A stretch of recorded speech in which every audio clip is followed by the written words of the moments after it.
आपको लग रहा होगा कि मैं एग्जैक्टली क्या कर रहा हूँ. मैं सांसें कलेक्ट कर रहा हूँ. आप भी कर लो अगर आप कलेक्ट कर सकते हो, क्योंकि अगले 3 दिन बहुत से ऐसे मोमेंट्स आने वाले हैं जहां पर आपके और मेरे सांसें थमने वाली हैं, क्योंकि this is realme BMPS 2025, the grand finals, the biggest tournament in the history of BGMI. क्योंकि इस बार the prize pool is 4 crore rupees and the most competitive tournament in the history of BGMI, क्योंकि best of the best teams could not make it to the grand finals. All thanks to these amazing 16 teams who have made it to the grand finals at BMPS 2025. अब देखिए माहौल तो यहाँ पर set हो चुका है, हमारी टीम्स यहाँ पर आ चुकी हैं, आप भी तैयार हैं और हम भी तैयार हैं to forge our champions. And ये सब करवाने के लिए अभी without wasting any time चलते हैं हमारे कमाल के कास्टर्स की तरफ एंड वो एनालाइज करेंगे, आपको समझाएंगे कि किन किन कहानियों को फोकस करना है एंड क्या क्या अवॉइड करना है एंड क्या क्या आप एक्सपेक्ट कर सकते हैं in the next coming 3 days. तो चलते हैं without wasting any time to our amazing casters. Good afternoon, India. Welcome to the LAN finals of realme BMPS 2025. We are live from the Yashobhoomi Convention Centre in Delhi, where the air crackles with the anticipation and legends are about to be forged. Look around you. The arena is quiet and the trophy gleams under a single spotlight, a silent promise of destiny. This is the calm before the storm, and the stage is set, the lights are bright, and history awaits. So, this is the BMPS 2025 LAN Finals Day 1, and the battle for glory awaits us. My name is Super Johnny. I'm going to be your host and commentator. And joining me in this journey, ladies and gentlemen, are going to be our lovely friends, Necro and Icy. And guys, after a long journey, a month-long grueling journey, we finally made it. The last stand, the LAN Finals are here. Oh boy, this is going to be a very, very exciting one as well, because rumor has it here, the champion is going to be the next symbol of BGMI. Of course. I'm just going to leave it there. That's going to be something I'm looking forward to here. Of course, something that is going to be the most over here inside of this BMPS 2025. And let's not forget, even the prize pool, 4 crore rupees this time around. Highest ever it's been. But let's talk a little bit more about how the journey started. Yeah. We started things off with 96 teams. Later on, moved on towards the semifinals, where only 32 teams were a part of it. And of course, later on, we are now over here in the grand finals with just 16. Exactly, but as you were talking about that prize pool, Necro, we all know we began with 2 crore prize pool, but there it had a plus next to it. And because of the lovely energy of the crowd, the prize pool has gone up all the way to 4 crores. Now the winners, the champions of the realme BMPS 2025, walking away with 1.25 crores in the bag. The runners-up getting 55 lakhs, and the team finishing on the 3rd position, walking away with 35 lakh rupees, I see. Exactly, and at the same time as well, all 16 teams who's qualified in the grand finals is pretty much guaranteed a minimum of 5 lakhs as of yet.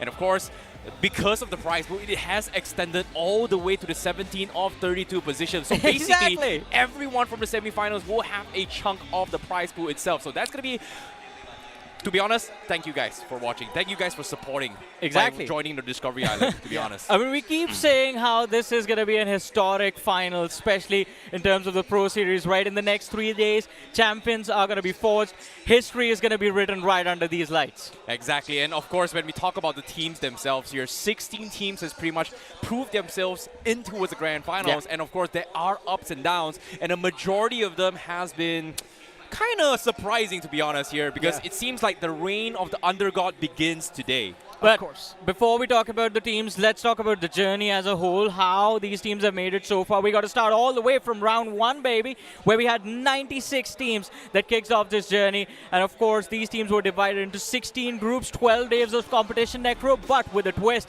there was going to be a reshuffle in the middle. Of course, there was a constant reshuffle happening after every 3 days. And of course, the top 8 directly moved on towards the semifinals week 1 from the round 1 itself. And then the teams from 9th till 16 moved on towards the round 3. Round 1 was a major head start if you managed to place yourself in the top 16. If you failed to do so, well, 17th to 80th directly moved on towards the round 2. All you had to do was avoid the bottom 16 to stay alive in the tournament, basically. But as we move on to round 2, things get very intense, because this is where there was straight up eliminations happening. No more safety nets, no more saving graces, but there was an opportunity for the top 40 teams to qualify for round 3. Exactly. 24 teams was pretty much eliminated during that stage. And during round 3, we had 48 teams, including the 8 teams that qualified directly from round 1 itself here. They were split in 3 different groups in round 3 itself, and they had to play 4 days and 6 matches in total to compete for a shuffle. And of course, there was a shuffle in between as well. And eventually, 24 teams will advance into the semi-finals week 1 stages. Exactly, and semi-finals week 1 is where things get extremely exciting because we are joined by the teams that directly made it to the semi-finals from round 1 itself. There was a group draw as well that decided the fate of a lot of the big names in semi-finals itself, especially in the week 1. We saw a lot of big names started off on a great note but then slipped out and they failed to qualify. Of course, the top 8 directly moved on towards the grand finals, while the remaining 24 teams moved on towards the semifinals week 2. Inside of the week 2, we had 24 teams, once again divided into 3 groups of 8. And as we know, the top 8, once again from the week 2, directly moved on towards the grand finals. And now, in the grand finals, we've got the top 16, the best of the best, waiting to duke it out for the span of 3 days and 18 games to find out who's going to be the champion and who will be the best. Hey, man. The best of the best are here, and guess what? I am looking forward to see some amazing BGMI action because there is a lot of strategies involved. But I'm curious to see, in case you guys were wondering what's happening as well, I want to know who is playing today. Well, let's fulfill your wish, I see. Let's have a look at the grand finalists, ladies and gentlemen, the top 16 teams of the realme BMPS 2025. To kick things off, we have NoNx, we have Team Aryan, TMG, Genesis, Los Hermanos, Eggy, Team Forever, TWOB, and K9 Esports as the teams that made it through in week 1 itself. Of course, then we've also got God's OMEN, God's Green, 8-Bit, Team Insane Esports, and even the names keep on continuing with TWOB, 8-Bit as well coming into the picture. But something that's extremely important, that's going to be the prize pool itself. As we mentioned, 4 crore rupees are on the line for this one, and this time it's the highest it's ever been before. Exactly, but how do you get to that prize money? How do you get yourself to that trophy? Well, it's a simple answer. We all know it. You need to get points in every single game.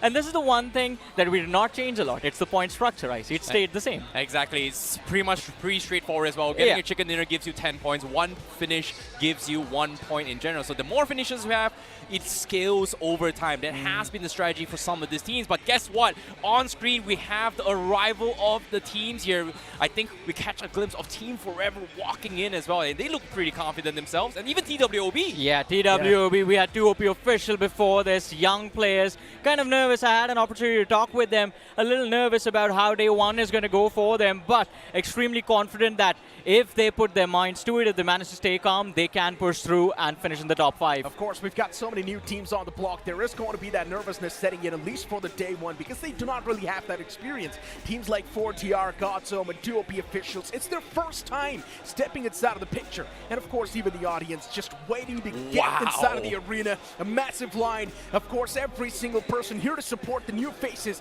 and the OGs. But talking about the OGs a few moments ago, Necro, I'm surprised you didn't talk about Somraj, man, after that epic speech that was given at the end of the last official, the realme BGIS 2025. I thought for a second you were talking about Sheik Cam because that's the most anticipated one by the community itself because we got a glimpse of Sheik from the background. That is true, but I think people are going to wait to see if Somraj can actually establish his kingdom over here in the realme BMPS 2025. Ladies and gentlemen, a lot of anticipation. We do not know what is going to happen. And as I said a few moments ago, it is the calm before the storm. But hey, before we begin the action, we're going to have to kick things off on that epic stage. So let's head over for the opening.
Stay right where we at. We ain't never fall back. Yeah. We ain't never fall back. And you can find me where I'm at. We ain't never fall back. And you can find me where I'm at. We ain't never fall back. Come up with a game plan. Double XL up in the pen, you can't shake that. All the way against the full tank, man. Moving too quick, keep the cameras in the playback tank. So tell me how you feel with it. You put a lid on it, I ain't got no chill with it. This right here your problem, you gon' have to deal with it. Lay it on the line, high risk, that's the meal ticket. And you can find me where I'm at. We ain't never fall back.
अगला station BGMI action है। दरवाजे इतिहास के पन्नों के लिए खुलेंगे। कृपया सावधानी से खेलें। अब सावधानी से तो हमारे प्लेयर्स एंड टीम्स खेलने वाली हैं, लेकिन इस समय अगर आप ये स्ट्रीम देख रहे हैं, अगर आप इस समय यशोभूमि में हैं, तो आपको सावधानी बरतने की जरूरत बिल्कुल नहीं है, because this is the grand finals of realme BMPS 2025. And welcome everyone who are here at the venue. Welcome everyone who's watching the stream at home. Relax हो जाइए क्योंकि अभी इतिहास के पन्ने खुलने वाली हैं. So hello and welcome to realme BMPS 2025, the grand finals. मेरा नाम है रोहित वर्गीस. अब मैंने तो अपना नाम बता दिया है, लेकिन बहुत सी ऐसी टीम्स हैं जो यहाँ पर अपना नाम बनाना चाहती हैं, क्योंकि ये जो 16 टीम्स हैं who have made it to the grand finals, उनमें से बहुत सी ऐसी टीम्स हैं जो पहला अपना ऑफिशियल लैंड फाइनल्स खेलने वाले हैं. ये जो 16 टीम्स हैं जो यहाँ पर पहुंच चुकी हैं, इनमें से बहुत सारी ऐसी टीम्स हैं जिन्होंने best of the best teams को हराकर अपनी जगह यहाँ बनाई है. और इन 16 टीम्स में से बहुत सी ऐसी टीम्स हैं जिनकी जर्नी देखने में आपको भी मजा आएगा. तो अब इतनी टीम्स की बातें हो ही चुकी हैं, तो Delhi, shall we call out amazing 16 teams on stage? All right. So without wasting any time, let's begin with our team जो सबसे पहले यहाँ मंच पर अपने जगह बनाने वाली है, क्योंकि इस टीम का मानना है कि when it comes to strategy, it has to be intense, and when it comes to gameplay, it has to be supreme. Only then they feel that their job is done. So ladies and gentlemen, let's welcome Team Aryan.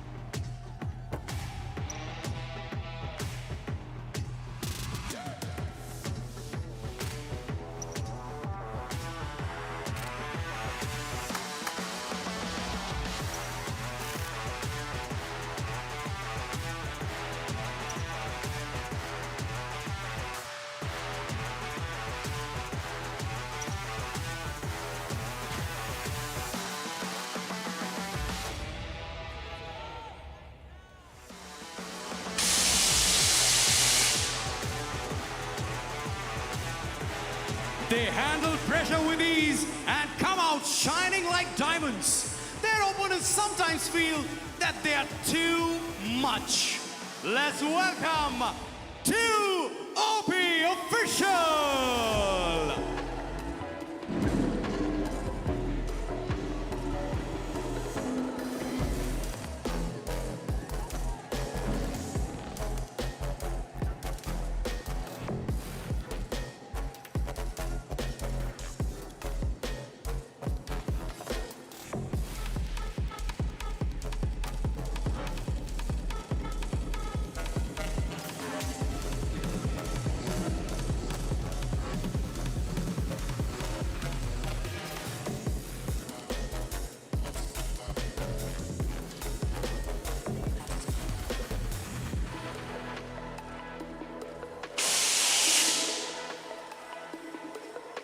play for pride, some play for fun.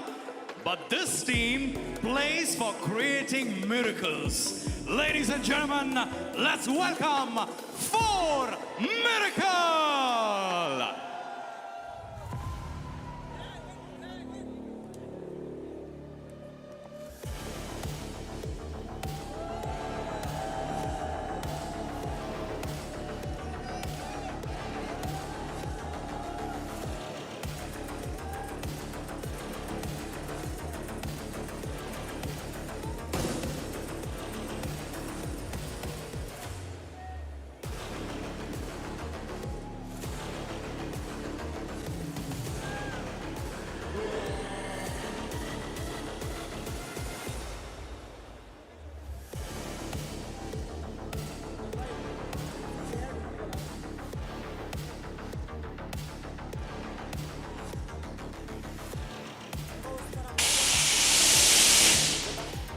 They are the dark horses who have successfully shown their spark.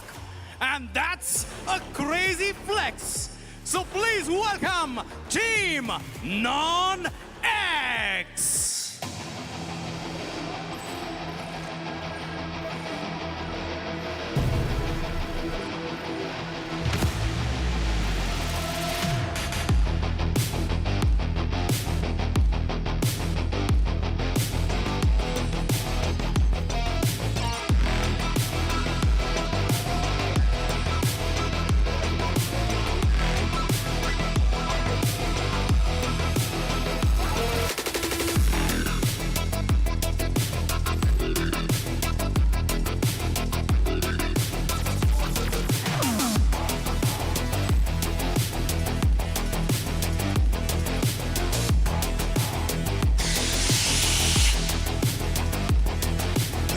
Gameplay, strategies, and mindset, they have always raised the bar.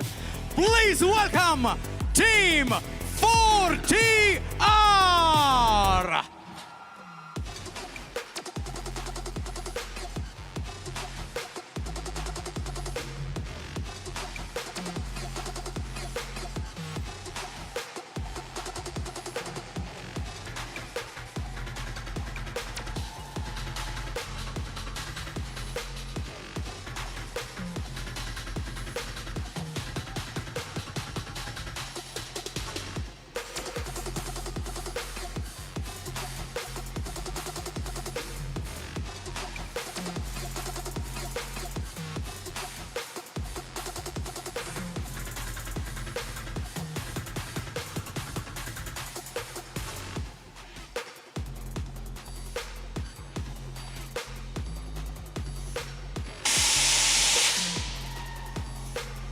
They are ready to ignite the field of play. Make some noise for the rising Inferno!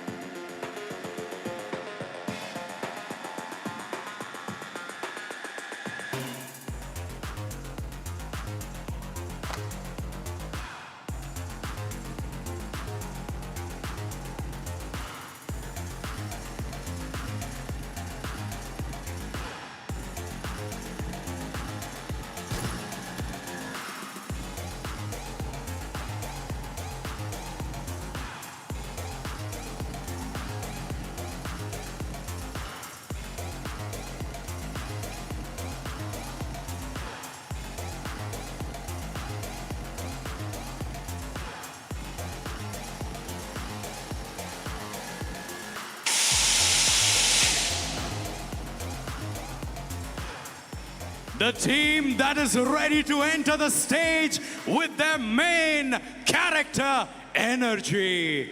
Let's welcome Team Forever!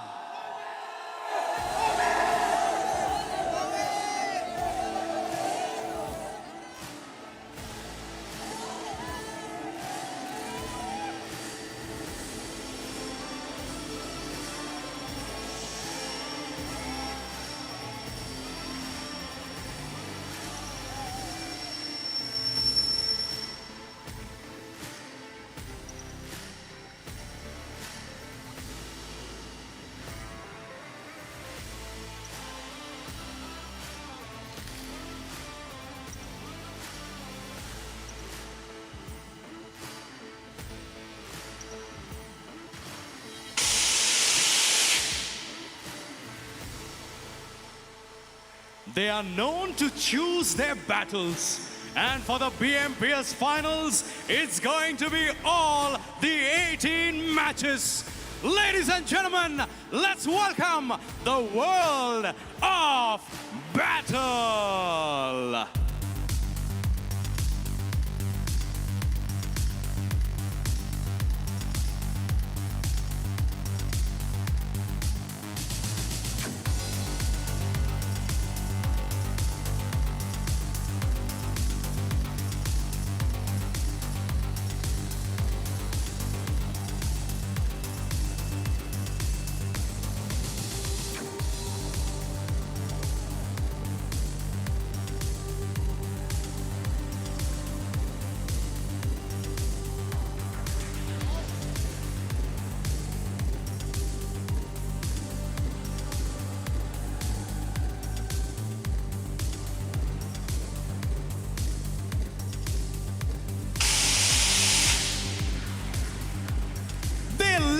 To scramble their opponents and bring out their sunny side up.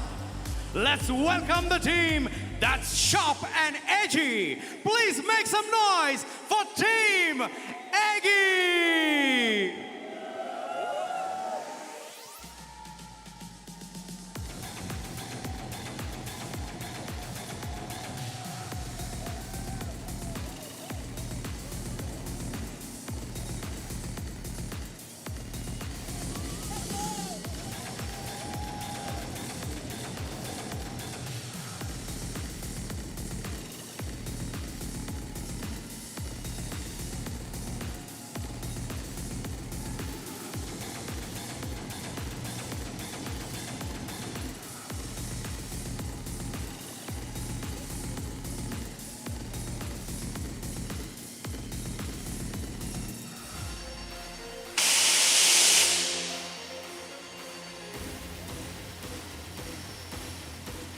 For this team, a lot of players said it's over.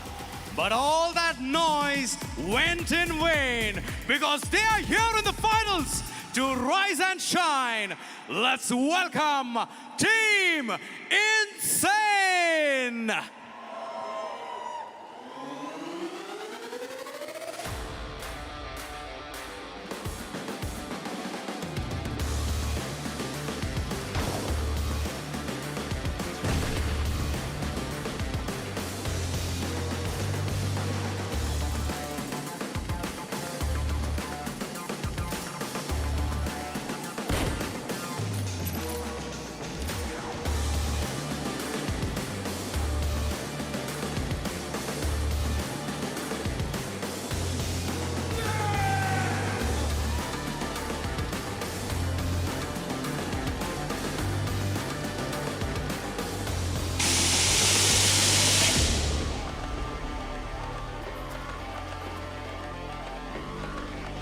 They are cool, they are sharp, and they are always a threat. It's the team you cannot forget. Let's welcome Team Genesis Esports.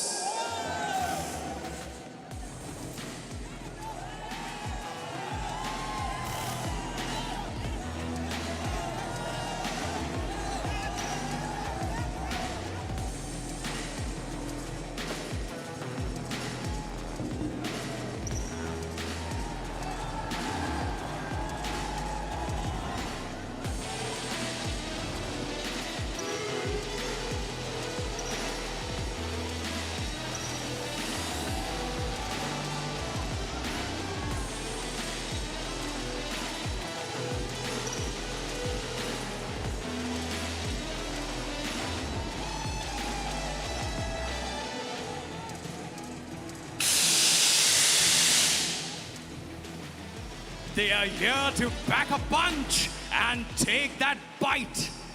Ladies and gentlemen, let's welcome Team K9.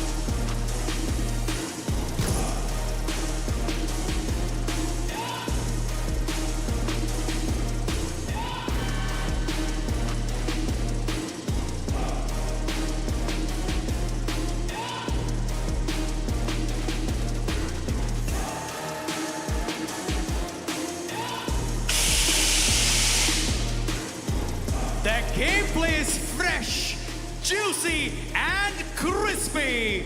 Ladies and gentlemen, make some noise for Los Hermanos.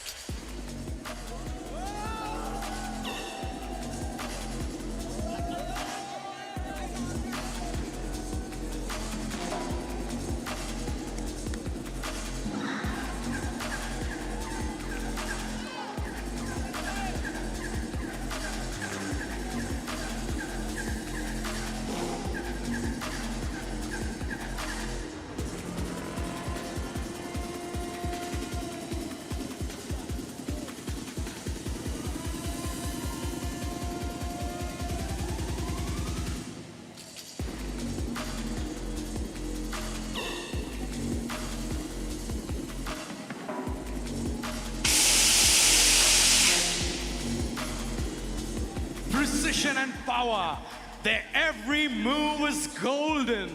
Here to conquer is Team God's Omen.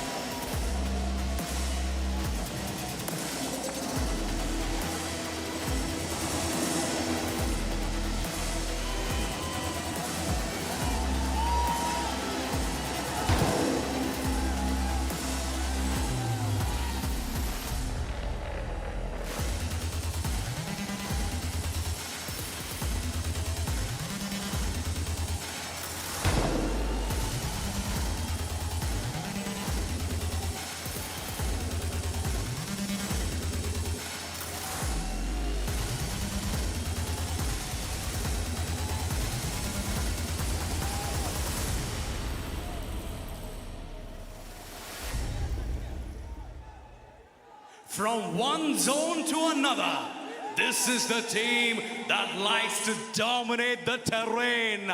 Let's welcome the trophy magnets. It is God's Reign.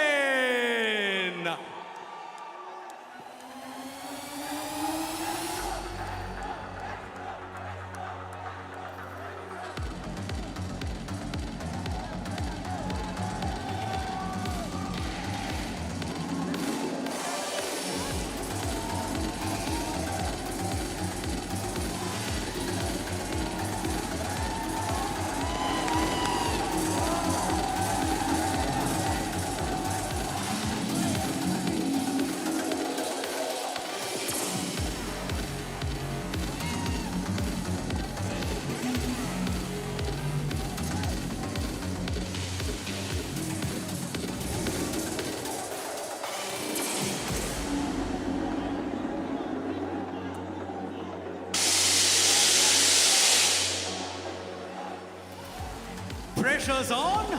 This team says, bring it on. The team that is always lit. Make some noise for Team 8-Bit.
All right, so everyone watching at home, अगर आपको इस समय मजा आ रहा है तो एक बार chat में हार्ट थोड़ा सा स्पैम कर दो, अपना प्यार दिखा दो. And to everyone who's here in Dwarka, Yashobhoomi, please make some noise for our amazing top 16 teams of realme BMPS 2025. Come on, Delhi, make some noise. Let's begin with the proceedings. Let's begin with some BGMI action.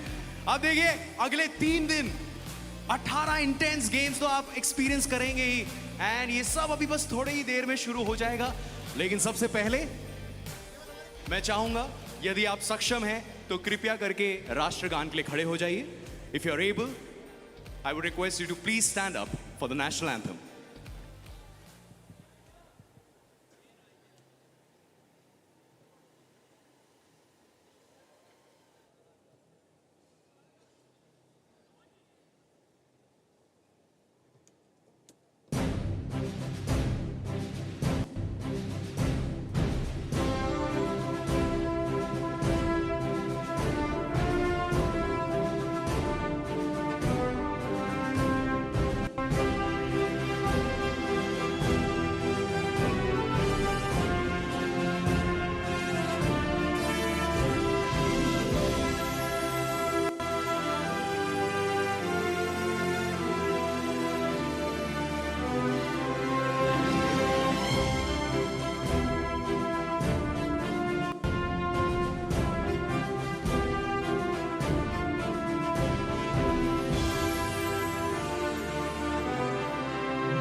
All right, Delhi, and everyone watching at home, of course, BGMI और आपका रिश्ता तो हम जानते हैं.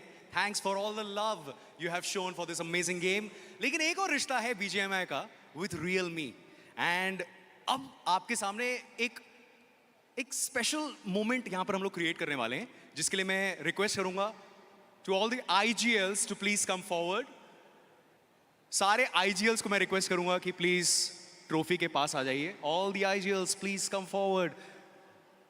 एक बहुत ही खूबसूरत रिश्ता है, एंड उसी रिश्ते को यहाँ पर सेलिब्रेट करने के लिए, एक मोमेंट को कैप्चर करने के लिए यहाँ पर अभी ये आपके सामने आप कुछ एक्सपीरियंस करेंगे.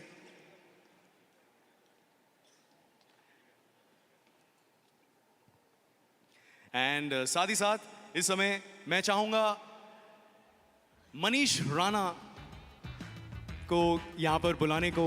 I would request Mr. Manish Rana to please join me on stage, the marketing strategy lead of realme India.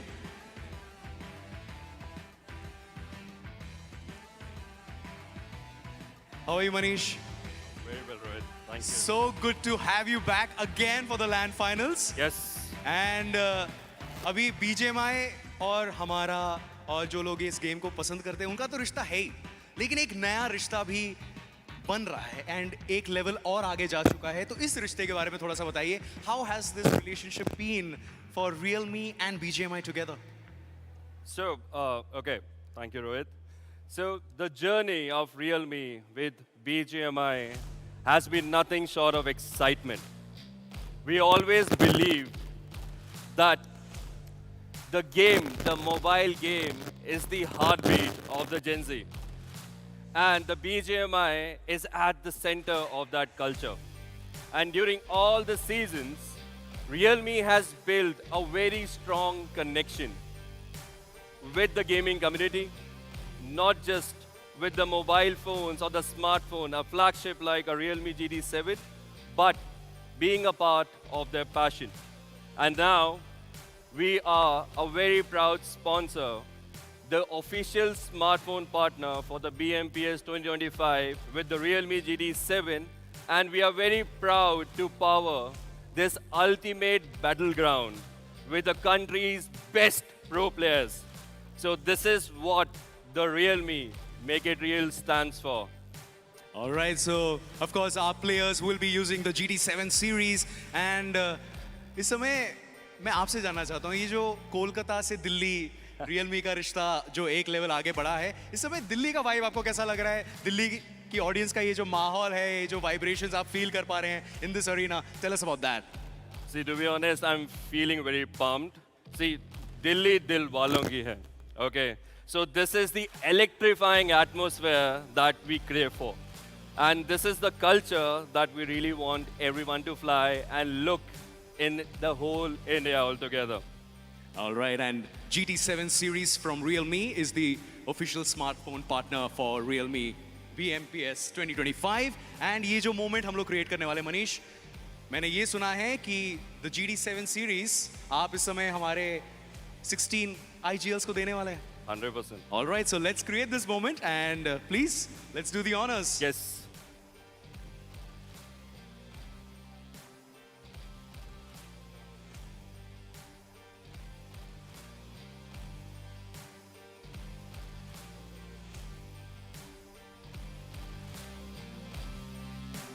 All right, that's the GT7 series from Realme, trusted by pro-level players Luck, guys. and the exclusive gaming device for BMPS there, 2025.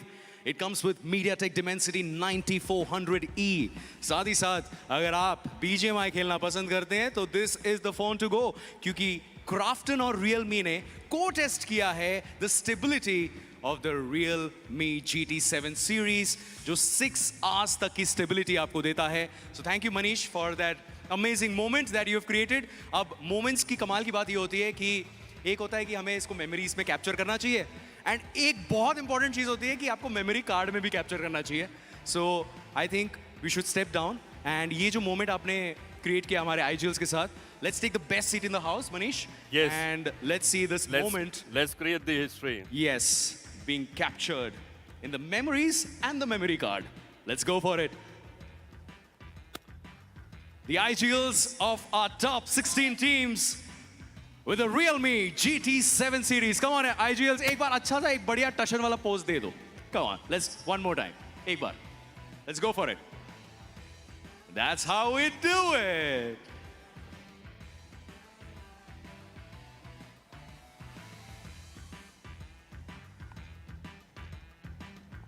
Thank you so much, IGLs.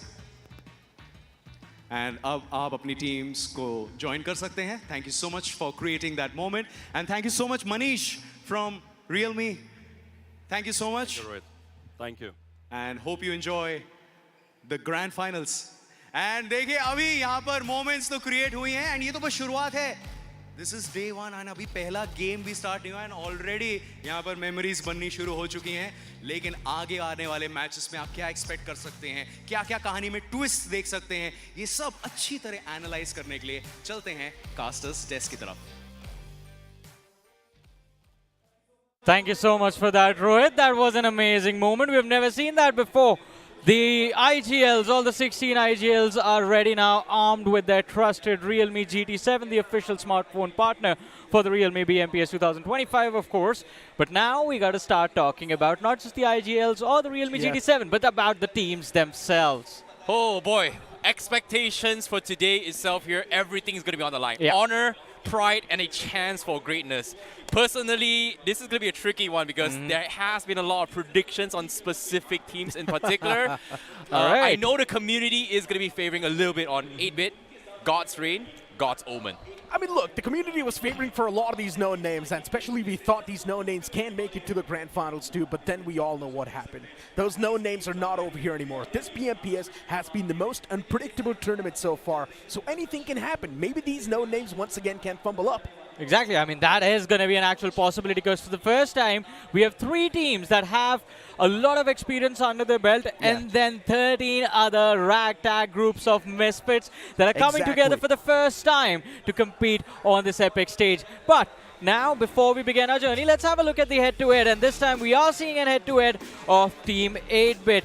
This is a difference in performance of the lineup from BGI semifinals week 1 compared to their performance in BMPS semifinals week 1. One thing I want everyone to note is that the roster back then in the Realme BGIS was known as Team VXT. Yeah. And now they are known as 8-bit. Of course, and even a bit of that change also came through towards BMPS, right? S-Power not a part of it anymore. Yeah. Now he moved on towards Hero Extreme Godlike, and we all know what happened to that. Exactly, there has been a lot of complications here. S-Power not qualifying, Yep. unfortunately to say, but guess what? The team is still here as well. And I was able to catch a little bit of a conversation with Aquanox as well. He did mention that this time it's going to be a little bit different. They are going to play a little bit more safer than before. But before we talk about the current roster, let's catch a glimpse of the old roster from BGIS. This was 8-bit. I just saw Juicy in the arena. He's here to watch his former banners, see how they do. Of course, I mean, now it's a complete different team, 8-bit. They have acquired a new set of players, and Somraj and the Band of Boys, they've been doing incredible. But this 8-bit, the previous 8-bit I'm speaking of, they always used to make it to the LAN finals, Yeah. but they never performed. And Somraj might just change the history. Exactly. I mean, this could be the first time we see 8-bit actually go ahead and lift the trophy. Favorites to win it all, I see, if I'm not wrong this time. Yeah, definitely a favorites as well. They were the ones that snuck and stole away the trophy in BGIS. This time in BMPS, they had a little bit of struggle during their semifinals week 1, but they still managed to dominate in semifinals week 2 with 138 points, near almost taking away the number 1 spot away from God's Omen, with only 140 points, which is only a 2 points difference. So I would say 8-bit is still a very, very strong contender. Yeah, I mean, one of the strongest contenders to lift the trophy. You know what my fear is? Every time we have seen Somraj with that ice cold expression on his face, he just goes on a path of rampage.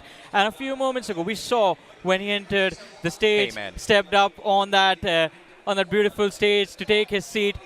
No expression, not know even fear. You know what? That's Aura 9,000 points. But actually, yeah. Aura plus 9,000. Just 9,000? I feel like that was 100,000 plus right there.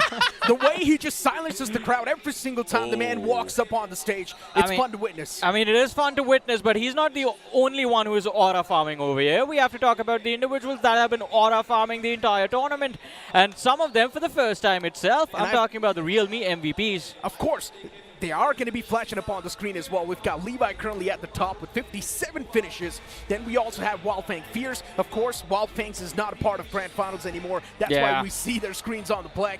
But Fierce was also in the race. You've also got WizGod from OG. Unfortunately, even they've not made it. Even you've got Legit from Seoul, and even Seoul has not been able to qualify. Now, the realme MVP ranking is based off their round 1 performances, semifinals, week 1 performance, and then now at the grand final stages. So 3 teams has pretty much been eliminated. And even here as well, we can see Seth, Artenki, and Mino, they're pretty much out of the running as well. So teams, well, in this case, players that still has a chance to fight for it here. On screen, we have Beast and Hitler. Beast from K9 Esports, and also Hitler coming from Aryan TMG. Yeah. I mean, looking at these realme MVP rankings, and I see, as you mentioned, it was from the performance of round 1 and semifinals week 1 as well. And now grand finals. And grand finals. But you got to feel bad for Wildfangs and OG, man. 2 players doing so well in the playing 4 and still not being able to make it to LAN. Yeah, this time around, Wildfangs was looking impeccable, but still Actually, for some reason, when it mattered the most, as usual, Sensei likes to do it, he choked up. And that's why we're not seeing him over here in the Grand Finals anymore. But hey, guys, we had a look about the players who were the best throughout the series, but we also need to talk about the clutch master himself, and that is Godin from Rising Inferno. Yeah. That man was able to pull off some insane clutches throughout the entire series, and we need to talk a little bit more about that guy. Well, we are going to talk about him in a few moments, but for now, let's have a conversation with a few individuals from that realme MVP list. Casters and देखिए हमारी 16 teams के बीच में तो भिड़ंत होगी and काफी intense भिड़ंत होगी, लेकिन यहाँ पर एक बहुत ही इंटरेस्टिंग सी कहानी है। जो हमारी 16 टीम्स हैं, 2 टीम्स के बारे में एंड स्पेशली 2 प्लेयर्स के बारे में अभी बात करेंगे। इनफैक्ट उन्हीं से बात कर लेते हैं। तो मैं डेस्ट्रो एंड सोमराज को यहाँ बुलाना चाहूँगा। Destro and Somraj, please join me on stage. Come come come come come. ये एक बहुत ही इंटेंस भिड़ंत होने वाली है। Hello Destro, how are you? So good to see you back in the LAN finals.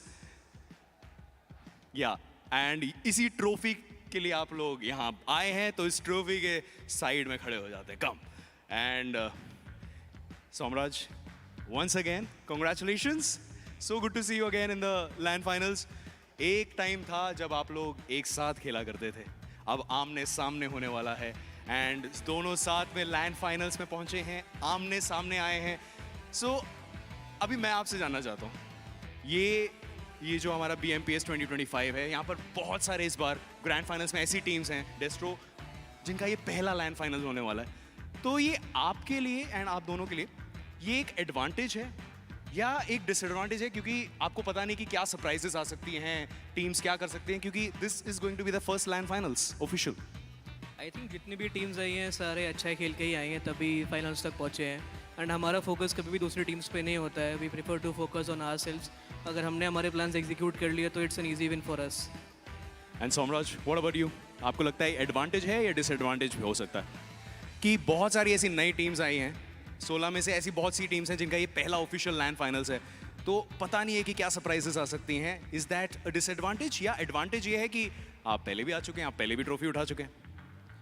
यहाँ पे सारी डिजर्विंग टीम्स ही आई है, जो डिजर्व करते थे, जो अपना बेस्ट दिए वही क्वालिफाई किए है।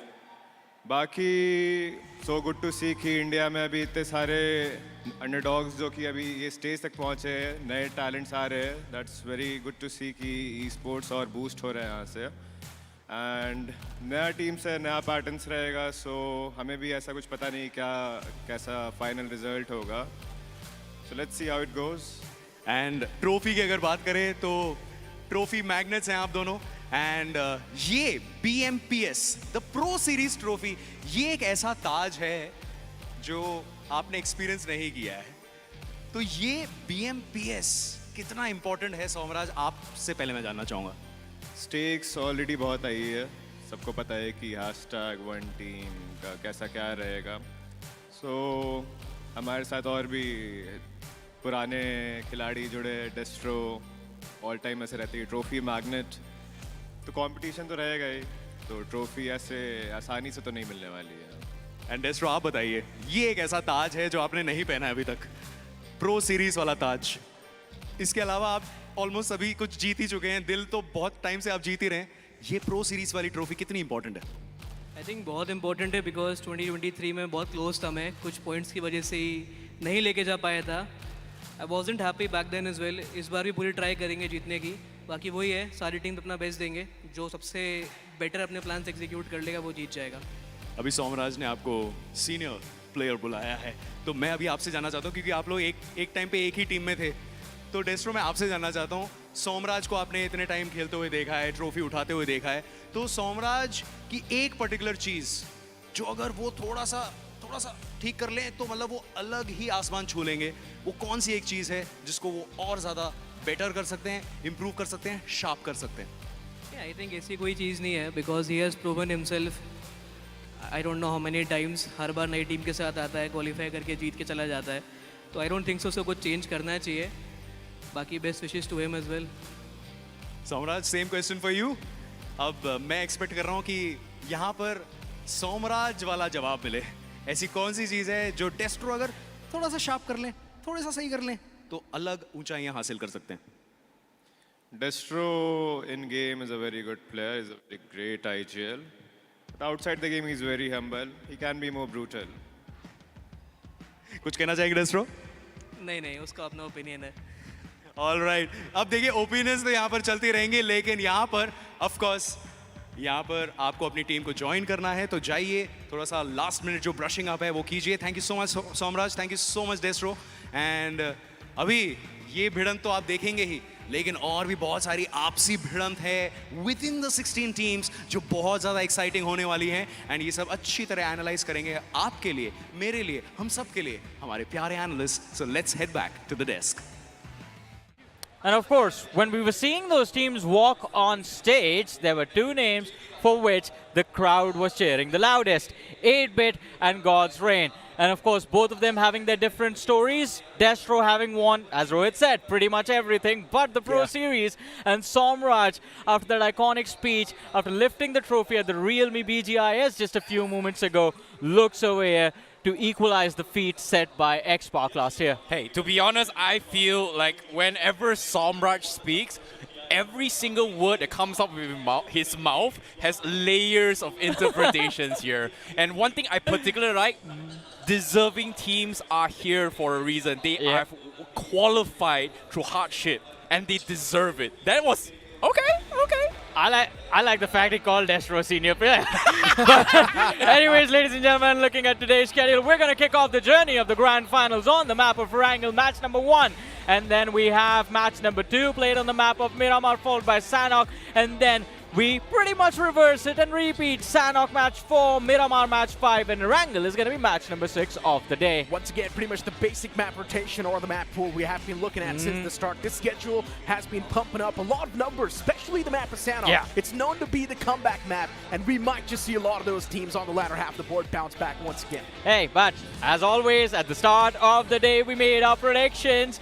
And let's have a look at what the casters have gone for. Anki the Bot picking God's Reign, Maisie rising Inferno, Sparrow with 8-bit, Ravan as well as picked God's Reign. Necro, you went with Team Forever. I did have not. Gone with God's Omen. Icy Baby Genesis fixes with 4 miracles. Yeah, so I I did not really pick Team Forever. I went with K9 Esports. Yeah. So I don't exactly understand who fiddled with my prediction. Whoever did so, You know I what? just hope it's for the good. You aren't the only one. Now, our fate, our predictions are in someone else's hand. We can blame someone else. You got a point. You got a solid point. I Yeah, mean, fair that enough. means Icy gets an off. Hey man, hey man. Genesis is a solid pick, even though it's not my highlighted pick, but it was definitely one of my top 2 predictions for today itself. But all things considered, I feel like right now the biggest concern is going to be whether or not 8-bit is going to have a fantastic game, because when we talk about championship, this was a roster that have 3 players with S-Power. Yeah. And now without S-Power, having Gamla Boy stepping in as well, there has a lot of expectations for them to lift the trophy again this time. There are, but Necro, you have to say, I mean, the result of S-Power moving out, we had new players dropping into the lineup of 8-bit, they've just gotten better. Exactly. For some reason, it feels like they've just gotten better, and especially in the late game. Somehow, Samraj is able to take control of the space. He's able to spread himself out every single time. The moment we think 8-bit's done for, no, they've got a few more surprises lined up. You will see them in the final few moments, just dominating the entire zone. And I think one of the big reasons for that is that old synergy that used to be there between Gamla Boy and Somraj. So in the heat of the battle, he does not have to worry. He knows he does not have to worry about this individual. Yeah, but once again, in the semifinals, he's constantly switched up the players as well. That and is he true. got success with every single switch up he brought in Hey, the lineup. having options never hurts, right? Exactly. I know, right? You know, sometimes in life you gotta have a little bit more options here. But one thing I wanted to tell you guys a little bit more on 8-bit is the fact that Aquanox did give me the inside scoop on towards how they have played before. Because when during BGIs with S-Power, their team composition is a little bit more aggressive. But now they're still aggressive, but a little bit more composed. So I asked him specifically, do you think it's better now or before? He said, guess what? I think it's better now. I mean, it is better now. I mean, they have proven it in their matches, but we also have to talk about the other 13 teams, because we have talked about 8-bit, 14 teams, we've talked about 8-bit, we've talked about God's Reign a little bit. We've got to talk about the newcomers as well. Teams like NON, TWOB official, teams like Team Eggy. Eggy's story is an incredible one as well. Yep, and at the same time, so Genesis, I want to talk about this because this is my prediction here. I had a bit of conversation with them as well here. They brought in both Hunters as well as Zap into the picture. And Genesis Esports, they were struggling during their round 1 stages, but over time, they have grown a lot. And I specifically asked them behind the scene as well, what do you guys think about their integration here? They said before in BGIS, it's pretty much a shaky start for them here. They just played according to feel, not really having some sort of strategy. But with Hunters bringing in the picture, they brought in new strategies to play, and now they play the game with a set of objectives rather than just feeling the mood. Yeah, and once again, Shadow is one of the OG IGLs, right? He's been there inside of the circuit for such a long time. And speaking of the OG IGLs, let's not forget Team Insane Esports, Adi. This man has also been in the circuit for such a long time, an absolute veteran. And once again, he makes a comeback on the Pro Series stage. I would love to see Team Insane do really good. I want to see them in the top 3 in the end. I mean, I would love to see that as well, man. It's been a long time coming, but then again, there's this squad, K9 Esports, a stacked roster with the potential to destroy lobby after lobby, game after game, and yet we've seen them struggle quite a lot, man. Yeah, whenever I see K9 Esports, one word pops up in my mind, and that is rowdy. That is true. See, that's the thing about Rowdy, right? I know for a fact that there is some history between K9 Esports and Genesis, and I'm looking forward to see when they do get a chance to interview both of these teams. I want to see them banter against each other. That will be a little bit interesting one here as well. But of course, you know, I think I want to bring back towards the point of what Necro mentioned as well, towards Insane particular as well. Robin gave me the inside scoop. He feels like Insane, only Adi is great. All right. Only Adi is great. That's his opinion, honest opinion. Wow, that's insane opinion in my opinion, because at this point, what about the rest of the three players? Even they've been contributing the most to it, but without wasting any more time, let's move on to the first game of the day as Erangel boots up on the screen, and even the plane's going to be in the sky, starting all the way from Stalber Hill towards the opposite side, which is going to be Hospital. Well, the game one begins here, ladies and gentlemen. The journey continues and starts here. This is the last stand, and this 3 days will decide the fates on who is going to be lifting the trophy of realme BMPS 2025. And this map of Erangel is going to decide the starting line here for all these teams. Who's going to be able to get those momentum is going to be very, very important as well. Land pressure is kicking in, the crowd's cheering on, there's lights, there's cameras, there's a lot of other factors here, Necro. And I want to see, is there any kind of adaptations here? But so far, the team that is going to be dropping off the earliest here is going to be Rising Inferno Esports. Seems like they are going to be heading towards Stalber. Eggy going to be falling through to head towards Lipovka, maybe even Mills Up Hour. Yeah, my eyes are going to be pinned on Rising Inferno Esports. It's one of those teams that's been qualifying to the official over and over again. And I'm speaking of the lands. And Rising Inferno Esports, they have been quite consistent too. Just not able to make it as the champions every single time. And that's been the main issue. I hope they sort of get things ironed out now, and we might just see Rising Inferno Esports as the champions. But 8-Bit, even they're going to move all the way down towards Pachinki. It's not going to be a problem. No one really contesting them. Yeah, it's nothing super crazy here. I thought it's going to be having a little bit of drop clash. I know for a fact that Sanhok is going to be getting a little bit rowdy here, especially coming from Paradise Esports, but I'm going to save those information for later on. But for this game in particular, I think I want to catch my eyes on towards what TWOB is going to be doing as well, because TWOB, they are known to play around North Georgopol, but this time we have two teams, including TWOB, makes that three that is going to be contesting that spot. So TWOB forced to take a little bit of switch here, as they are going to be conceding Georgopol. It is getting a little bit crowded, and they are going to be playing the outskirts of Gatka. So very surprised this adaptation. Hopefully it is going to be for a little bit better, but I do see Anonymous going for a very early rotation on top Everest there to maybe try and mess things up for the Georgopol teams. I'm not exactly sure that's what his intentions is, but I'm pretty sure he's around those compounds. Yeah, near down towards Everest, right? Yeah. So yeah, he's pretty much around those compounds, getting the loot up. You've also got Godsreen right next to him. Unfortunately for Godsreen, the plane flat pad did not really favor their drop location. Godsreen likes to go all the way down south towards the Snoka military base. But a wildcard entry on the screen, which is for TR. One of the teams that we never expected to make it to the Grand Finals. They're here, and they're here to make mark. And once again, I would like to talk a little bit more about Team Insane, right? You mentioned that the man's opinion was Adi's the only person that's good. What about the rest? Well, that's Robin's opinion. I'm just going to leave it there. But in the end of the day, whether or not can they prove their worth is going to be the question here. So as of now, we don't see major rotations coming in here as well. But interesting enough, based on the map, look at this 8-Bit. They are leaving Pachinki rather early. They're heading down south. What is this rotation? It seems like they're trying to gatekeep teams towards military base. Yeah, 8-Bit's moving all the way down south. Wait, Team what? Forever, they're right next to him. Wait, they're What does actually 8-Bit going want to towards... do? Huh? Does Wait. 8-Bit really want to target the players of Godsreen? That's my question. But Godsreen usually likes to go all the way down south. There's a big chance 8-Bit might just go for a bridge camp. What this is going such on? an evil strategy. 8-Bit knew that Godsreen's dropped up north, and they're going to try to go down south. And now 8-Bit's going to camp that bridge, stop the players of Godsreen, move down south. No way, no way. This is senior player in the making here. Godsrain's a little bit late. Team Forever is there. Oh no, Oh my they're God, going it's to a be bridge walking camp. into his trap right now as well. Based on the PIP, we did see Godsrain. Oh, they have to force a user. They saw 8-Bit. This is going to hurt a Godsrain now. Yeah, but what there's a also Team diabolical Forever. situation. There's also Team Forever in the outskirts. Godsreen needs to be extra careful. Team Forever might just make sure that Godsreen will pay the price for what they're doing currently. But 8-Bit, what evil plan coming in from Somraj. Wow. The man knew since the plane fly path was up north, Godsreen has still not moved down south. The man instantly looted up towards Pachinki, moved all the way towards bridge, and he was setting up a bridge camp. Luckily enough, Godsreen spotted him. So this is what Somraj meant during the interview. Senior, we are coming for you. So there was a hint. And so surprise, surprise, 8-Bit gonna put Godsrain in one of the most awkward positions right now. And now Godsrain, they took a little bit pit stop, and they are finally gonna make it a second attempt to push here. And 8-Bit, they have to be prepared for this as well, because here they come. It is gonna happen. They did not spot up Godsreen! Oh no! They're getting picked off the rip! It's such a massive surprise. 8-Bit collecting free elimination points for themselves. This is such a great game plan. 8-Bit suffocating the opponents to their death, and now for God's Reign, what can you do? Down to the final 2 players. You can see Destro just backing away. He knows it's a death trap in the front. There's no way the man can make it out alive from this grip.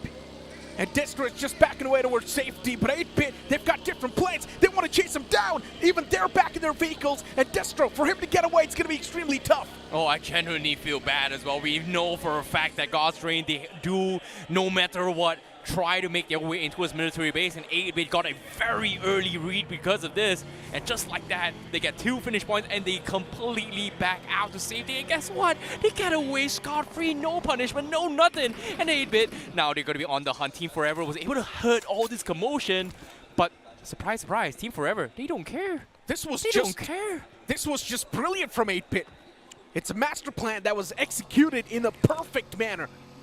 8-Bit, this is what research can't do to you. 8-Bit knew the plane flight path was up north and God's Reign will suffocate.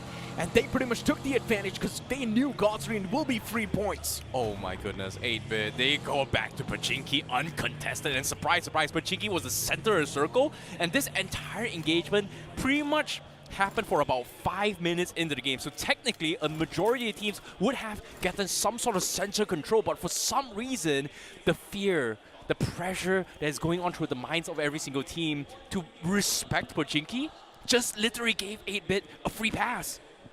This is this insanity, and this is why we always mention when it comes to Grand Finals, LAN is going to be different, and you can feel the tension is in the air for all the players themselves. And I'm pretty sure Dexter is already feeling that tension.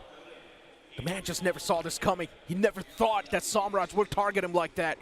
But Samraj, the only thing the man can see is racking up points on the first day, and he does not care what he needs to do so.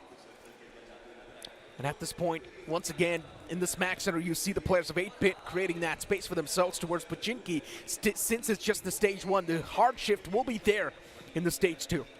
Yeah, but at the same time as well, the script has been flipped. It has been set, and 8-Bit is going to be the primary main storyline for now. But whereas the rest of the world, it is going to be a very late rotation. I was expecting a lot of early rotations based off during the semifinals performances here. But here in the grand finals, everyone is taking a little bit slow as well. We do see a widespread coming from TWOB. We do see a little bit of late entries coming from TWOB Official, and even Rising Inferno Esports, and even K9 as well, all the way down towards the north side of 70. So they are going to be playing on towards the edge here, whereas the rest will try and prioritize centers of control for now. Oh, TMG Esports extremely close to a foe. God's Omen in the front. Stone spotted. You've also got Eggy right there in a decent spot towards the off-centric side. Eggy's looking pretty good too. And now in the Smack Center of the zone as well, there's so many teams starting to accumulate. It's like a splash of colors. Eggy's one of those teams that the expectations from them have been pretty high. Especially their performance in the previous rounds. It's been impeccable. Eggy has been the most consistent team in this Pro Series. Even in the semifinals, they were top in the charts, not even breaking a sweat, easily making it to the Grand Finals itself. But once again, the Kia Soros, I recommend you guys to check out this vehicle. It's got some incredible features. The streamlined door handles too. Yep, be sure to check it out. But meanwhile, let's talk a little bit more on screen here. Team Eggy, a team that kind of surprises. Multiple attempts of making it towards the LAN finals. This time it is going to be an appearance for them. They hold that thought for now. On screen, we do see Apollo having a little bit run in with TWOB. Apollo all by himself. Kali Yuji knows he's going to be pushing up. He needs some sort of backup, and Apollo, he needs somebody to help him. But so far, TWOB, they're afraid. Look at this. Yeah. They're afraid to fight a one-man army. What's going on? Yeah, but I guess the main problem for TWOB is that they're still looking out for stragglers in the outskirts. Genesis Esports, scratchy approach! And because of that, Genesis now starting to get punished. What was that approach out in the open like that? Genesis Esports getting picked off slowly and steadily. 3 players down for Genesis. Only 1 man stands alive. And that too will be Zap. But Zap himself is single-handedly now starting to dismantle the players of TWOB. 2 players down. Zap, can he really clutch it out for the boys? He's the Oh only my. man standing for Genesis Esports. And Zap's position as well soon's going to be compromised, but the main problem is there's still so many teams now starting to rack up around him. Yeah, TWOB now, they have to go in for the reset as well. And Los Hermanos, they were trailing behind as well. They were debating if they want to third party this, but seems like respect has been given for this fight. So Genesis will be the biggest losers in this fight, and TWOB will rack themselves a decent amount of points. 3 finish points in the back, but Genesis seems like they have to play and continue their journey all by themselves. What a really, really rough start here for both Genesis as well as God's Reign. And two teams that is expected to have a very, very good start is now completely fumbling. But on screen now, we do catch a little bit of a glimpse here, but we do see God's Omen finding out Aryan. That's going to be Aryan, the IGL taken out. Quite unfortunate. The man's not in the game anymore, and God's Omen for them. It's a way to kick things off. Unfortunately for Aryan, since they've lost out on 2 players, they're already starting things off in a major handicap. And now just with these 2 players, Aryan needs to make every single movement count. Soon enough, there's going to be a lot of teams starting to stack up around them, so Aryan needs to be extra careful. For Miracle Esports in the front. Once again, all these teams are going to start to track next to each other soon towards the centric part. For Miracle Esports, spotted Beard Baba constantly striving around to get some intel. And he still does not really have any solid intel yet. Yeah, they definitely do as well. Aryan also down to a 2-man right from the get-go. This is a very scrappy fight coming from some of the teams, but now we do see a crash coming from Eggy as they run into his Los Hermanos. Murnock's first to fall, and now Los Hermanos was able to defend this. Eggy, they need to continue with the push. TMG Gaming goes for a flag, but gets taken down. Shadow dropping down low. Pro OP all by himself. He has to fend off against the wall. He finds one, but there's only so much he can do. He was helped in by Rising Inferno Esports, but Pro OP in a world of pain is all by himself. He finally gets pushed, and that is going to be Eggy out on 16th place. Such a big mishap from Eggy. Cracking under that pressure, but look at Los Hermanos. 7 finishes already racked up on the board. Wow. Los Hermanos looking extremely confident, playing the same game that they did in the semifinals and the previous round. Los Hermanos is looking impeccable. You've also got Rising Inferno, though. 3 finishes on the board so far. Rising Inferno as well. They've tasted a bit of those elimination points themselves. And now Rising Inferno will be hungry too. Even they want to devour a few foes. Yeah. Also, at the same time, TWOB official is going to be the next team to be eliminated as well. What a rough start for both TWOB official and Eggy. But as you can see, seems like the reigns of the Undergod is starting to rise up here in the realme BMPS 2025. And Los Hermanos with a very, very strong start for now. 7 finishes out of nowhere. It's quite a big blow, right? We've seen 2 teams get eliminated so far, TWOB and Eggy. And Eggy is one of those teams that you'd never expect to fall down so early. They've been the most consistent so far in the stages. But now with the way things have started off in the grand finals, Eggy is of course going to be a little bit hindered. And speak of hindrance, Rising Inferno is now creating a lot of trouble for Los Hermanos. Those shots are definitely able to find a bit of those strike connections, and because of that, they're also burning through med. Yeah, but at the same time as well, based on how the circle is kind of shifting as well, it seems like Los Hermanos is in a position to gatekeep teams coming out from Pochinki, and of course, we do see 8-Bit having a little bit of run a bit insane alongside with Rising Inferno Esports. This entire Pochinki is going to be a very chaotic battlefield, whereas you even see NoNx trying to gatekeep them. We have Rising Inferno trying to gatekeep them. We also have Los Hermanos even further off towards the edge and horizon of the green team here. So there is a lot of teams focusing on this major fight in Pochinki. I'm not exactly sure what happened to the players of Team Insane, but they got completely lost and even ended up losing the duels. Yasha's also knocked out. There is still Adi standing, the IGL himself, but I highly doubt the man can do a lot since he's the only man who's looking extremely strong. But just one man cannot really face off against an entirety of 8-Bit. 8-Bit, all the 4 players alive, 3 elimination points converted so far. If they want, they can really push up close and personal against Team Insane. The only team that can be a bit of a menace or a problem can be NoNx. Yeah, but at the same time, 8-Bit is still waiting for those timings as well. The circle is about to close in. And as of yet, look at the layers that is happening as well. 8-Bit, they have to push through NoNx, they have to push through Rising Inferno Esports, they have to push through Los Hermanos. It is going to be a game of third parties and who's going to be the first one to take those shots. And as of yet, nobody wants to be the first one to start the fight. 8-Bit They have to get out, but the circle still shifts into a somewhat Pochinki. Pochinki still in place, so they still have a lot of time to work with, whereas the rest of the world, they have to push into his Los Hermanos, who's smack middle of the zone. They have the strongest compound as of yet. Yeah, even Team Forever's looking pretty decent towards that southern side. They're going to have the high ground terrains to play with. But Team Forever, in my opinion, it's time to spread yourself out. Instead of playing so composed and compact, you need to spread yourself out, get the spreads in. For Miracle Esports as well, slowly and steadily moving in compound by compound. They want to stay with cover as much as possible. But for Miracle Esports, soon there's a storm brewing up in the back, and that's going to be by the name of God's Omen if they decide to push up. 8-bit, the fight still commences as Yash falls down once again. That's going to be a re-knock. Adi, the only man standing, but even he's not going to be able to stand for too long as the man gets wrapped up as well. The confidence coming from 8-bit. Now, once again, they shut down another team as they need to go in for the bigger picture. And as of yet, 8-bit, they still have all the time in the world. It's still in play. And their focus right now from Samrush is going to try and punish teams trying to rotate around them. But on screen now, we do see Zap, the last man standing for Genesis, finally gets flushed out by TWOB. They claim those points, but at the same time, TWOB once again getting the reset. Yeah, it's all good in the hood for the players of TWOB. All the 4 players on the block, and they're ready to chop. But a few teams now starting to stack up around them because of the sound that was heard. And TWOB, they need to be extra careful. Still outside of the circle, barely. They're on the edge. It's not the best possible spot to be in. God's Omen as well, now starting to drive in towards that centric part. But God's Omen, they might just have a run-in with the players of K9 Esports soon. They're right next to him.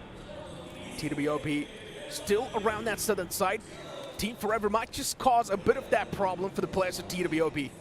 Oh, they definitely need to push through as well. TWOB not exactly in zone as well. And in front of them is going to be Aryan as well. TWOB, they do have those vehicles to work with, and based on their mets-wise, they do have a decent amount of utilities to work with. But let's catch up a little bit more on this replay and how things actually happen here, especially coming from Eggy versus Los Hermanos. Eggy, they were the ones that actually crashed towards them, but the defense coming from Los Hermanos was really, really spot on, and you can see the celebrations behind the scenes for Los Hermanos, and they are very, very happy with this strong start here in day one. Why would you not be? Los Hermanos is one of the newer names, and they're doing so good for themselves. 7 eliminations off the rip like that. That too in the first game. That's going to be a confidence booster. And also you speak about the jitters that's going to be there on the first day of the land. Those 7 elimination points are going to take it away. You know so what? Los Hermanos, they've got an explosive start. You know what? Prediction-wise, based on the community, Los Hermanos is bottom 3 predicted to win. And right now, this is going to be a huge statement coming from them saying that, you know what, it's anyone's game. This all 16 teams is equal when it comes to the battlefield. That's the thing, right? Prediction pretty much towards the grand finals. They're like a shot in the dark. You never know. Sometimes the known names can also fumble up big time, and I guess the entire BMPS has been a testament to that. A lot of known names are not able to make it to the land finals, while the newer names, they have been astonishing us. God's Reign, even they found a bit of that footing towards Pochinki. And God's Reign, once again, they have been hurt by the players of 8-bit, so God's Reign does want to go for the revenge, but they just do not really have enough men. The zone shifting right on top of the players of K9 Esports. This seems like a date with destiny for K9. Yeah, K9 has a very, very wide spread towards the north side as well. So arguably the 2 teams with the strongest position as of yet here is going to be Los Hermanos as well as K9. But of course, we do see K9 having a little bit of run in there as well. A couple of names being lobbed over from the side of God's Omen trying to jeopardize them, but nothing super crazy. Sorry, it was Rising Inferno Esports here. And it seems like the church compound is where K9 Esports wanted to try and target them. But unfortunately, save the nade from Slug. What a nade! How was that able to find a knock? The man's able to thread the needle. Next nade tossed out. It's going to chip the damage a bit more. Slug, he wants to stop that revival from coming through. Wants to toss a nade in that generic direction once again. But a return nade from Godin's going to find the knock. And that's going to stop the prowess of Slug. Well, Slug put to sleep, at least as of now, so no problems will be there for Rising Inferno. Yeah, Clutchmeister go 10 with a very, very important nade to try and slow down the tempo of K9 Esports, but this gives them a little bit more space. As of yet, K9 Esports, they're backing out. They got him out. They lose a Wico in the process, but they are going to disengage, so Rising Inferno Esports will not be able to pursue the matter. Meanwhile, 8-bit still stuck in that scuffle of a fight in towards Pochinki. And right now, based on the circle, they need to get out. And trailing behind them is going to be God's Reign. And I don't think Oh, they do. Samraj, he's got some insane here. He knows for a fact there's a team behind. And Equinox getting knocked from behind. This is going to slow down their exit as well. Yeah, of course, 8-Bit. They need to buy a bit more of that time to actually get the revival up on the fallen comrade. Equinox will be back up on his feet. It's not an issue. Godsreed slowly and steadily moving up, just pre-firing around the corners. But they need to be careful. 8-Bit's got the man number, and that's where 8-Bit will have the major advantage too. Destro wants the revenge. He wants to get the redemption. But Destro gets stopped by the players of NoNx, and that's also going to be confirmation followed up. Godsreed messing things up by a mile. One last man standing by the name of Neo, and can he really clutch it out this time? Oh no, he doesn't have mats. Stage 5 is gonna hurt as well. It's down to his last first aid kit. He's gonna make a mad dash into his this. It's either run into his 8-Bit or run into its NoNx. He doesn't really have a lot of options to work with.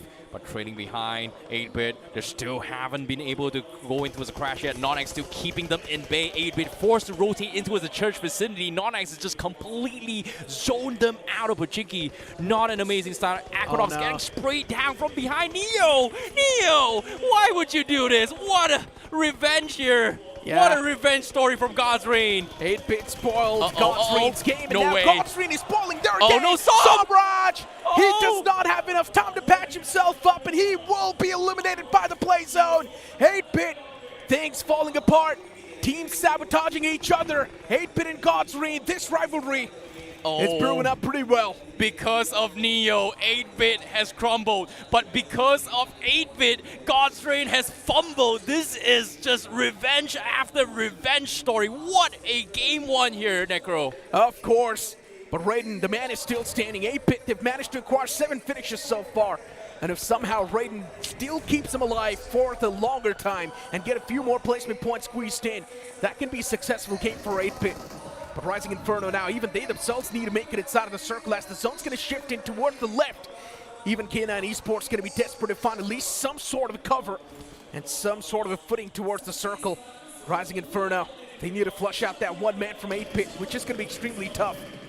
Well, speaking of tough right now, Rising Inferno Esports, they heard all those commotions from NoNx.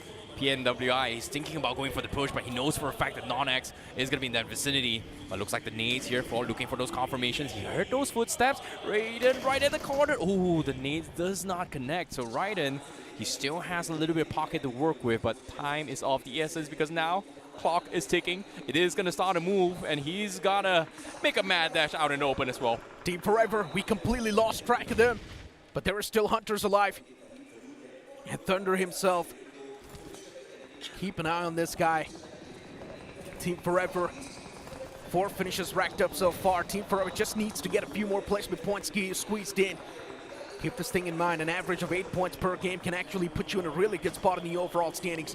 And K9 Esports, even they're gonna make that mad dash towards the zone for Miracle Esports. They start to fall apart. A prey for K9 Esports, and for Miracle Esports, they might just be feasted upon, and even the last man gets ripped apart. That's it for Miracle Esports. 0 finishes and just 1 placement point.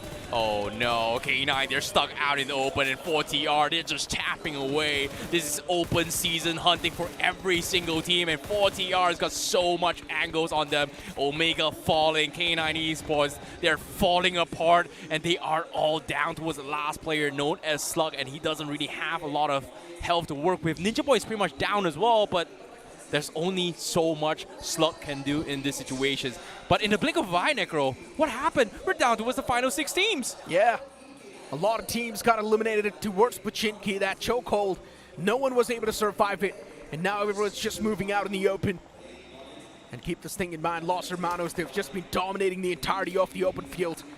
Since they have the strongest compound available in the final few moments, Los Hermanos can just peek outside of the windows and beat the shooting turrets. Yeah, they definitely are. Same can be said for Rising Inferno. They're just picking every opponent apart mid-rotation.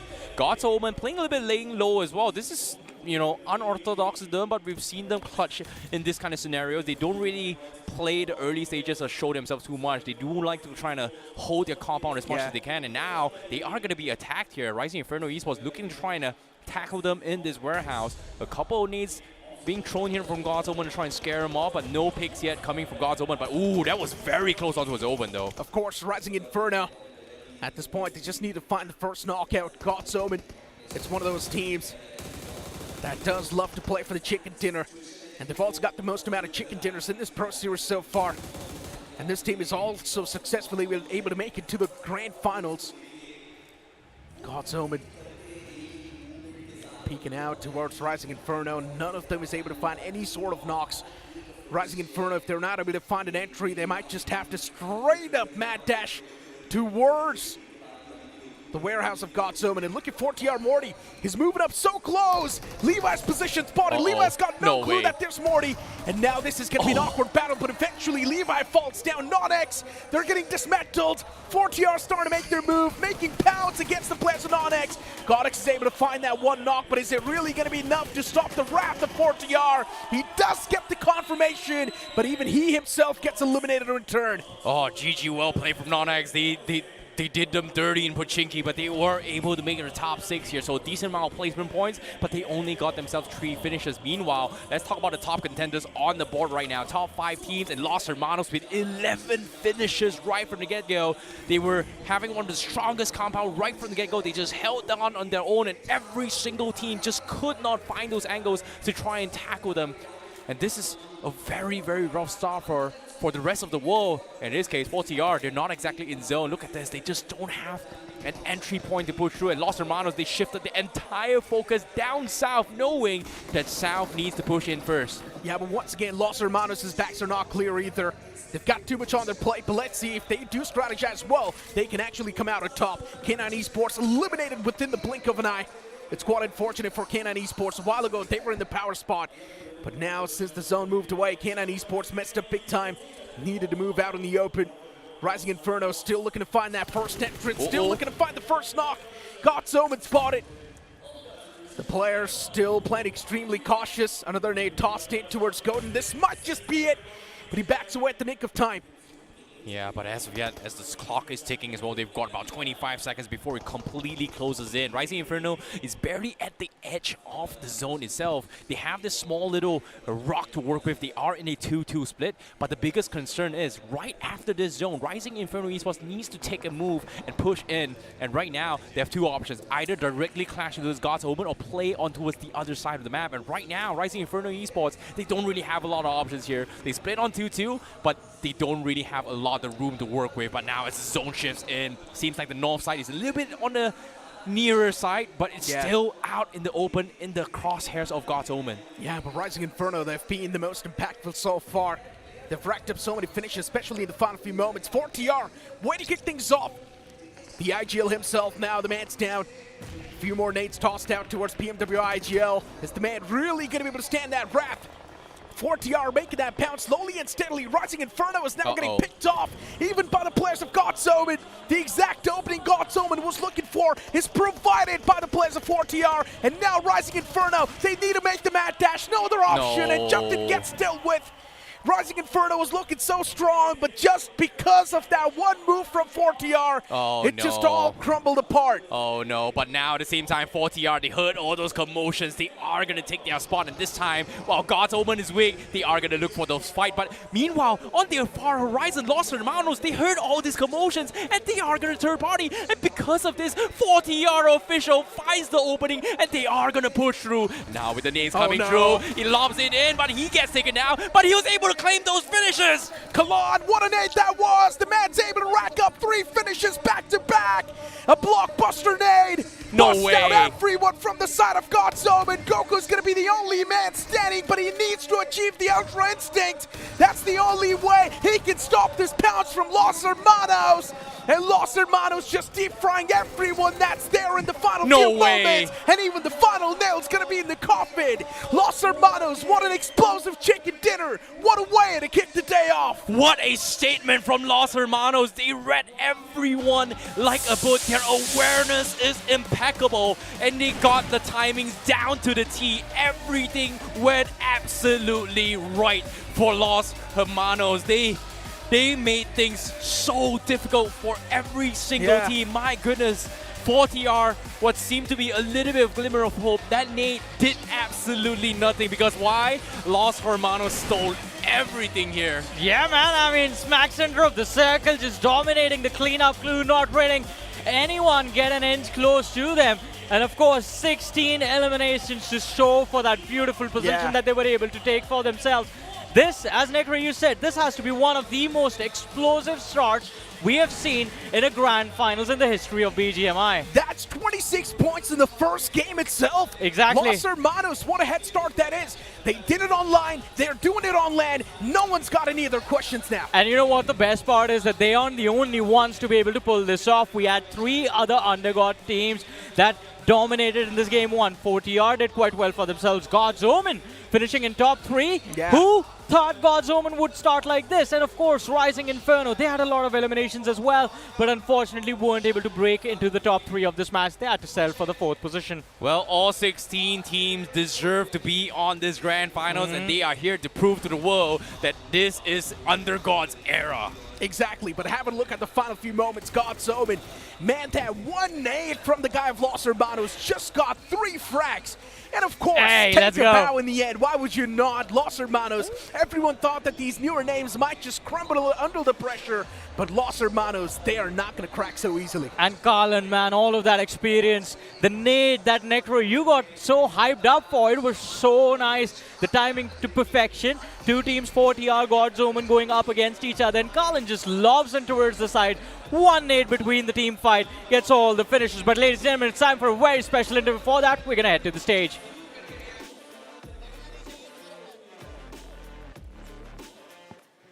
Thank you so much, casters. And hermanos, ये हार कभी नहीं मानेंगे. पहली जीत in the first game. Congratulations, Los Hermanos. And what a game. ये कितना important होता है? How important it is to begin the grand finals with a win. How important it is for the team. How important it is for you on a personal level. Starting में इतना अच्छा push मिला कि आगे हम और अच्छा conference league खेलेंगे. And a lot of people are watching you at home. इस समय बहुत सारे लोग ये स्ट्रीम देख रहे हैं. आप इस समय इस मंच पर हैं, BMPS ग्रैंड फाइनल्स में हैं. And ये जो ट्रॉफी है, of course, it means a lot to all the BGMI fans. Tell us about Los Hermanos. How important and how hungry are you for this trophy? तो last time when we played LAN उतना अच्छा नहीं गया, तो इस बार ऐसा करने की प्लान ही नहीं है, ऊपर ही आएंगे. एंड एकदम स्टाइल के साथ खेला है, एकदम बढ़िया खेला है. शुरुआत आपकी बहुत अच्छी हो चुकी है. So wish you all the best for the remaining games. And इस समय स्ट्रैटेजी क्या है? डे 1 के पहले आपने सोच लिया था कि पहला गेम जीतना इंपॉर्टेंट है ना. जो हमारा नेचुरल गेम है वही खेलना था, कुछ एक्स्ट्रा नहीं करना, बस उतना ही था हमारा जो स्ट्रैटेजी. नेचुरल गेम में अगर इतना बढ़िया खेला है तो आप समझ सकते हैं कि अभी ये जो कंपटीशन है इसकी बस शुरुआत हुई है. अभी आगे आने वाले मैचेस में, आगे आने वाले मैप्स में क्या क्या आप देख सकते हैं, क्या क्या आप एक्सपेक्ट कर सकते हैं, ये सब अच्छी तरह आराम से डिस्कस करेंगे हमारे लवली कास्टर्स. तो चलते हैं एनालिस्ट डेस्क की तरफ. And of course, as Rohit said, we're going to talk about what's going to happen. But before that, what did happen in this previous game? Ladies and gentlemen, we have our realme highlights. This has got to be the best possible thing that happened in the first game itself, right? 8-bit targeting God's Reign because they knew the plane flat path was up north and God's Reign's going to be suffocating off the rip. And 8-bit, they instantly looted up towards Pochinki, moved down south, camped it out. It was a diabolical plan coming from them as well. And of course, we did catch a glimpse of towards TWOB. Meanwhile, Los Hermanos' first major engagement here was against Eggy. This was a very important fight for Los Hermanos to win because the moment they won this fight, everything else was history because no one dared to challenge their compound despite being in the center of the circle where every single team rotated around and of course including teams that rotated into his Pochinki. Well, when we talk about sweet revenge, guess what? Neo is the reason why 8-bit was completely shut down to convert into his late game stages. They got some sort of revenge at least. That's what they're going to be happy about. But who would have thought that this is how we're going to kick off match number 1 itself? Somraj drop clashing Destro like that. Well, I wouldn't say drop clash. I would say it's interception. Hey man, I mean, yeah, interception, but overall what I want to say is aggression towards a person he just called a senior. Hey, look. Hey, there was a sign, right? It was a hint. Johnny, look, at that point, you cannot even call it disrespect because that was just a master plan. Samraj was planning for it. He's done a lot of research with the way he executed that, and you can clearly tell as well. God's Ring just fell to that plan. They never expected so. Exactly. So speaking of plans, right? I really like how things actually happen as well. NoNx and Rising Inferno Esports making sure that, hey, you know what? 8-bit is around here, and we're going to try and stay in Pajingi, waited for them, and kind of force them into a spot where they just had no way out. Like, 8-bit only had two options, either North or West. West was NoNx, North was Rising Inferno Esports. They were stuck. Hey, but only one option for Karlan, and that was to take those finishes and take the names of the players that he was finishing off. 7 eliminations secured, 5 knocks inside of that first match, 959 damage dished out. Necro, this is more than the teams that took an early exit in the bottom 6. Pretty much. That one nade from the man was able to find an instant 3-piece, just dismantling the entirety of God's Omen.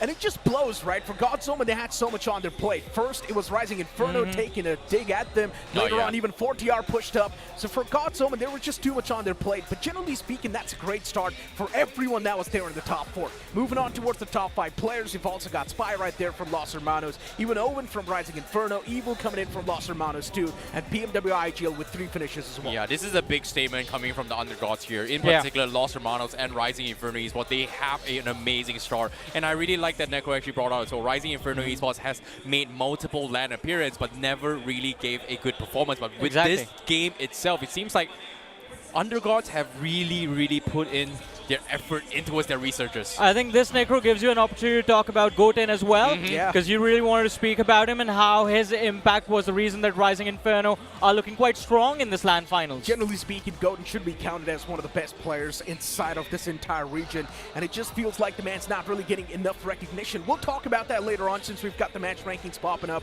26 points from Los Hermanos, what a way to kick things off. That's a head start. Even Rising Inferno getting 14 points, that's a great amount of points. 4TR as well getting 11 points. You've also got God's Omen with 10 points, K9 Esports, 8-bit getting 7 points each.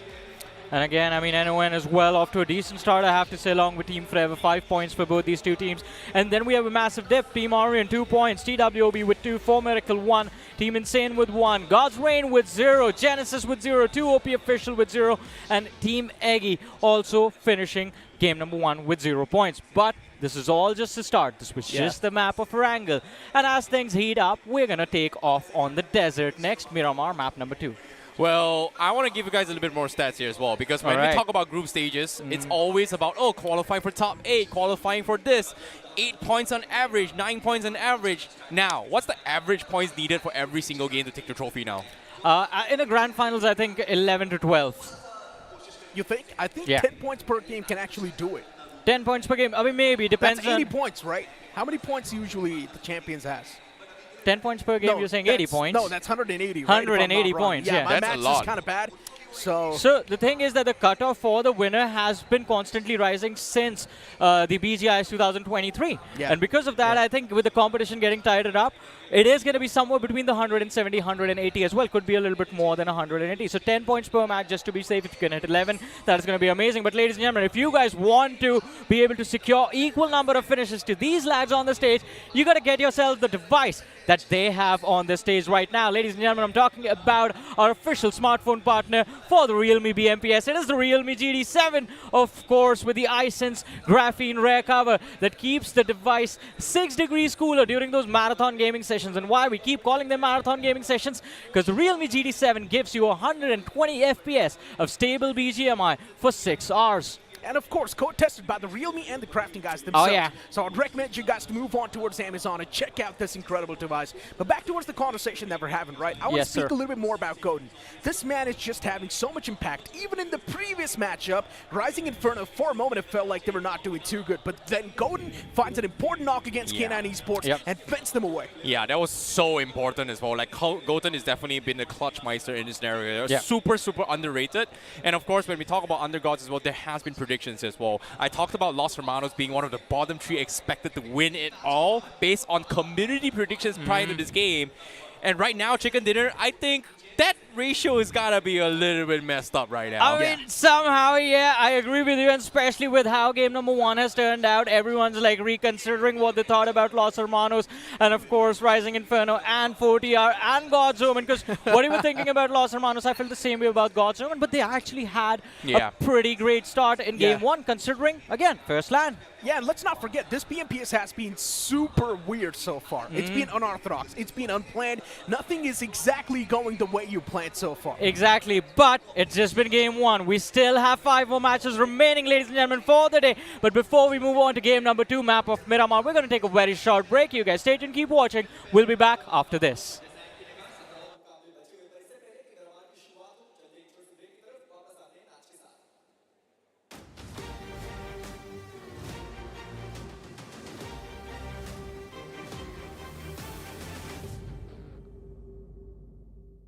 All right, team, we have got our chance.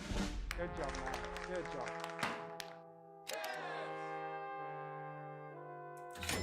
Defeat.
Kia, movement that inspires. सब ठीक ही है, पर कुछ तो missing है. Go on. I miss that OG ice cold feeling, you know. A classic situation. जब squad के साथ लॉबी पे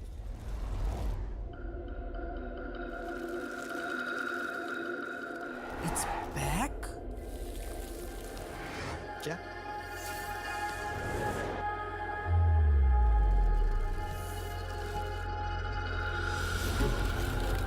No way!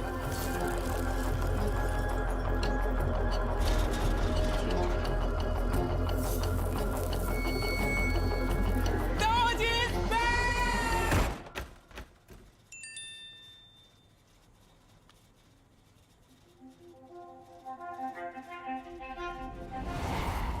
Oh, bhai, it's back!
What a way to start the realme BMPS 2025 Grand Finals. Game 1, chicken dinner in the hands of Los Hermanos. It seems like the reign of the undergods are truly in way here. My name is ICBaby12, joining me with 2 handsome gentlemen here. It's going to be your commentators. We have Fixes and also Necro as your English commentators. But now, Expectations here, boys. Seems like Los Hermanos has definitely surprised most of us here. Fixers, what is your thoughts on that game itself? Yeah, I was surprised and not at the same time. Los Hermanos getting the first chicken dinner, they have done this even in the past, I see.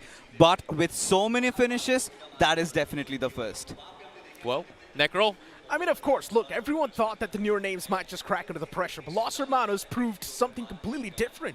Los Hermanos in the first game itself, they are just over here to dominate, and that was a clear message delivered by them. And not just that, the top four were the undergods. You've got 4TR as well in the mix, even God's Omen doing pretty good for themselves. Everyone in the top four has a lot of points. Well, seems like when it comes to LAN, people always say LAN pressure does affect the morality and, of course, the momentum coming into the game. But it seems like teams, especially undergods, especially those who have no experience, doesn't give a damn.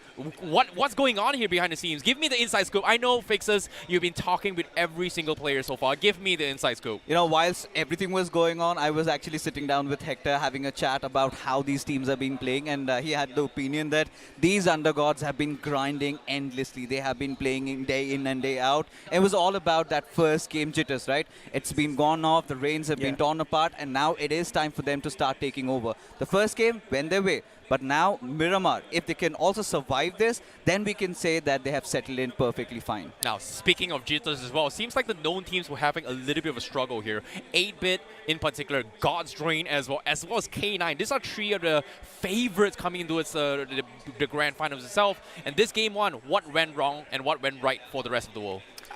I mean, look, at this point, it feels like, as you mentioned, right, first game jitters. Yeah, for K9 Esports, the moment the zone shifted away from them, it felt like K9 Esports was too exposed. The moment they started to make the rotation towards the circle itself, they were so exposed that everyone was taking shots against them, including 4TR, Team Forever. Los Hermanos was the prime suspect. They were constantly hammering down anyone that was moving out in the open. Well, speaking of adaptations as well, I think when it comes to moments like this as well, it needs to be made here. Do you think the experienced teams will have a little bit of a better coping with the morale factor, or maybe even what happened in game one? Because this wasn't exactly a result that a lot of teams was expecting coming into the game one itself. See, honestly, I see a Necro, a lot has changed. Everybody thought this would be a very slow game of Erangel. That has been always the case in the grand finals. The first game is usually slow. This time, it was too fast. There were so many teams fighting against each other, and we were not expecting that. And Los Hermanos did capitalize on that. They went for those third parties. They did their bidding. For God's Reign, I mean, they were caught with the pants down. I mean, 8-bit set that camp up. That was very well orchestrated. But for K9, I'm pretty sure all they need is that one big game, Necro. Look, throughout this entire BMPS, we've thought that the known names might just have the advantage, but then all the known names have failed to qualify as well. Even over here, we think that the known names might just have the advantage, but the first game itself, once again, the undergods have proven themselves. Yeah, I really like how Los Hermanos is very shy right now. He knows for a fact that cam is on them, and you know what? I don't want to look on the camera right now. It's just very, very shy. But he's got that alpha personality, right? It's just not showcasing it maybe, you know, after he wins the title or something. But hey, laser focus, right? Yeah, laser focus, still soon to say. And but you know, we need to also talk about the others. God's Omen played really well. Even for NoNx, they were doing quite decent, but could not get inside the circle. But Team Eggy, certainly eyeballs will be on them, I see, as to how they perform in the next game. Yeah, pretty much they struggled in the first game itself, right? Moved on against the players of Los Hermanos, got absolutely destroyed. They did not even have enough man number to actually go for that fight against Los Hermanos. Yeah, I agree. And even for Genesis as well, these are the teams that kind of bowed out rather early just because of the fact that they had one very, very bad engagement. And you can see the faces of every single team. Tensions are very, very high. The pressure is going to keep up as well. And we always talk about Grand Finals Day 1. It's all about a strong start, all about momentum. But you have to give credit towards the coaching staff as well as the preparations coming to day number 1, because there was a lot of strategies being made by every single team in game 1 just off Erangel itself. So are we going to be expecting this in Miramar as well? Insider, come on, Fixers. So in insider news is that, as we all know, we will see some drop collisions happening around El Pozo, something maybe around the Los Leones. But yes, the undergods, they've all done their homework. And this is quite visible from how they approached game 1, where we could see the known teams, experienced teams overthinking. So I think for the known teams to really thrive, they need to be instinctive. They need to take those actions and they need to push on it and not mess up. I mean, look, the El Pozo drop clash has been happening for a long time, but since El Pozo is such a massive city, those two teams can easily loot up and move their own merry way. Now, you speak of Los Leones drop clash, even that's been happening for a long time. Los Leones is such a massive city that teams can easily loot up and once again keep on moving their merry way. So I generally do think this map of Miramar, it's going to be a bit of a slothy start. Well, it is going to be a very, very slotty start as well. Are we going to see drop clashes? Are we going to see disputes here? Because we did see a very, very strong dramatic start. I want to say drama, but it was definitely dramatic here because a lot of stories behind the scenes here, especially rivalries. And I brought up a very, very interesting rivalry, which is about K9 Esports as well. K9 versus Genesis, they go way back. And I want to see the kind of interview very, very soon here. But now, thoughts on towards 4 Miracle, guys. Yeah, the first game was a little bit shaky. Not exactly the 4 Miracle standard that they've set so far in the online stage. But once again, we can blame the first game jitters, right? 4 Miracle just trying to know exactly what the playstyle is going to be looking like, how the field's going to be of the game, especially towards the land. And now once they get settled up well, 4 Miracle Esports once again can execute their classic rotations. Let's be honest, IC. You need to understand that Dragon, he's one of the youngest IGLs, and it's his first LAN coming into play. So that has to be very important. That is of a crucial notice that we have to keep in mind. Oh boy, looks like our boys are ready as well. Tensions is an all-time high. All 16 teams gonna give you guys one of the best performance here in realme BMPS 2025. You can see depth stares of the players. Wow, that is just some insane tension in the arena itself here. Everybody is looking to party, and we are gonna be jumping straight into game number 2 of the realme BMPS Grand Finals day number 1. Ladies and gentlemen, we are heading into the map of Miramar. Boys, take it away. As the Deserti lands boot upon the screen, the plane's going to be in the skies once again, starting all the way from Partona towards the northern side, which will be Torre Muda. And this plane flight path a little bit tilted on towards the right side. That means El Pozo, now it's going to be out of reach. Oh, indeed. Especially for the teams dropping down on the western side, there will be a long stretch, Necro. And this is where, like you said, right, all these teams around those eastern areas, let's talk about the likes of God's Reign. This time, however, they do not have to tussle for those vehicles. Surely Somraj would be going elsewhere. Surely Somraj needs a vehicle right now. Imagine God's Reign taking a sweet revenge this time around. I mean, change your course, change your trajectory, go after him. Would love to see it, right? We all would love to see that happen. And especially at this point, with the way the plane flight path as well is forming up, for Somraj to make it towards El Pozo, it's going to be extremely tough. So he's definitely going to go for that pit stop, get his hands on the basic weaponry, get his hands on the vehicles, and then move in towards El Pozo. But while doing so, there's a big chance Somraj might just face off someone else in that pit stop collision. And I would love to see who that team is going to be. Could be Team Insane, because both of them, they'll have to head over towards El Pozo. Imagine them dropping for a vehicle and fighting it out. Who knows? This would be lovely stuff. But right now, as things are, K9 taking that plunge around Picardo. Eyes will also be on those vehicles and head off.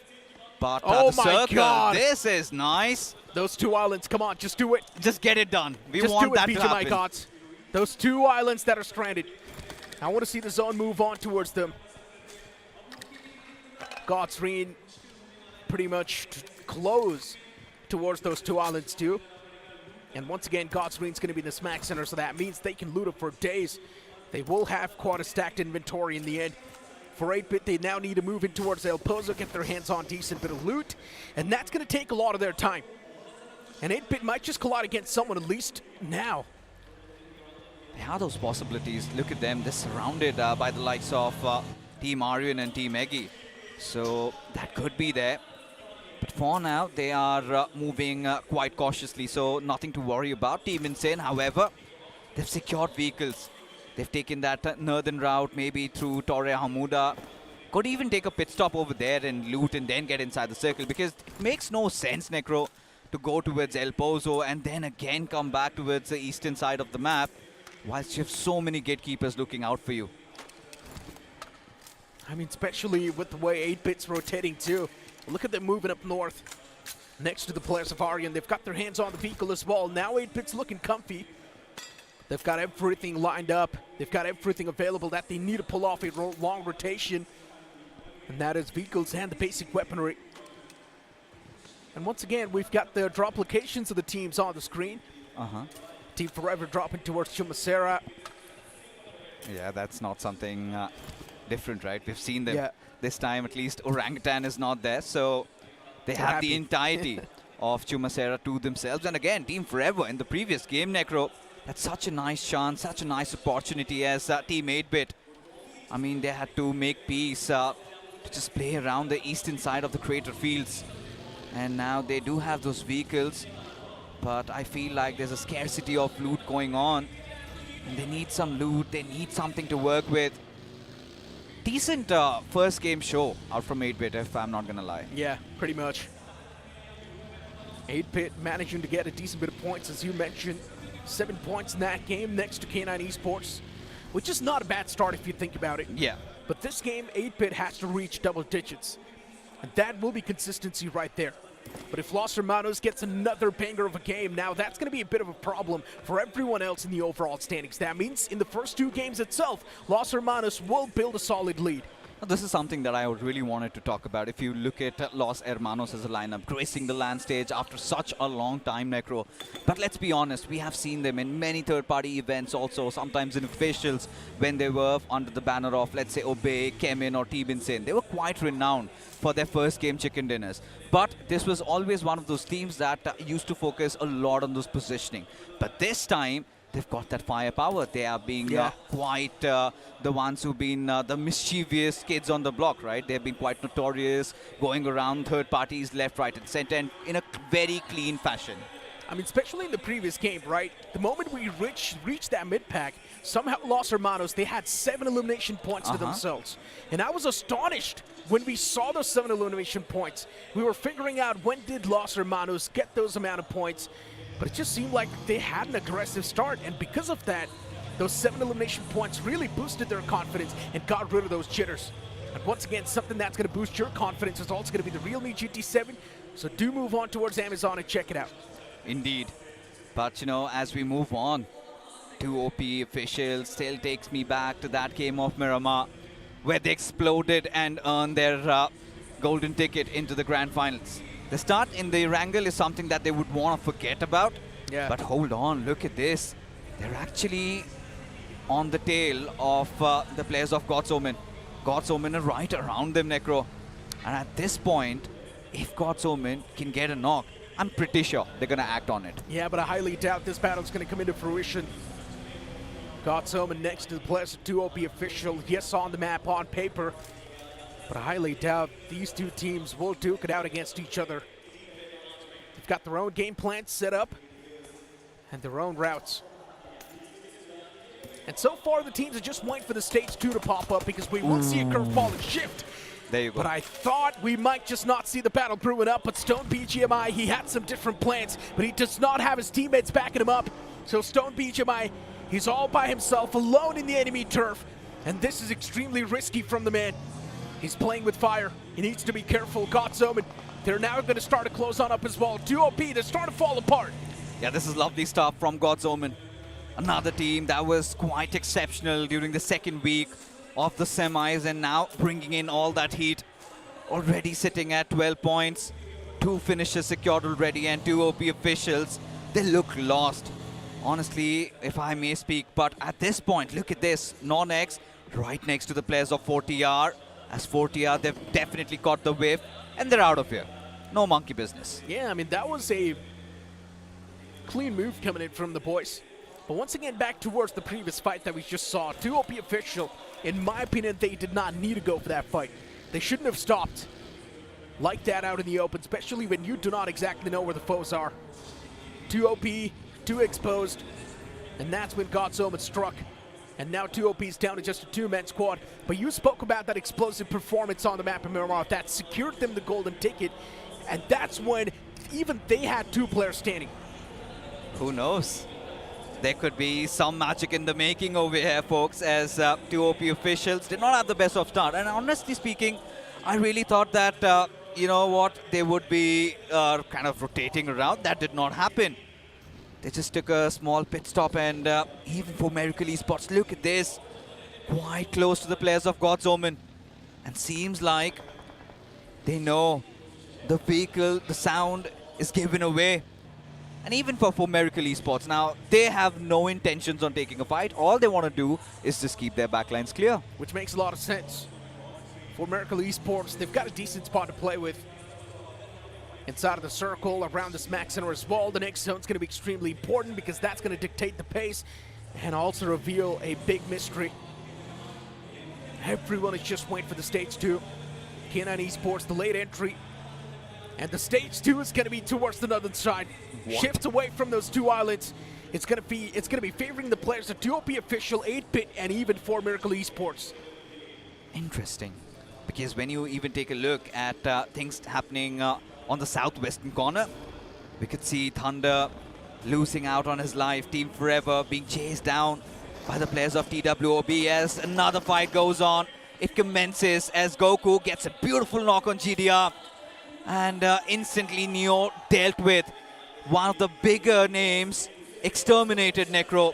God's Omen, they're starting to feel themselves. Yeah, they of course are. God's Omen, the previous game, they did not really have a lot of elimination points converted.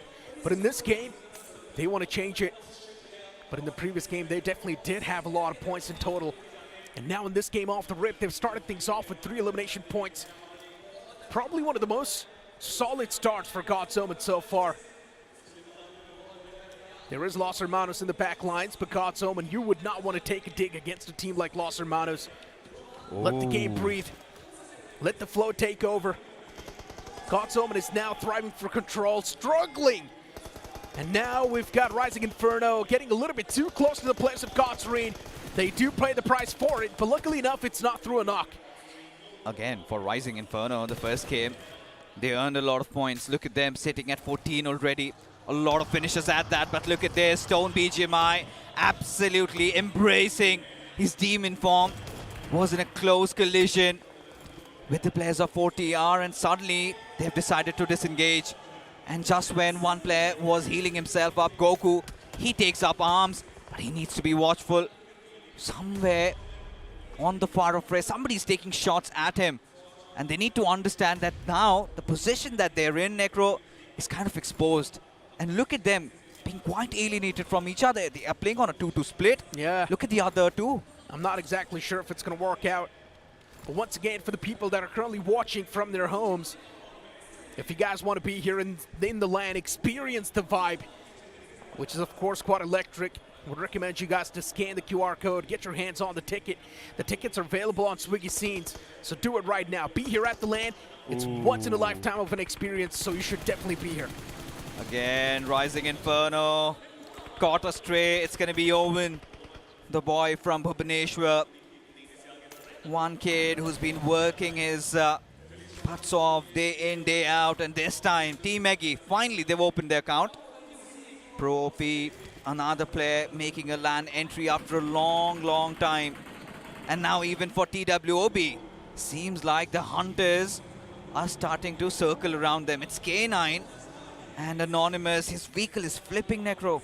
Yeah, indeed it is. TWOB. At this moment, spotting out the players of K9 Esports right next to him. And even for K9, they maybe have a lot to prove. Unfortunately for K9 Esports, they've lost out an important player. And it is something that K9 Esports never saw coming. TWOB on their move. Since they want to make it inside of the zone, there's also Genesis Esports looking extremely comfy. But NoNx, they're not going to let go off the players of K9 Esports just like that. Still, you can see the players of K9 wanting to make that rotation. Omega, the man's playing with fire. There's so much risk involved with this move from Omega. Still goes for the peak. Roman is compromised. He's all by himself from NoNx. Is there any sort of cover available? Roman, he needs the cavalry. He needs the cover from his teammates. Roman is also taking a lot of shots upon himself, and K9 Esports, they're not going to be stopping anytime soon. They make it up close and personal, but K9, even they're playing with a lot of fire. And as NoNx, finally, the cavalry arrives. And this time, yes, Lovish is there. Instantly scoops in Roman and takes him away. Out of harm's way, if I may say. But in the midst of it all, look at this. Even Team Insane, they find themselves in troubled waters. Yash already being taken down, and like, you could see the lack of conviction from the side of K9. They knew the player was all by himself, but look at this. TWOB and Genesis locking horns. That's it. We've got Team Forever also around the corner, and TWOB, just like that, they've been dealt with. Genesis quick 3 finishes. Yeah, how did this happen, TWOB? How did they get dismantled so quickly? A team that was absolutely dominating through the online stages is now struggling in the grand finals. TWOB first 2 games completely down the drain. A bad start. They've only managed to acquire 2 points in 2 games. Genesis Esports, a lot of shots taken against 8-Bit. And 8-Bit's too far away at this point. No one's going to be able to find any sort of success. And now that you mentioned Team 8-Bit, Necro, look at them. They're also playing in a kind of an interesting split. Well apart from each other. But for Genesis, a decent start nonetheless as NoNx officials. They're also vying for a spot inside the zone. All 4 players alive, 1 finish secured as elsewhere Team Insane in a kerfuffle against the players of Team Aryan as engagements do go on. And look at this, God's Reign, pretty short Destro. He's heard all that commotion. Godex and Lavish pressing matters, but Godex from the far of fray, from behind instead. It's going to be Delta who takes him down. Big man down. NoNx though, they're constantly just running for the elimination points. And this time it's going to be the players of God's Reign on the receiving end. Godex, the man was taken down. NoNx now is taken down with 3-man squad, but it's completely fine. Things can still be recovered. NoNx is not feeling too great themselves. There is Destro still trapped all the way back in the blue. And this time the blue's doing a lot of damage too. Working NoNx go. Look at Delta. The man's just waiting for Roman to peek out in the open. But I highly doubt Roman's going to do that. That'll be a rookie mistake right there. NoNx wants to get their hands on any sort of equals, then take a rotation out of the spot. Destro is constantly patching himself up. He's got 24 bullets in the magazine. And one of the men from the side of NoNx falls down to the play zone. Not a good news at all. Lovish spotted out in the open as well. Even he's going to fall down. What's going on? 4TR, they step inside of the picture. NoNx getting picked off slowly and steadily. This game is now turning out into a blunder. What's going on? So difficult to contemplate what's happening, and especially for NoNx.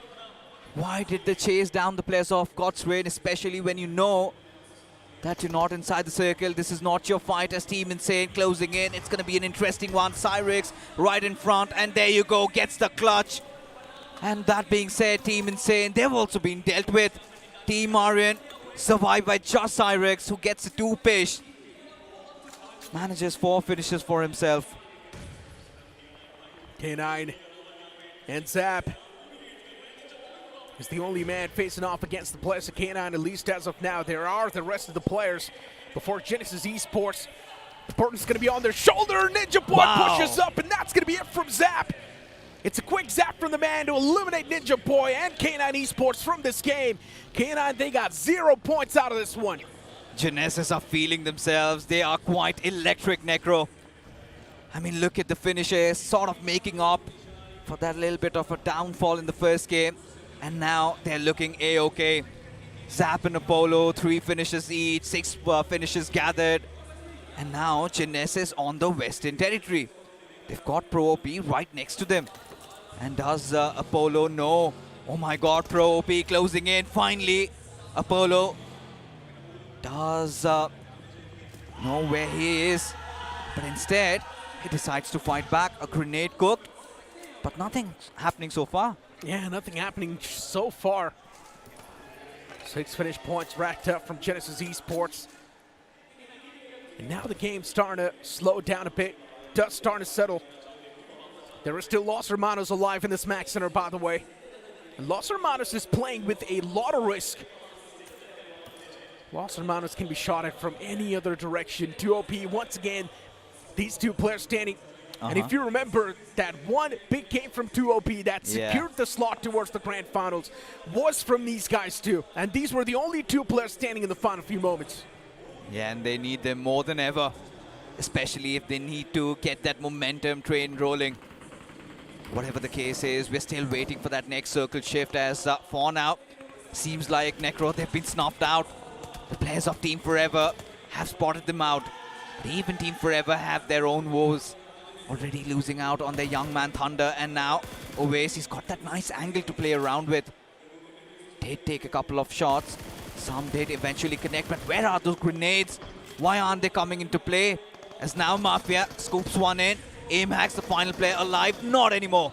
Team Forever successfully exterminates this threat as they've got those 3 finishes. Yeah. Now they need a good spot inside the zone. The man's down and out. It's quite unfortunate. Wanted to see a little bit more from the boys, but this time around, maybe not. TWOB, better luck next time. But Team Forever, for them, the first game wasn't good either. It was not the Team Forever standard game. But hopefully now they can pull off a miraculous comeback in this one. Thunder's the casualty so far for Team Forever. They've only got 3 players standing, but look at Los Hermanos once again in this match center. They've got the high ground to play with. That means the shooting turrets are ready to be activated. And this is something quite interesting, right? Instantly switching gears, you know you've got a very high finish game, and all you need to do is find the confidence, keep it rolling. And now NoNx just survived by Levi, one of the top fraggers. Even has himself right atop the MVP leaderboards. This young man, he's got a lot to prove right now. Now under heavy fire, being shot from multiple directions. Has spotted out Cyrix though, but he's shot from the sidelines. It's going to be Somraj who gets the bidding done, and NoNx, just like that, get eliminated. Yeah, rough luck for NoNx. And 8-Bit still cooking inside of the game, but this time slowly and steadily. 8 finish points, or 8 points in total, that's what I mean to say. Eggy, a bit of a trouble for themselves as well since they're out in the open, and Los Hermanos, once again, the turrets, they activate. Eggy, the only cover for them that's available are the vehicles that they've got. But slowly and steadily, those vehicles are now getting blown up. So where is Eggy supposed to go from this spot? It's such an awkward spot to be in. And Eggy for them, there's just too much on the plate. This game might just be it. Sort of comes down to how many smokes they still have remaining. But look at this. Karlan has actually closed in the gap, with Shadow providing support fire from the backlines. It's going to be interesting how the approaches. Smokes have been laden out. And even the players of GDR, they're also inching in closer. Well aware of the whereabouts of Los Hermanos, right atop the Chocolate Mountain. As for Shadow, he's got himself all poised, coiled, ready to strike, just waiting for that smoke to dissipate. The man's eyes are pinned. He's ready. The moment anyone steps out in the open, that's going to be it. Kalan, what are you doing? That's a big mess up. Should have checked your sidelines, and now he gets punished by God's Reign. Los Hermanos, a little bit too confident in that instance. And overconfidence this time gets punished by the players of God's Reign. That's going to be 1 free piece of candy acquired. And for Team Forever, even they're getting shot at by the players of 8-Bit. 8-Bit from the far fray, punishing anyone that shows themselves. And for Team Forever now, it's time to make it out alive from such a bad spot. Yeah, now look at this. The push has finally come in. Zap with that burning vehicle drives over, but it's going to be Hunters who steps out. Not this time. Mafia puts a stop at him. And there's something with Mafia and BMPS. Previous one also secured the podium. He had tears in his eyes, but now he's got vengeance. Needs to redeem himself. A fight against Genesis, Apollo, his attention redirected elsewhere. And Team Forever could capitalize on this. Cheyenne just needs to patch himself up. Apollo in the middle of nowhere, Necro. Yeah. Does he even know? Yeah, he knows. He definitely knows. But Apollo thinks that there's no line of sight from the top, but Apollo is also getting pinned down from Los Hermanos. And that's going to be the end to the story. Los Hermanos, once again from the center. They're just constantly gunning anyone down that's out in the open. Los Hermanos trying to funnel in as many elimination points as possible, but this time the zone's not going to be their best friend. It is starting to shift away from them. Los Hermanos is now on the edge. Rising Inferno as well. They're starting to pop themselves up in this game, as they've managed to acquire the first finish, or almost managed to acquire the first finish, and that's going to be tallied up. Team Forever pushed up close and personal against 8-Bit. 8-Bit's hurt. The man's knocked out. Aquanox in the back lines gets spotted. Shots taken, but no conversion just yet. 8-Bit, they're hurt, but as soon as the man peeks out, Aquanox is able to strike one of the players down from the side of Team Forever. Now takes it down to a two-man squad. Team Forever in a big world of trouble, but still Mafia, what a drive-by that was. Shuts down Aquanox in the middle of that vehicle, but even he himself gets taken down in the end by Gamla Boy, and now Raiden pushes up close and personal, but Shayad shuts him down. Team Forever still keeping themselves in the race. You know, two big titans fighting against each other, and the third party is inevitable. But before that, look at this. For Miracle from the sidelines, they close in. Of course, Omraj did get that final finish, but it's going to be Dragon who puts an end on him. And this is what we wanted, right? This is what we expected to happen. That exactly did. And now for God's Omen, still quite sturdy, right next to them are the players of Rising Inferno Esports, scattered apart, but well aware of God's Omen's position. How does God's Omen Necro get out of here? Good question. But God's Omen, as of now, they've got a solid compound to play with. They're also on the edge, inside of the circle as well, so I highly doubt God's Omen need to move out anytime soon. Rising Inferno, though, they're constantly taking shots against him, and because of that, they're also burning through meds. Rising Inferno themselves, you can look at Jutin, he's only got 117 bullets in spare. Does not have a lot of bullets, so he needs to be extra careful with his ammunition. Los Hermanos, once again that split that we did see a while ago. It's not coming into fruition that well, but that nade from Shadow does find a lot of damage against Destro. And now it seems like God's Reign isn't a big sandwich. I'm kind of in a situation where I'm starting to wonder, you had such a nice high ground, why did you not get the information? For Los Hermanos, they had everything working in their favor. All they had to do was just look down, and they would have found the players of GDR, and maybe Karlan would have been alive. But whatever the case is, they've got to make hay. They've got to try and enter in. Shadow scrolling through right next to him. Delta and Justin together. Even for GDR, how things fell apart, it's still a decent recovery from their side. Oh no, Evil spotted. Ooh. God's Reign, eyes pinned on towards Evil. The man's locked in sights. Now just waiting to be executed. Evil's got his hands on the MG3, and that will be doing an insane amount of damage, but Evil, the moment he went for the peak, a lot of damage was dished out against him. Los Hermanos, it's not the best possible stance they're being put into, but Shadow falls apart. Unfortunate for Miracle Esports, they take down Shadow. Stolen. Los Hermanos now down to a two-man squad. Los Hermanos, what can you do? Evil, even he's getting knocked out. Los Hermanos in a big wall of trouble for Miracle Esports from the back. They're constantly hitting them down. Now it's just down to one last man. Spy, what can you do? He's caught in no man's land, Necro, look at it. He's caught between a pinch, in a rock and a hard place. Look at this, for Miracle from one side, GDR from the other. And now all he's gonna do is hold on, and Spy finally gets taken down. Reaper rips him apart, and that being said, Los Hermanos, they bow out on the 6th position. 2-3 finish points, that's fine. But when you look at the bigger picture, look at this, God's Omen, they had such a great start to the day. Same goes with Rising Inferno, and finally, this is where they would be locking horns. The amount of confidence we're seeing from the boys. For Miracle Esports, the first game was definitely there to get rid of the jitters, and now look at them. Flourishing, doing extremely good. What an 8 that was from Godin. Once again, finds the right mark. Second nade tossed up in the front. God's Omen in a big wall of trouble. Final two men standing. Superman and Stone BGMI. What can you do if you're the final two men standing? Whoa. Another nade tossed out. That's going to be another knockout.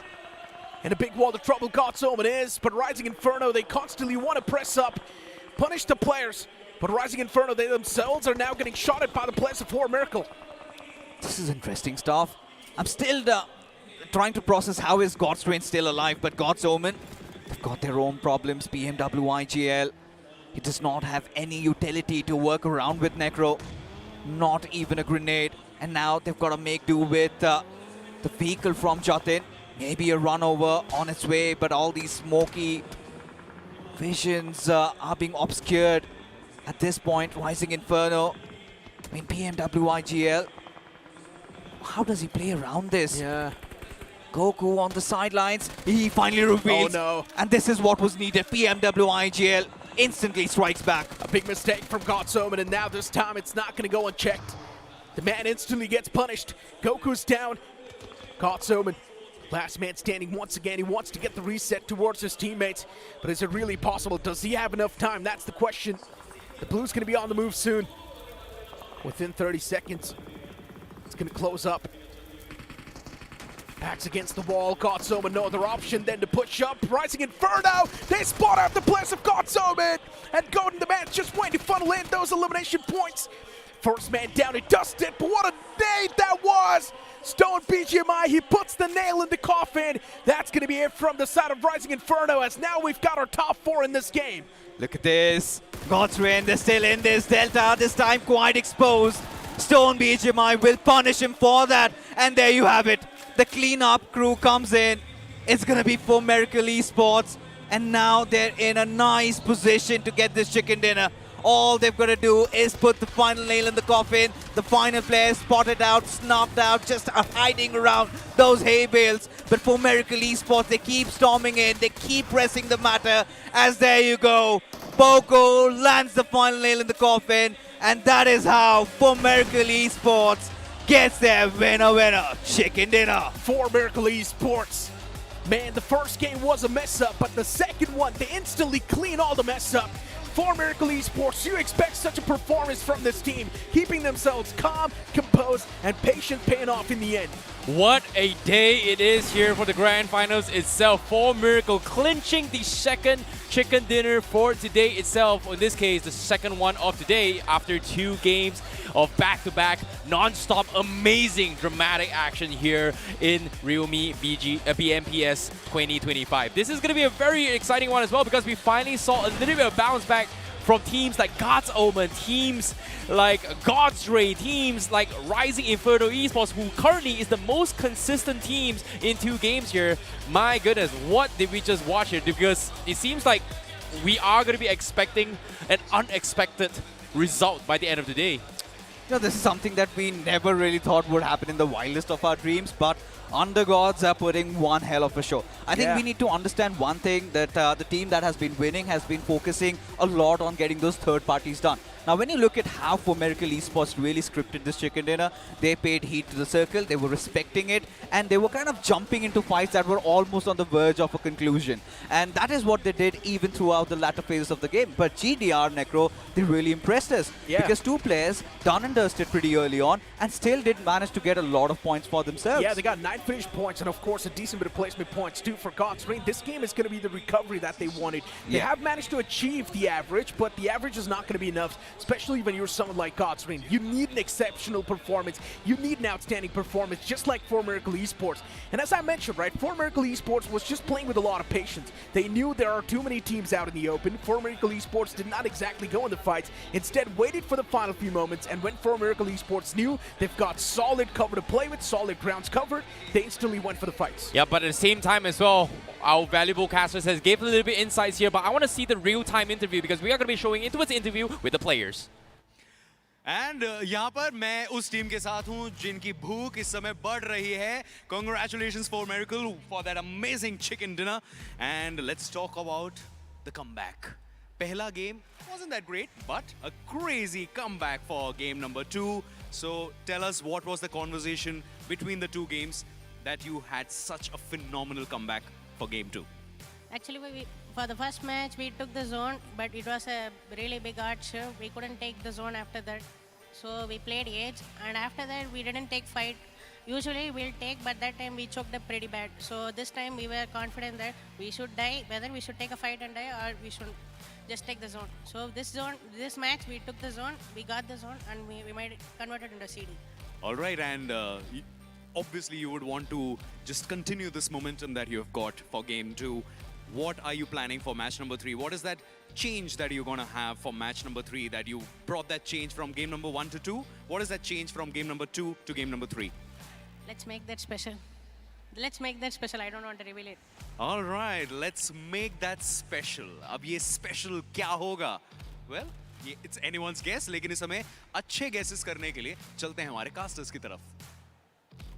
Well. Very, very interesting interview here with Rohit. Thank you so much for that amazing interview. Dragon has just got a very, very cuddly voice as well. But in case you missed out on action as well, that was pretty much the interview. Let's take a look at the recap on how things happened as well. This is the perspective of God's Reign. What went down in this scenario?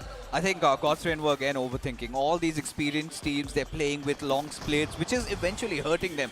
But despite that, I must still say God's Reign Necro made the most out of the situation they could have done. It feels like the teams think that they've got a lot to live up to, and because of that, there's just that pressure mounting up, and we're seeing a lot of these known names crack under that pressure too. 8-Bit, they tried their best to pretty much do the most out of the given situation and the circumstance, but in the end, Team Forever pushed up. 8-Bit also got pushed on by the players of 4 Miracle Esports. There was a lot to do and a lot on the platter. Well, it seems like a game of timings has been a very, very important factor in these past 2 games as well, because most of the teams has kind of struggled just because of the fact that when they're engaging in a fight, they weren't expecting this to third parties as well, and when they expect it, people just don't come. And it seems like it's been a little bit off here since in the grand finals itself. Yeah, it definitely has been a little bit off, right? It feels like the games are starting off with complete aggression. Then later on in the mid phase, the games are just dialing down completely low. And then in the late game, once again, the action is quite chaotic. Well, and of course, speaking of the action as well here in the grand finals, that was the first time we've seen Miramar being played in this 16 roster as well. I think at the start of the day, Somraj was already mentioning as well, excited to play with this 16 teams in this bracket of rosters coming into the grand finals. And it seems like it has kind of shaken the table here. And personally, I feel like when it comes to the first games in general here, it all comes down to homework, and homework. And Los Hermanos, Rising Inferno Esports, and also 4 Miracle definitely did their homework, especially when it came down to their debut match of Erangel and Miramar. But before we talk about what's the homework here, let's talk about the MVP of that match itself. You know, Mafia, especially that one knock Necro where he just switched his seats on the vehicle, that fight against Team 8-Bit.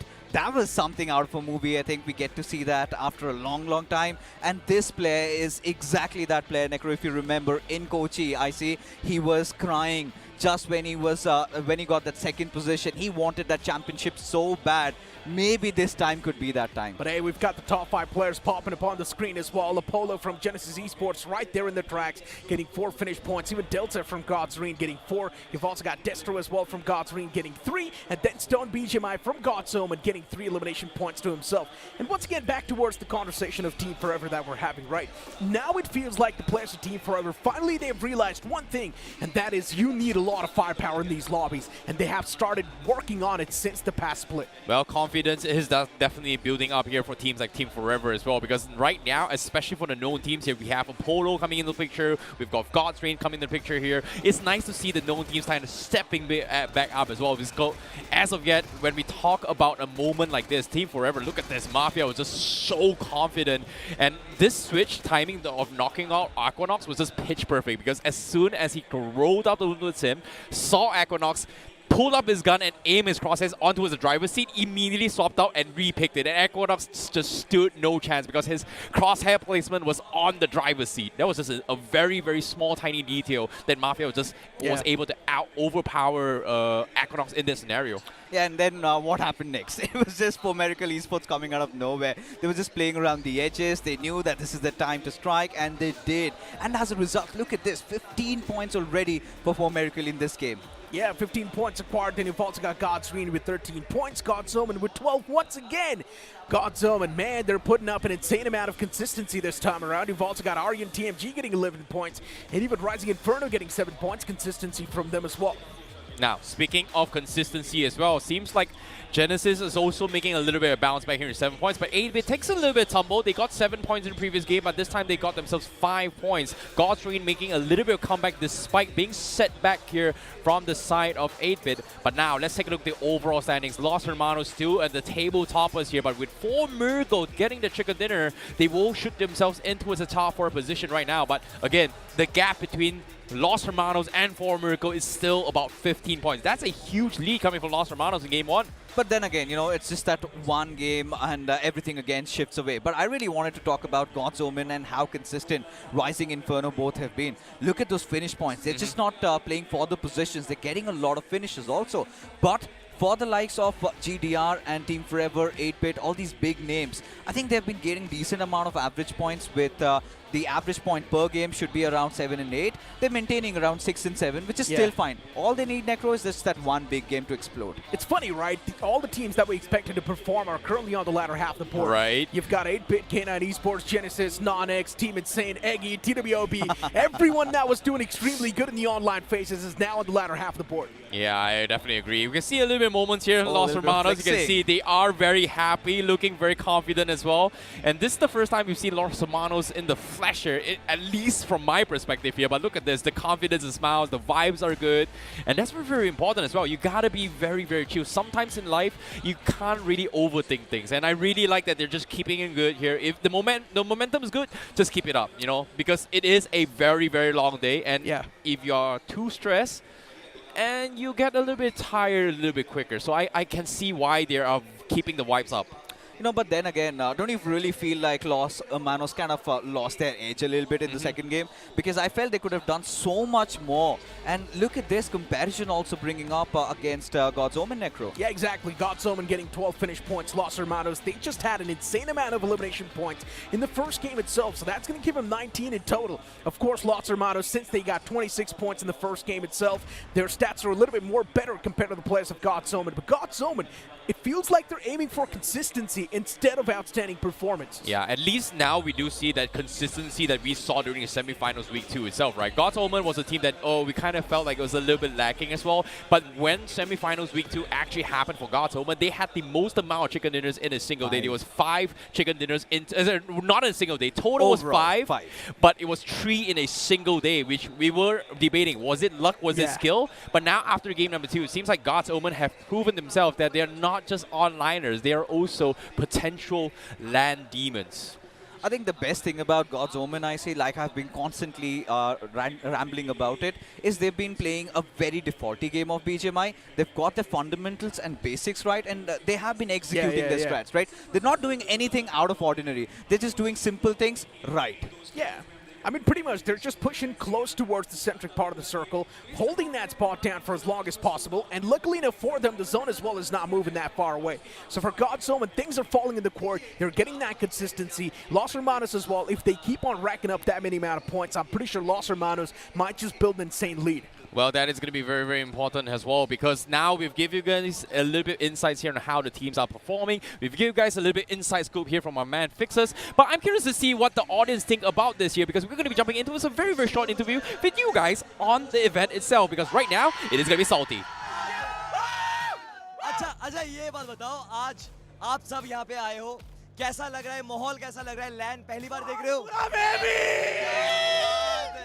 माहौल पूरा wavy है भाई, wavy एकदम। आज हम लोग आए हैं भाई सोम बाबू को सपोर्ट करने के लिए। सोम बाबू, जैसे आपने बार पिछली बार ट्रॉफी उठाई थी, इस बार भी वैसे ही उठानी है। इस बार तो भाई ने अपना प्रेडिक्शन बता दिया ऑलरेडी, बट आप लोगों से जानना है मुझे, भाई सपोर्ट करे 8-Bit और सोम बाबू को, आप लोग किसको सपोर्ट कर रहे हो, अच्छे से बताओ। भाई एलएचएस भी बहुत तगड़ा खेल रही है, ये बता रहा हूँ, मतलब बहुत ही अनबीटेबल कंपटीशन दे रही है इस टाइम पे लोगों को। मतलब प्रेडिक्शन नहीं थी कि इतना गंदा मारेगी। 16 किल्स के साथ चिकन निकाला उसने भाई, मजाक नहीं है। इनसेन। तो आप लोग देख सकते हो कि यहाँ पे बड़े प्लेयर्स जो हमारे बड़े नाम है, उनके साथ साथ अंडरडॉग्स की भी लिए बहुत ज्यादा सपोर्ट है।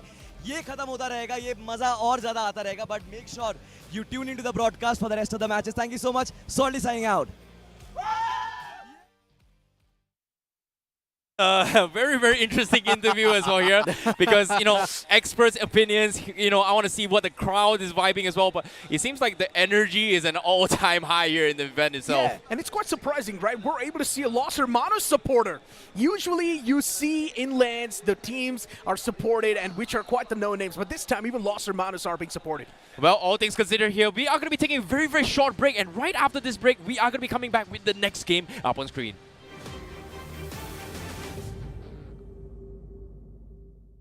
All right, team, we have got our chance. Good job, man. Good job.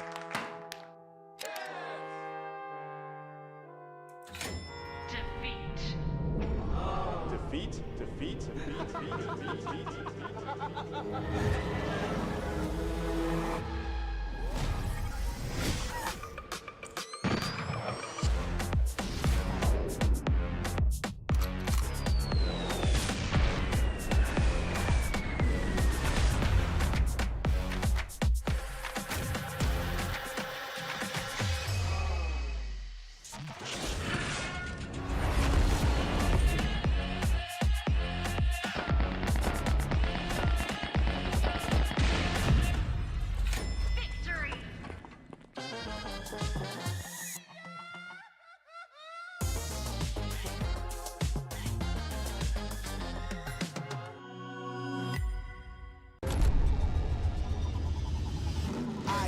Toss a coin in the waterfall, send a wishing well.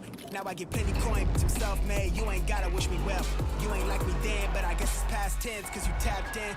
You was never who you said. I see the facade when looking at really me like you could tell. My guard up, I ain't taking nails. If it's not in my favor, won't sign a deal. I got the royalty in the mill. I got authority in the field. Take a look in my iris. I be precise with the timing. I never know where my mind went.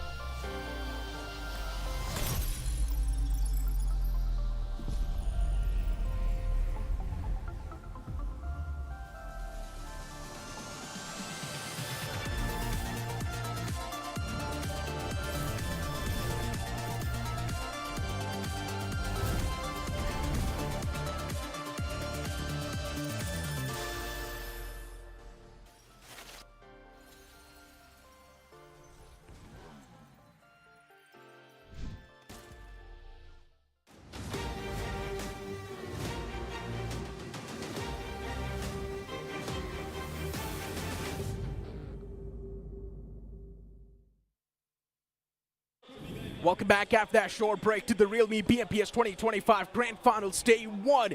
2 games done and dusted so far, and Los Hermanos still stay as the table toppers with 31 points accumulated. But God's OMEN now slowly and steadily starting to build up a lead for themselves too. I mean, the level of consistency this new name has displayed, especially in the first 2 games of the LAN final, was unexpected, to be honest, and extremely surprising. And it seems like it has caught a lot of those experienced name off guard. But as you were talking about Los Hermanos, that safety cushion we were talking about in that game 1, it seems like those 5 points do keep them still in a decent bit of advantage against rest of the competition. But if this goes on, if they lose that momentum, then all of that hard work, all of that extravagant performance from game 1 is going to fade away.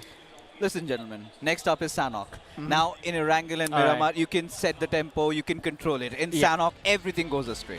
Pretty much, right? Sanhok is supposed to be one of the unorthodox maps, one of the maps that is extremely oriented by the circle itself, and you can also say that it does sort of bring in that luck factor into play as well. The teams that we expected to perform are currently sitting on the latter half of the board. K9, TWOB, the names just keep on going on and on. These known names, they need to start hitting the deck, they need to start performing, and as you guys mentioned, the match 3 is also going to be the map of Sanhok. That means we might just see a few unexpected comebacks. But as you were talking about the new, known names a few moments ago, Necro, we have to say, I mean, God's reign, that recovery in Miramar, it's actually looking pretty good.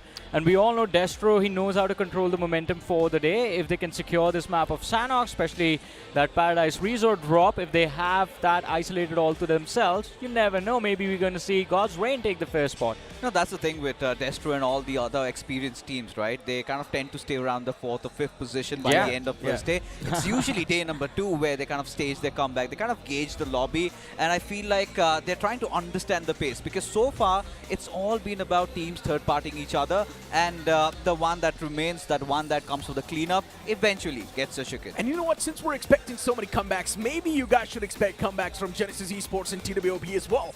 These are 2 teams that are not doing too good in the overall standings on the latter half of the board, currently sitting down in the dirt, and hopefully they are able to pull themselves out in these upcoming 2 Sanhoks, especially as I mentioned, since it's a zone-oriented map. Just place yourself in this max center and be shooting turrets. And of course, within all of these stories, there's also the story of TWOB official. The first 2 games not really going their way, still expecting to see at least one big massive pop-off from TWOB official in day number 1 itself. And again, I mean, these are new players, fresh faces on the block, extremely nervous, but also happy to be here. But if you remember how TWOB official played in the semifinals as well at the start, we all thought TWOB is not going to be able to qualify. But then that one outstanding game from Aim Hacks and the boy Shady just saved the day for TWOB official and made them qualify towards the LAN. I was talking to them about how their journey in the semifinals went, and I mean, I don't know if I should say this, they were of the opinion that they don't even know what happened to them during that time. They were like, teams were coming towards us, somehow we were winning fights, and it all just worked out in the end. Liability, we were talking about Liability so much from this team as well, as to how he was always getting taken out early. And even he was like, for some reason, I was the one initiating the fights and getting those finishes towards the end. Yeah, so I guess they're a prime example of happy to be here at this point. But generally speaking, the map of Sanhok is definitely going to be exhilarating. It will be thrilling. And of course, you guys get ready with your popcorns because Sanhok always brings in a new winner. As we move on towards Sanhok, we expect a few comebacks ourselves. We certainly do.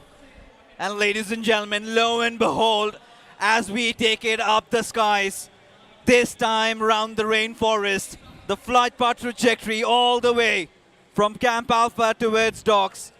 And eyes will be on boot camp. It will be on Paradise Resort. As Johnny, we certainly are anticipating some early turbulence there. Yeah, I mean, we are expecting early fights. It is Sanhok for crying out loud, but let's see how things turn out. This is going to be a flight path that basically enables the teams to drop on the entirety of the map, but that early cluster forming towards Camp Alpha, it's going to have a lot of these IGLs a little worried. There's a cluster heading towards the eastern side as well. God's Reign, they should be able to make it to Paradise Resort, but should we worry about Genesis? I mean, I would, given the fact that how they've played the first two games. But for Genesis, we know Sanhok has been one of their strongest suits in the online stages. Now they drop down uncontested. Right next to them, you can see the players of Los Hermanos. It seems like NoN has a drop clash kind of with the players of Rising Inferno. Not yet. They're kind of aware of each other's position, but nobody has really taken arms. I think it's all about the first zone getting formed, and then they could charter their course, map things out on where to rotate. Because again, if you have that western circle, but this time we've got a little bit of that mix, right? Almost 60% of the entire zone engulfed in waters. I mean, hey man, the circle looks exciting, as you said, almost I would say 50-40% in the water itself, but rest of it is leading towards the northern half of this map of Sanhok. But Fixes drawing attention to what is up with TWOB official. Man, that split, it looks extremely weird. They're going to have to be cautious, especially with TWOB present in Barn. This is actually looking quite outrageous. And look at this, Team Insane. Well, kind of dropping down around their usual territory. It's going to be Painan. They're going to be calling it home. But imagine you drop at the heart of Sanhok and you're still outside the circle in the very first zone. So that goes on to show that this is going to be one hell of a game. But for now, I mean, so many teams actually, John, if you talk about it, are on the southern side of the map. Everybody needs to rotate in. That means we're anticipating some early fights. Hey man, I'm just disappointed that Sanhok has started. It's been 2.5 minutes and we haven't really seen an early fight yet. Yeah, that's a Give bummer. us some action. That's what I'm hoping for. But with all these teams having this comfortable start, we can be sure about one thing, that the mid-game, which basically is going to be in the next 7 to 8 minutes, is going to get extremely chaotic. Oh, well, scratch that. 8-bit going up against 4TR, and it's going to be 4TR to kick things off. Somraj knocked out. Should be an easy finish conversion, but where is the rest of the 8-bit squad? They're closing in from the southeastern side of the hill, and it's not going to be an easy gap for them to cover. But before they even show up, their IGL is going to be finished off. First pick of the game going to 4TR. Pain is live. And the shenanigans continue. Pain is live. Loves this map of Sanhok. And everybody who's been a part of the online stages watching this on the broadcast know how deadly 4TR suddenly becomes once they enter the rainforest, and so is the case this time as well. Somraj taking that early blow, definitely not good signs for Team 8-bit.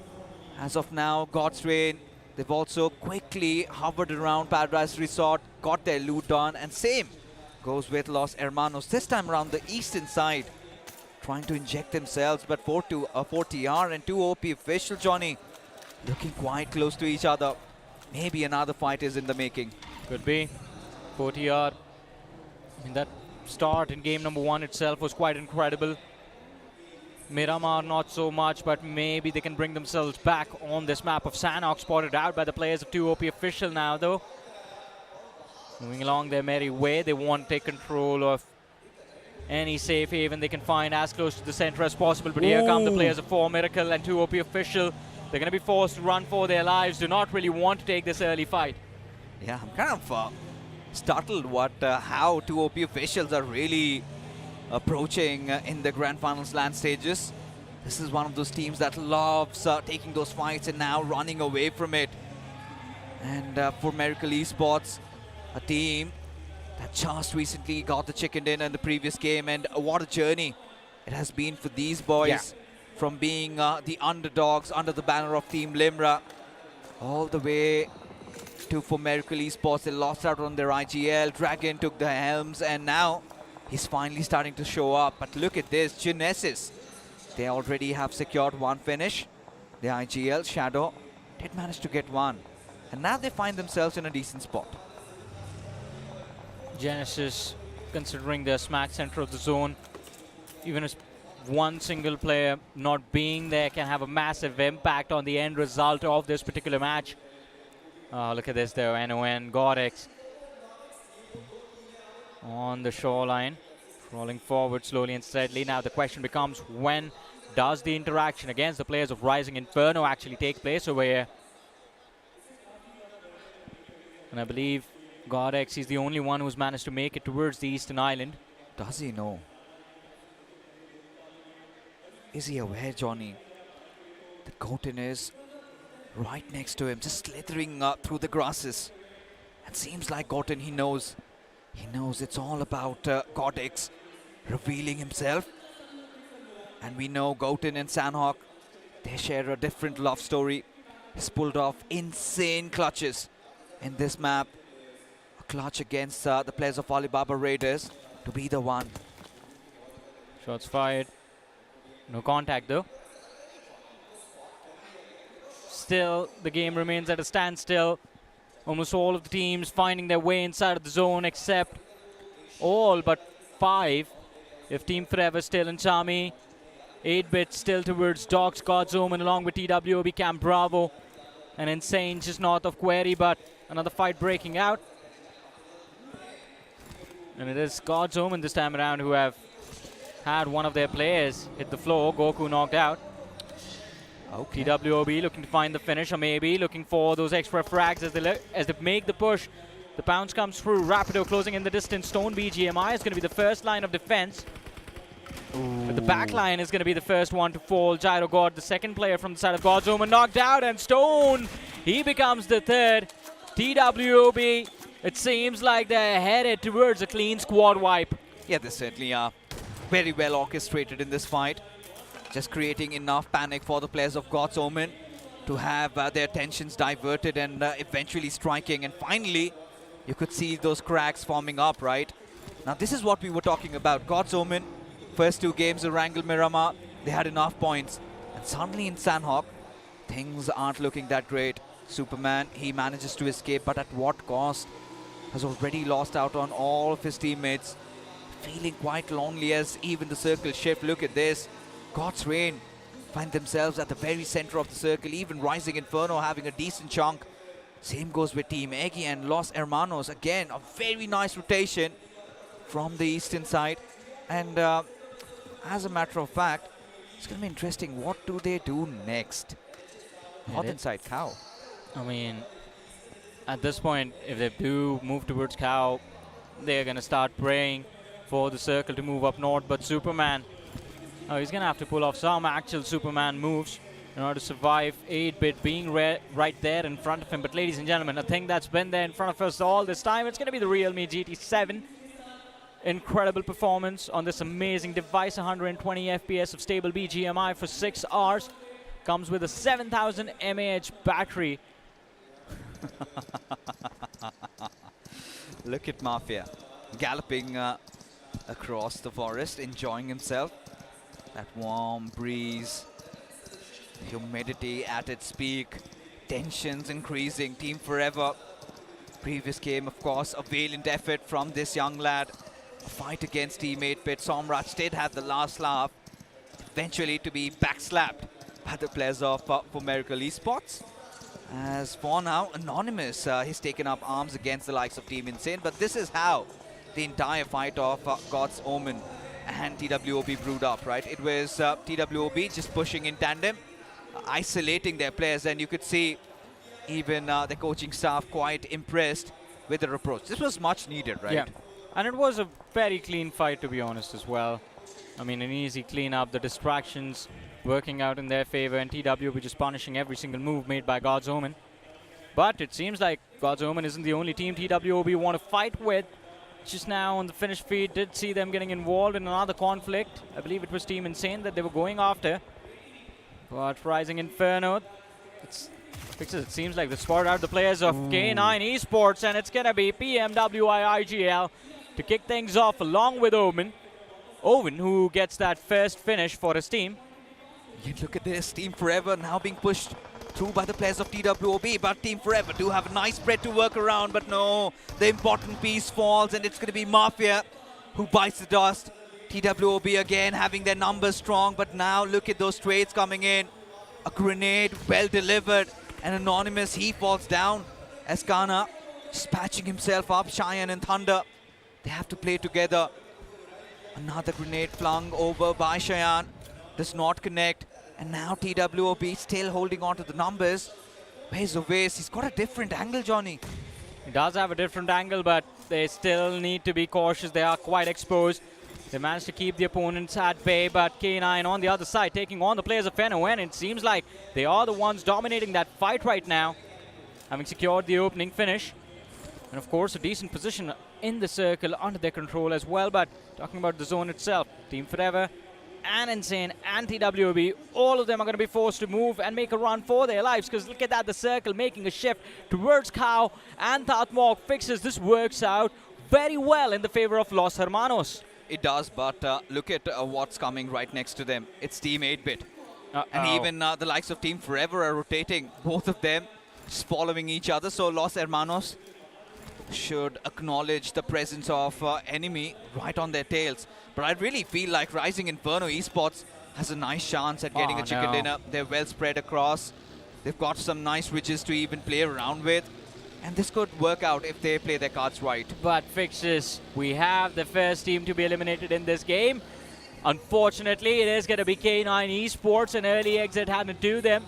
Last player surviving center of the circle does get picked off, but Team Forever, they want to make this bounce on the position of 8-Bit. That was a slowdown, and they can get punished for it. Demonstrated out from either side. That Cheyenne and Oasis are going to be dropped extreme low, and the opening knock is going to be found by Aquinox himself. The finish conversion also comes through, and even being a player down, 8-Bit fighting for their lives. Yeah, mistakes made, and they were punished for that. A little bit of that overstretch, and Team Forever not having control over the vehicles had to make work with those buggies, and we all saw how Oasis lost his life, and now Team Forever feel quite disabled in this one, especially with just 2 players alive. Their heads cut off around the edges, and just to make matters worse, Team 8-Bit, they are the ones who spotted them out. Cheyenne still inside the little hut. Aquinox, imagine, Johnny, had he had a 3x or a 2 times, does not matter. He still is just that good. And now the gates to hell have opened up. Team 8-Bit have already initiated the flush. Yeah, and the fixes, as you were saying, had he had a 2x or a 3x, it would have been worse for Team Forever, because with how that spray went, man, they would have pretty much laid out the entire team. But that's the second for Aquinox, and of course 3 players still left for the side of 8-Bit, so now they hold the upper hand against the side of Team Forever. Although it's still not going to be an easy rotation inside of the circle, because once you move towards Cow, you have Team Aryan, you have Los Hermanos waiting for you. And TWOB, by the way, still are holding on to that northeastern edge of that play zone. They're waiting for an opportunity to strike. Oh, indeed they are. I mean, at that point, when you look at TWOB, still around the edges, but look at this fight. Los Hermanos, we were anticipating 8-Bit, Team Forever, but Team Aryan seems to have arrived. And at this point, Team Aryan, they've got a very nice approach. All 3 players, you know, in a linear fashion, whilst Los Hermanos, they were playing for angles around the center, and seems like Shadow, he's managed to thread the needle there. He's got Devotee down. And for Team Aryan, the second official land as individuals, they're doing quite decent. But Shadow, he shows himself, but Cyrex maintains that discipline, Johnny. And now even Devotee, he's brought back to life. Let's see what they can accomplish though now. But as Team Forever makes the push for the lumberyard hunt, I don't think he's going to be able to survive for long, surrounded from every single direction, and Thunder might just get dropped. 8 being cooked by him, tries to take down Pro, but I don't think it's going to be up to any avail, as Eggy will also have a line of fire. In fact, a perfect position to just lob a nade and pick off that 1 point. Could be the opener for Team Eggy. Yeah. And this could be where they redeem themselves back right into the game, right? A perfect circle right at the TWOB center. The only thing is you've got too many slithering snakes around you. And a lot of them one-man team. At this point, Eggy did have that little whiff. But maybe Thunder's around him, and Pro OP, he gets the deed done. And look at this, the flush comes in. Gamla boy just charging through, but from the sidelines, gets picked off. Kaliug, he gets that knock and will instantly finish him off. But again, Kaliug now reveals his position, Johnny. Rapido still in the unknown, and Kaliug still alive. But for how long is the question? I have no idea, man. I have no idea. But TWOB, they have to be celebrating right now. Or maybe not, as the nade from Eggy makes contact and Rapido drops to the floor. But Kaliug, he's still there, can still have an opportunity to walk away with a few bonus points for his team. TWOB, handshaking, players bleeding left and right, and Eggy on the other side. They realize that it's now or never. Everyone is around them. They are smack center, the center of attention for this entire lobby, and now might be the time to secure those frags, to secure those finishes. Oh, indeed. At this point, this is where I feel like the silence gets broken down. So far, it's been fights happening in small packets. Nothing really bursting out, but it's like an eerie silence has started taking over. As even the players of NoNx, they get themselves a little hot there. A fight against Team Genesis as Apollo does manage a trade. Even Godex down on his knees as even the circle is starting to close in. Can Levi actually get a couple of finishes as he's just inching in close? Still just running through the grass. Maybe hoping that he finds Nox. Does have that grenade and a Molotov to work with. And Apollo, he's got that higher ground advantage. He does have the high ground advantage, but what does he make of it? That's going to be the big question. And meanwhile, Genesis, they have to be extremely cautious over here as well, because the more noise they make, the more tension will be upon them as they make their move towards the zone. Finish secured, 6 finishes on the board now for Genesis. But before we talk about their fate, 8-bit, it seems like, have bitten off a little bit more that they can chew as Raiden gets picked up by Team Insane, and all of a sudden Aquinox finds himself as the last survivor for his team. On the other side of things, Los Hermanos, no finishes in the game yet. All 4 players intact, though Carlin almost bleeding out. Will he survive? And at the last second, they reach him, so the revive will come through. And also Spy with a beautiful nade does find the opening for his team. This is the reset that Los Hermanos were looking for. Yeah, but now they also have to squeeze themselves inside the zone and just have that coupe to play around, and it's a 2-seater vehicle. And look at Aquinox, the push came in at his direction. Aquinox did strike. Does he get another? Can he pull off a clutch? That's the big ask, and no, eventually fails. It's going to be Carlin from the backlines who gets the deed done. As for Team Aryan, Hitler, the last man alive, as Los Hermanos again playing to their strengths. Third-parting teams left, right, and center. Even Team Eggy find themselves in a little bit of situation as Hiltra strikes once more. This time a knock on Los Hermanos as Carlin on his knees as Hitler, that Molotov, too much. Spy getting dealt with. This is where absolute pandemonium across the entirety of Sanhok has taken place. And of course, in that chaos, even Los Hermanos end up losing their possession in this game. We're down to the top 6. God's Rain getting shot at by Team Eggy, and Destro is going to be the man hitting the floor. 3 players still left. Delta right behind him. But it's going to be Justin. He crawls towards. The revive initiated. God's Rain looking to make a comeback with this match. They've kept their heads down. They've found their way into the top 6. Technically with all 4 players still alive. But the question is, are we going to see Destro get a chicken dinner on day 1 itself? This could be the game. This could be it, right? The position's compromised, but they've got the men alive. And you know, the probabilities are true. Every single time, Destro, if he successfully keeps his player alive towards the 5th or 6th circle, then his chances of getting a chicken dinner does increase. But this time, he's got 40R. They're kind of well aware of God's Rain's position. They can even catch the players off for Miracle Esports off guard. And now even Team Insane, no. whilst they were taking that move, hold on, they get eliminated. It's going to be NoNx. And even for Team Eggy, we did see a couple of moments earlier, they had a couple of players down, but somehow they've recuperated.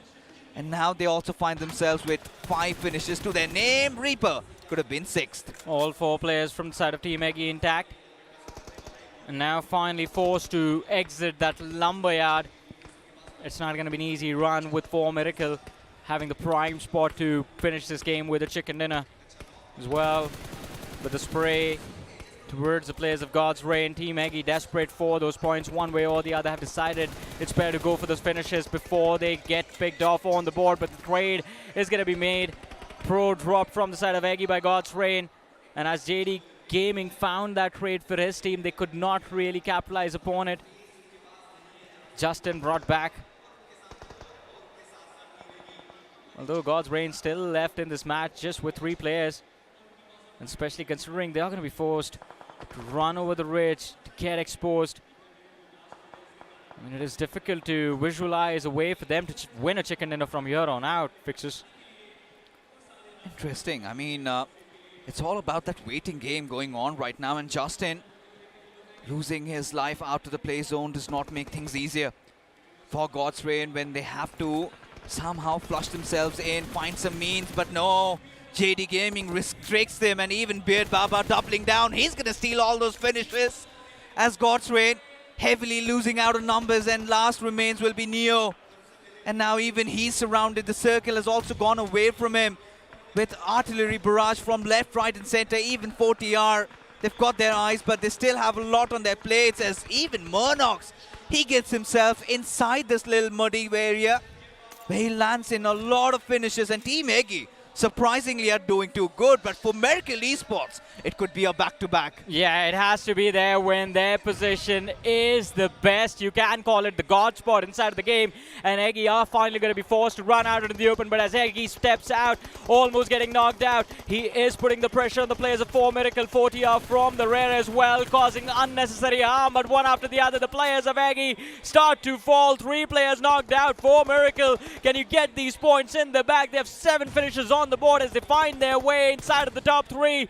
Eggy down to their last man. 40 or 2 players left in the backlines with 6 eliminations on the board, hoping for a third party. But Eggy, he is pushed through, too close for comfort, gets picked off. That's going to be the 8th finish on the board for 4 Miracle. And now, finally, towards the end game, it's a 4 versus 2. The health bars look quite low, but it's going to be the nades from the side of 4 Miracle. That pull off of Miracle, it's going to be a back-to-back chicken dinner. First, Miramar, and then Sanhok, conquered by the same team on day 1 itself. And Fixtures, as the topic has remained the same after that game 1. I don't think it is going to change, my man. It is the domination of the Undergods on the first day of the grand finals of realme BMPS 2025. Talk about a comeback, and how. Look at this, always frowned upon for Miracle, even Dragon as an IGL. Lots of eyebrows raised, and what an occasion to shut everybody down. A back-to-back chicken dinner. This is sublime stuff. And they did talk about having certain plans in Sanhok. Seems like they've executed it to perfection. Almost a year ago in Hyderabad, this man Dragon was playing his first LAN under a different banner. Wasn't really able to perform on the first 2 days. Everyone went up to him, asked him, buddy, what went wrong? And he was very upfront about being nervous. We checked, handshaking before the matches, was stammering when he was trying to speak on the stage as well, extremely nervous. Transition to a year later. What a great start within the first 3 matches, Necro, right? Yeah, you're talking about Team Limra all the way back. Gokul used to be the IGL, but now Gokul is leading Diesel Esports. And unfortunately, Diesel Esports is not able to make it to the LAN finals, but this man's team, he's able to make it to the LAN finals, and not just make it, he's dominating it so far. Back-to-back chicken dinners for Miracle Esports. They have made a statement and a half. This game at Sanhok for Miracle Esports, they had a solid hold on the compound, and the compound was constantly inside of the circle too. And we all know, somewhere down line, it was going to be a 4 Miracle Esports game, and it was in the end.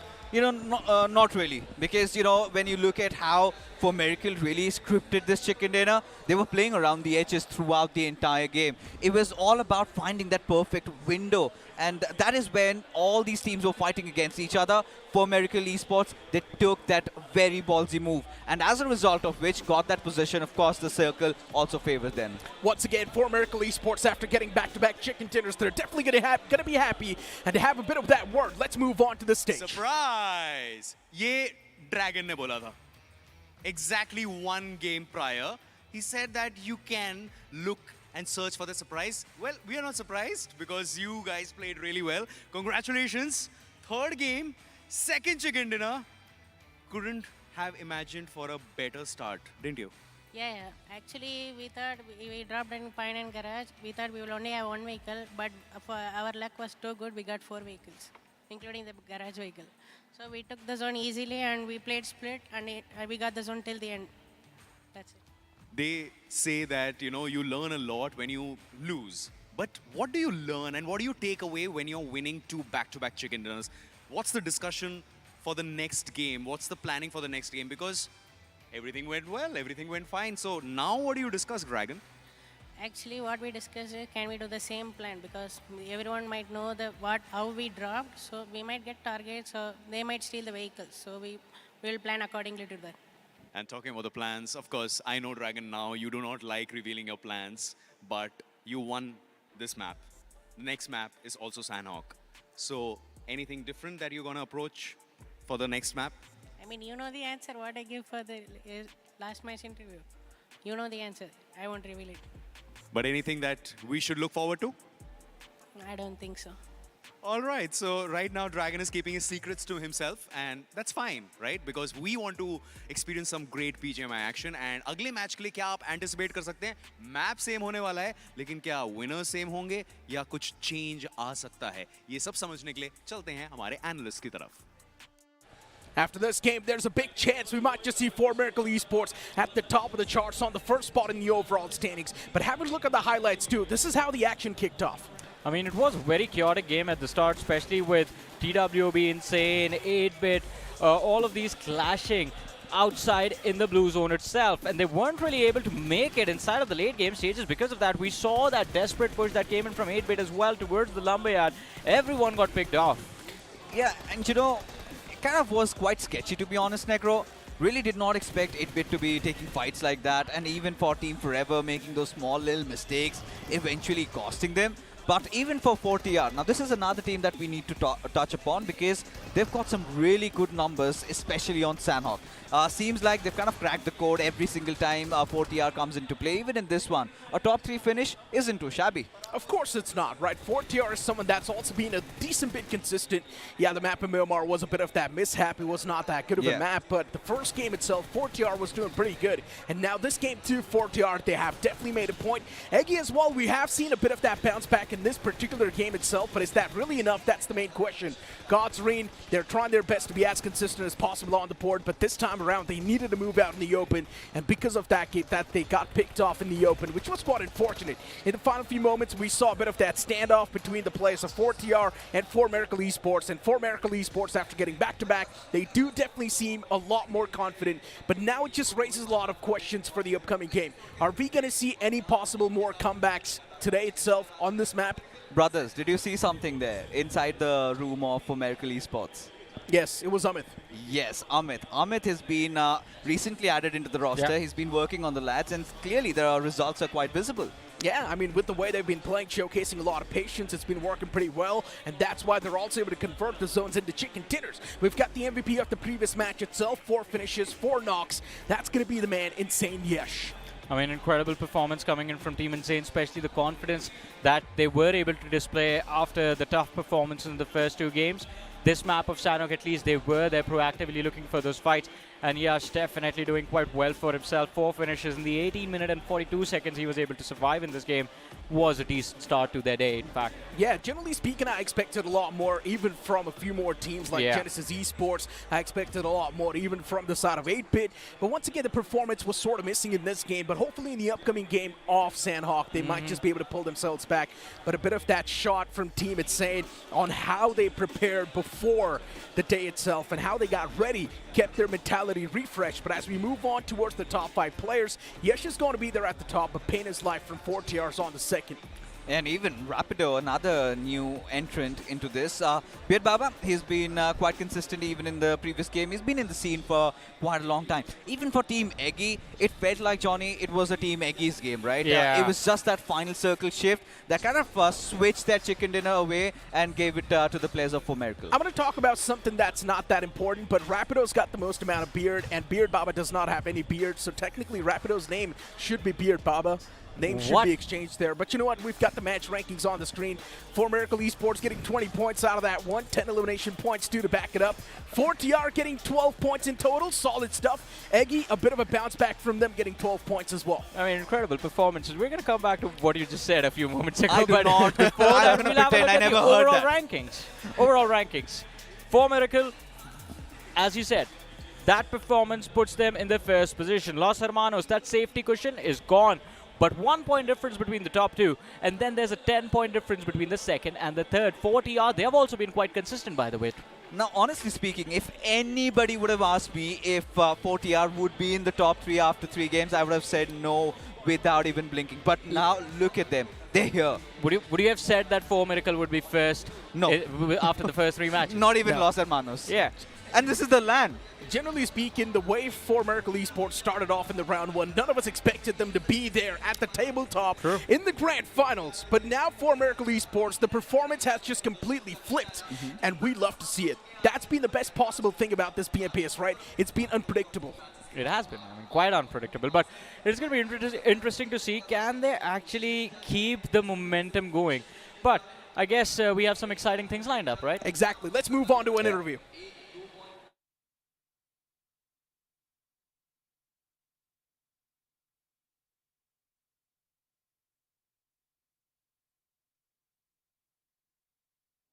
All right, हम हैं दिल्ली में and हम जब आए यहाँ पे audience के बीच में तो हमने स्पॉट किए यहाँ पर आपके चहीते creators. So we have Dynamo and Aaradhya with us. शोर मचाओ यार. क्या बात है यार, क्या बात है. ये है दिल्ली का प्यार जो अभी हमें देखने को मिल रहा है. बट डायनामो, आप लोग आए हो लैंड पे, कैसा लग रहा है ये प्यार देख के? बहुत ज़्यादा अच्छा लग रहा है. सब भाई लोग ही है तो सबसे मिलना हमेशा अच्छा लगता है मुझे. So it's again the same feeling. क्या बात है. सो अभी ऑल्सो नो दैट टीम अभी लैंड में खेल रही है, तो क्या एक्सपेक्टेशंस लेके आए हो आप टीम को लेके? ऑफ कोर्स ट्रॉफी उठानी है. First match was not that good. Second match में अच्छा कमबैक हो गया. लेट्स होप कि थर्ड मैच अच्छा जाए. And strategy would be first day average point, second day stress free, third day full boom बम.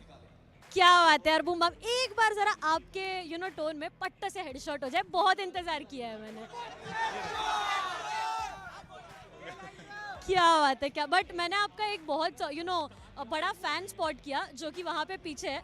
वो जो आप पोस्टर देख रहे हो इनके हाथ में, ये इनके पास 2022 से है और ये इंतजार कर रहे थे आपसे मिलने के लिए. हमेशा लैंड पे आते हैं और हमेशा पोस्टर्स में बहुत सारे नाम लिख के आते हैं हमेशा. क्या बात है. एक लास्ट मैसेज आपके फैंस के लिए जो आप देना चाहोगे? ये देखो, ये एक और फोटो है. मैसेज में ये देना चाहूँगा कि जितना सपोर्ट करते हैं हमेशा इतनी सपोर्ट करते रहो. एंड जो भी होगा, जैसा भी होगा, will give our best. All right. एक बार शोर हो जाए. Come on, दिल्ली की public, make some noise for Dynamo Gaming. Come on. Thank you so much. Thank you so much. Thank you so much. Of course, Dynamo, one of the owners of God's Ring, is here to support his own team. Yeah, I mean, pretty much the same thing, right? No, it's not pretty much the same thing. We need to get him up with all the legal aspects. Yeah, just tell me, how does that work? So what is the difference between an owner and a co-owner? An owner owns 100% stake of something. Co-owner does not own 100% stake of something. Interesting. I learned something new. But you know what? Hey, I mean, clearly Dynamo was extremely happy when he stepped his foot inside of the arena. He's definitely having a great time with the fans as well, communicating with them. And of course, looking at his team not do so good in the overall standings so far, I'm pretty sure he will be doing his best to motivate them. Yeah, I mean, honestly speaking, I would still not rule out Gosrin. They're in a decent position. Come on, Necro, 21 points is where they're sitting at. And imagine, Johnny, one more good game, one chicken dinner, and they're right at the top. This is the thing about teams like Godstrain, Team Forever, 8-Bit. All it takes is that one game, but I'm concerned about K9. What on earth is going on, guys? look, for K9 Esports, it feels like they're just still not able to find that proper groove. It feels like as a team, K9 Esports is still trying to find that sweet spot. You see them taking those fights, and it feels like the individual players are falling apart instantly the moment the fight begins, which is not a great thing. As a team, K9 Esports still needs to find that uniting point, and the moment they do so, we know K9 Esports will click in well. But for now, it's time for us to toss to a short break. Don't go anywhere.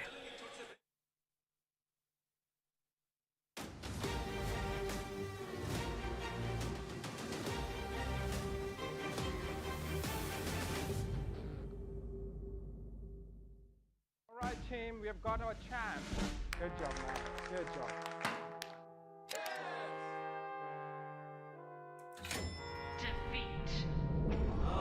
Defeat, defeat, defeat.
Kia, movement that inspires.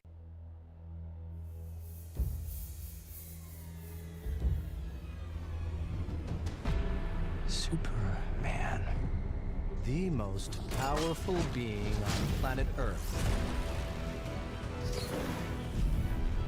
Your choices, your actions, that's what makes you who you are.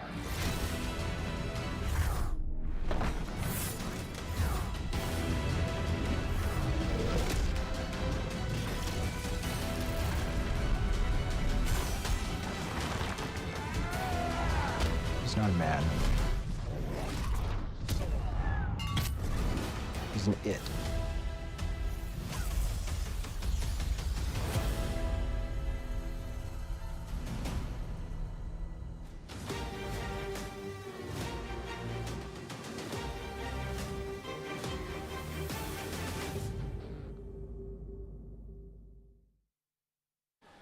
Three games already done and dusted, and if you ask me, I'm still startled looking at the overall standings. Welcome back, folks. You're watching the day number 1 of the grand finals of realme BMPS 2025, and this time I've got Necro and Icy along with me. Icy, second game was a chicken dinner for Miracle Esports. A lot of people DM me saying it was a fluke, and the third game, they got it once again. Your thoughts on that? Hey, all things considered here, after they got the second chicken dinner, we had an interview with Dragon specifically. Guess what? It's going to be a surprise. And the surprise is back-to-back chicken dinners, baby. And for Miracle, a team that I would say in terms of the predictions between the community and also the casters here, we've had predictions for Miracle over the seasons. But finally, okay, fine. Look there. Look at his smirky face. It's like he somehow predicted for Miracle here. So, Insider, what happened for Miracle? It feels like for Miracle Esports, they just somehow found themselves in this Max Center. And just as usual, the moment the zone is constantly shifting on top of you on the map of Sanhok, you pretty much know you will be the one to come out on top. And that's what exactly happened to the players of for Miracle Esports. At the start, once again, they showcased patience. And when they knew it's time to strike, they did it so well. Hey, I just caught a glimpse of Los Hermanos actually pulling up some strat books and papers as well. It seems like they are doing their homework. And I talked about this during the start of the day. First map of debut, pretty much done and dusted. All 3 maps has been played. Now it's all about adaptations here. And just kick things off here, the second map of Sanhok for the entire series and grand finals is happening in play here. Will they be able to adapt? We see even more maps again. Look, let's take a look at what all right. For okay, I can't see Okay. nothing. I can't see nothing. So Necro, I mean, he's one of those gentlemen who always has those unpopular opinions, and I have this thought in my mind. Los Hermanos are still there in the top 3 because of that first explosive chicken dinner. Second and the third games haven't really gone their way. Of course, they were a complete flop, right? And that's one of the main reasons, as you mentioned, why they're still in the top 3 with 35 points on the second spot. If Los Hermanos does not do anything in this upcoming game, that lead right there will start to fade away, because soon Rising Inferno will start to do really good. Even God's Omen will start to step things up. Maybe God's Reen can get a really big game. Or we might just see someone completely else from the latter half of the board get a massive chicken dinner and pull themselves around the top 5. And I see 4TR official. This is a team that we've both come to love, and this is Sanhok once again. The first Sanhok they played, they secured nice amounts of points. Do you think they can get a chicken dinner in this Sanhok? Hey, anything is possible here, but for me, right now, I'm not on the same page with you for 4TR. I'm Why? still stuck on the picture of what Rising Inferno Esports is talking about as well, because I saw some cheat sheet. I'm trying to figure out what kind of cheat sheet that they've got in this scenario, because they pulled out literally the entire map of Sanhok right in their faces, but I can't see the scribbles or whatever is going on. What's the purpose of having that map there right there? Let me tell you why he does not have a special spot for anyone else, because he has a special spot for BO7S. Hey man, right? Hey He just man, loves it's in the that past. team. It's in the past. Yeah, moving on. He's just buried that hatchet, but I get you. And this is how we have, come across. We have evolved as a region, because now players are actually getting all their prep notes up. Everybody having what to do next, and if a certain circle forms, what to do next, and how do you really build upon it. But now coming down to the big names, Necro, what's up? K9, tell me, how can they get themselves back into the competition? I mentioned this a while ago as well. The moment K9 Esports dives inside of a fight, it feels like the players just fall down individually. In my opinion, play as a pack. Even if you do get eliminated as a whole team. Die together. Yeah, That's I agree. probably going to be the way to go for K9 Esports. I agree. Even 8-bit as well. You can see Somraj has literally put his game face on. And with that being said, folks, it is time. I hope you've got your popcorns ready, because once again, we'll be chartering through the rainforest. So, Custis, take it away. Exactly. Sanhok is supposed to be the map of comebacks, and still a lot of known names are on the latter half of the board. Team Forever, Genesis, TWOB, Team Insane, NoNx, K9, not doing too good in the overall standings, and this comeback map has to give them a chance as well, as the plane flat path begins all the way from Cow towards down south, which will be Bantai. And once again, this plane flat path is quite forgiving, just splitting the map into 2 different halves. Yeah, speaking of a balanced flight path here as well, we do see a little bit of a balanced path for all the teams here. We don't see any kind of drop clashes yet here, but TWOB, definitely a team that really stood out in that previous map as well. And even though they didn't get the top spot here, but they were one of the teams that became a very big problem for the rest of the teams to try and rotate in. In particular, I'm talking about 8-bit as well, because when we talk about game phase, I literally saw Somraj super stressed on screen as well. This is the first time seeing, I would say, the mastermind of BGMI, or in this case, the mastermind of BMPS 2025, kind of getting stumbled a little bit here. I would like to agree with you, but Somraj has that kind of face majority of the time, so it's really tough to say if the man's nervous or if the man's stuck. But for now, for Miracle Esports, they definitely do seem stuck. All the 4 players in that one single house, while Team Insane, they've got them surrounded. And Team Insane, it does not really seem like the boys have got a better weaponry. UMP45 for the man up close and personal. Dragon, he's got his hands on the M416, and now at this point for Miracle Esports, they need to convert with everything they've got. The UMP45, it might just strike down the man up close and personal, but for Miracle Esports, there's going to be an instant cavalry available. The cover fire will be there from the players. And Team Insane, they're starting to do a lot of damage. For Miracle Esports, not looking too good this time around. And Team Insane, they unfortunately lose out on Lazy. Oh my goodness, Dragon OP now is gonna go for the flush as well. Here comes the rush, but behind the melee, Pure Baba, he was able to somehow fend them off, and now Insane, they weren't expecting this. Now down to his low, he was able to pick up a gun, and now he takes them all out for Miracle Esports. What a clutch from Pure Baba and Dragon OP. What a shutdown. Get out of here, Insane. Sit down, boy. This was such an awkward fight before Miracle Esports. The only reason why they won that fight was because of the initial knock they found. And all thanks to the man, Dragon OP himself. The M416 struck hard, and it struck well. And For Miracle Esports striking out to play as a team and saying off the rip in this game itself, it was such an awkward fight that came into fruition. But luckily enough for Miracle Esports, they will get another shot to maintain that lead. My goodness, that was a very, very awkward fight as well, but I really like the patience coming from Dragon OP just because of the fact that, yeah, he doesn't have the right-hand advantage here. Even though Team Insane was out and open, he wasn't exposing it. And just because of that, he baited Team Insane towards the last moment before they actually push in. And the moment they did, he was able to find so many picks here. So well done coming from them. For Miracle, definitely proving themselves here in the Grand Finals that was no fluke at all. And if you guys want to prove yourself too, get your hands on the GT7 series. Of course, stable 120 FPS up to 6 hours, code-tested by the realme and the crafting guys themselves, so I would recommend you guys to check it out. But back towards the conversation that we're having, right? I mean, Los Hermanos, past 2 games, the performance has been a complete flop. Los Hermanos, now they need to pop off. Genesis Esports on the hilltop. Shots taken against Los Hermanos, unfortunately for them now, and they need to scratch that plan and reroute. Yeah, this is going to be a little bit interesting as well because Los Hermanos, they started the day very, very strong here, and now immediately the points lead that they had in game 1 immediately being caught up before Miracle here. So it all comes down to its consistent gameplay, and so far for Miracle, definitely proving to be a top contender to win it out. So do not count out any single team in this tournament because it is equal footing. But the only one that I kind of want to count out as of yet here, I'm sorry to say, what happened to TWOB official? Because that's 0 points in 3 games. Yeah, I don't exactly know either. TWOB, nothing's working out that well. Positioning has been pretty bad. Firepower as well, it seems like it's missing now.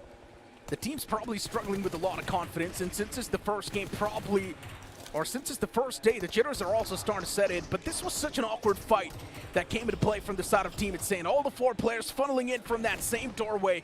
And what do you expect? Of course, you are going to be eliminated. Oh my goodness, that was no reactions from the sub. No reactions at all. Interesting as well, but on screen we do see God's Reign having a little bit of run in as well as TWOB. Shady in a little awkward spot. It's pretty much pinned outside and open. God's Reign hesitant to actually push out, but Neo, he's gonna make an attempt. Here it comes, the flush comes through, and even the counter nade as well. TWOB official immediately loses Shady. Liability from outskirts, trying to provide some sort of assistance, but they do get those confirmations. So God's Reign will get a point from this skirmish. Yeah, this is what I'm talking about, right? TWOB just seems so disconnected. Team plays missing, the firepower as well seems like it's missing. Synergy lacking as well. And for TWOB official, everything is starting to fall apart. 1 man down, starting things off with a 3-man squad. Sanhok's supposed to give you that revival. But how are you supposed to revive yourself when you are a man down off the rip like that? For God's Reign, it will be a slow and steady start.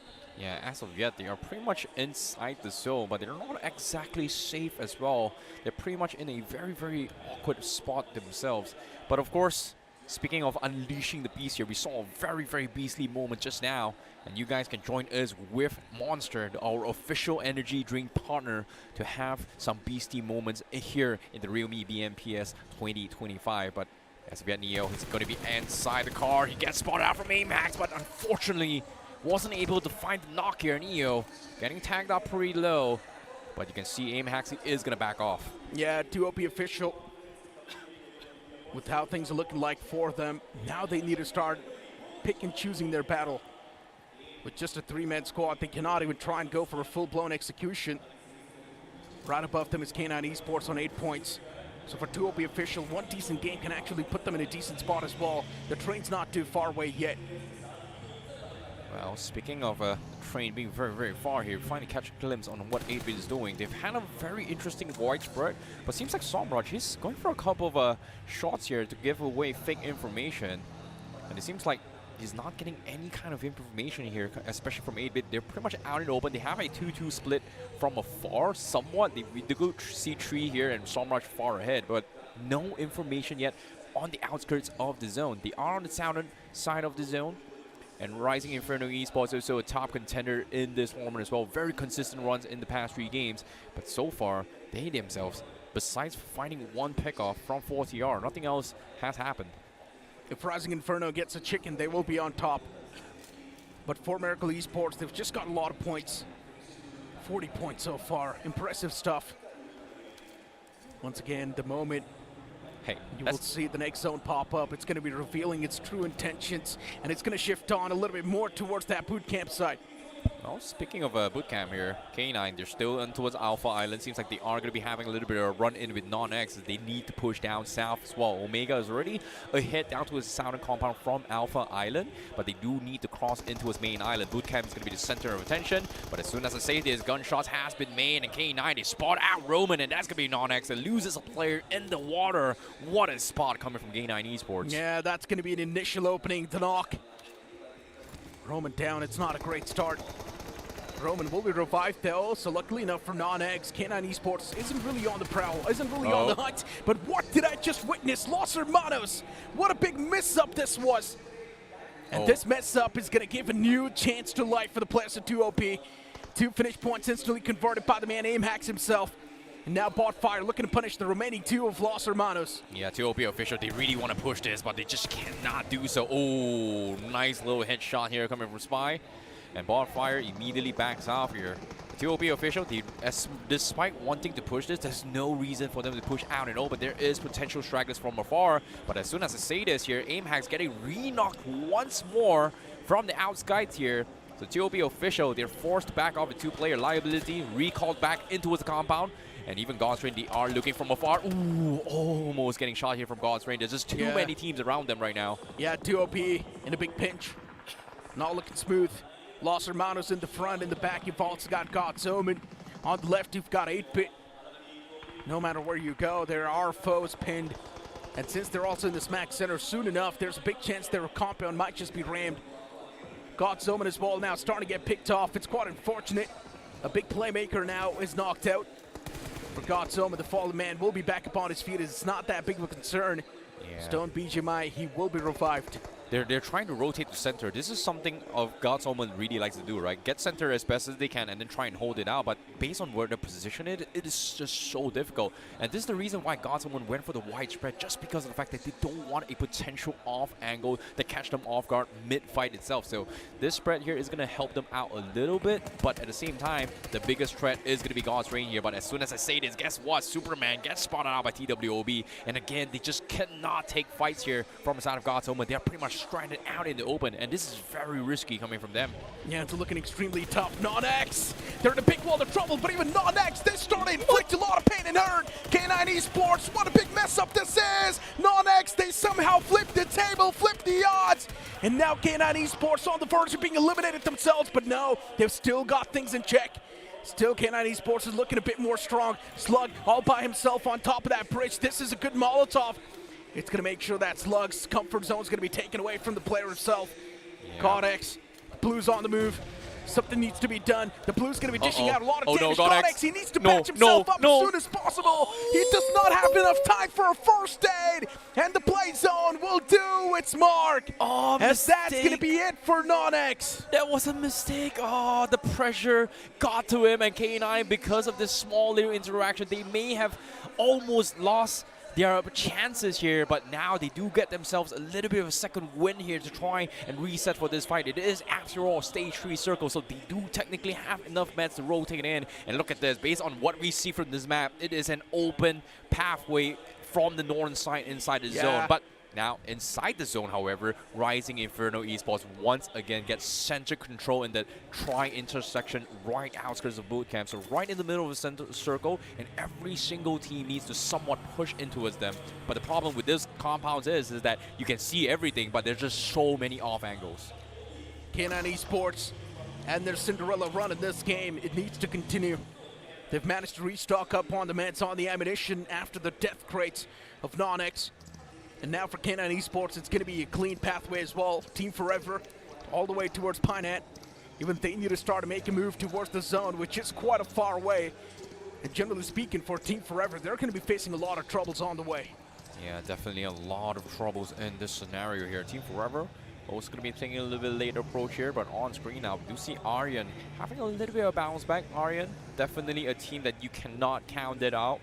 It is a mixture of the ex-Genesis as well as ex-Born Army Esports. This is a team with a lot of experience coming towards the land from BGIS 2025. These are the players that were here before. And they did mess up big time in BGIS, but this time here in the roomy BMPS, they're trying to find some footing here. But now as soon as Sadis, Devotee, Playmaker finds us open-ended straggler, that's going to be Morty gets taken out. Oh no, Aryan TMG. At least they're able to find the first knockout. That's going to be the advantage that we're looking for inside of this duel.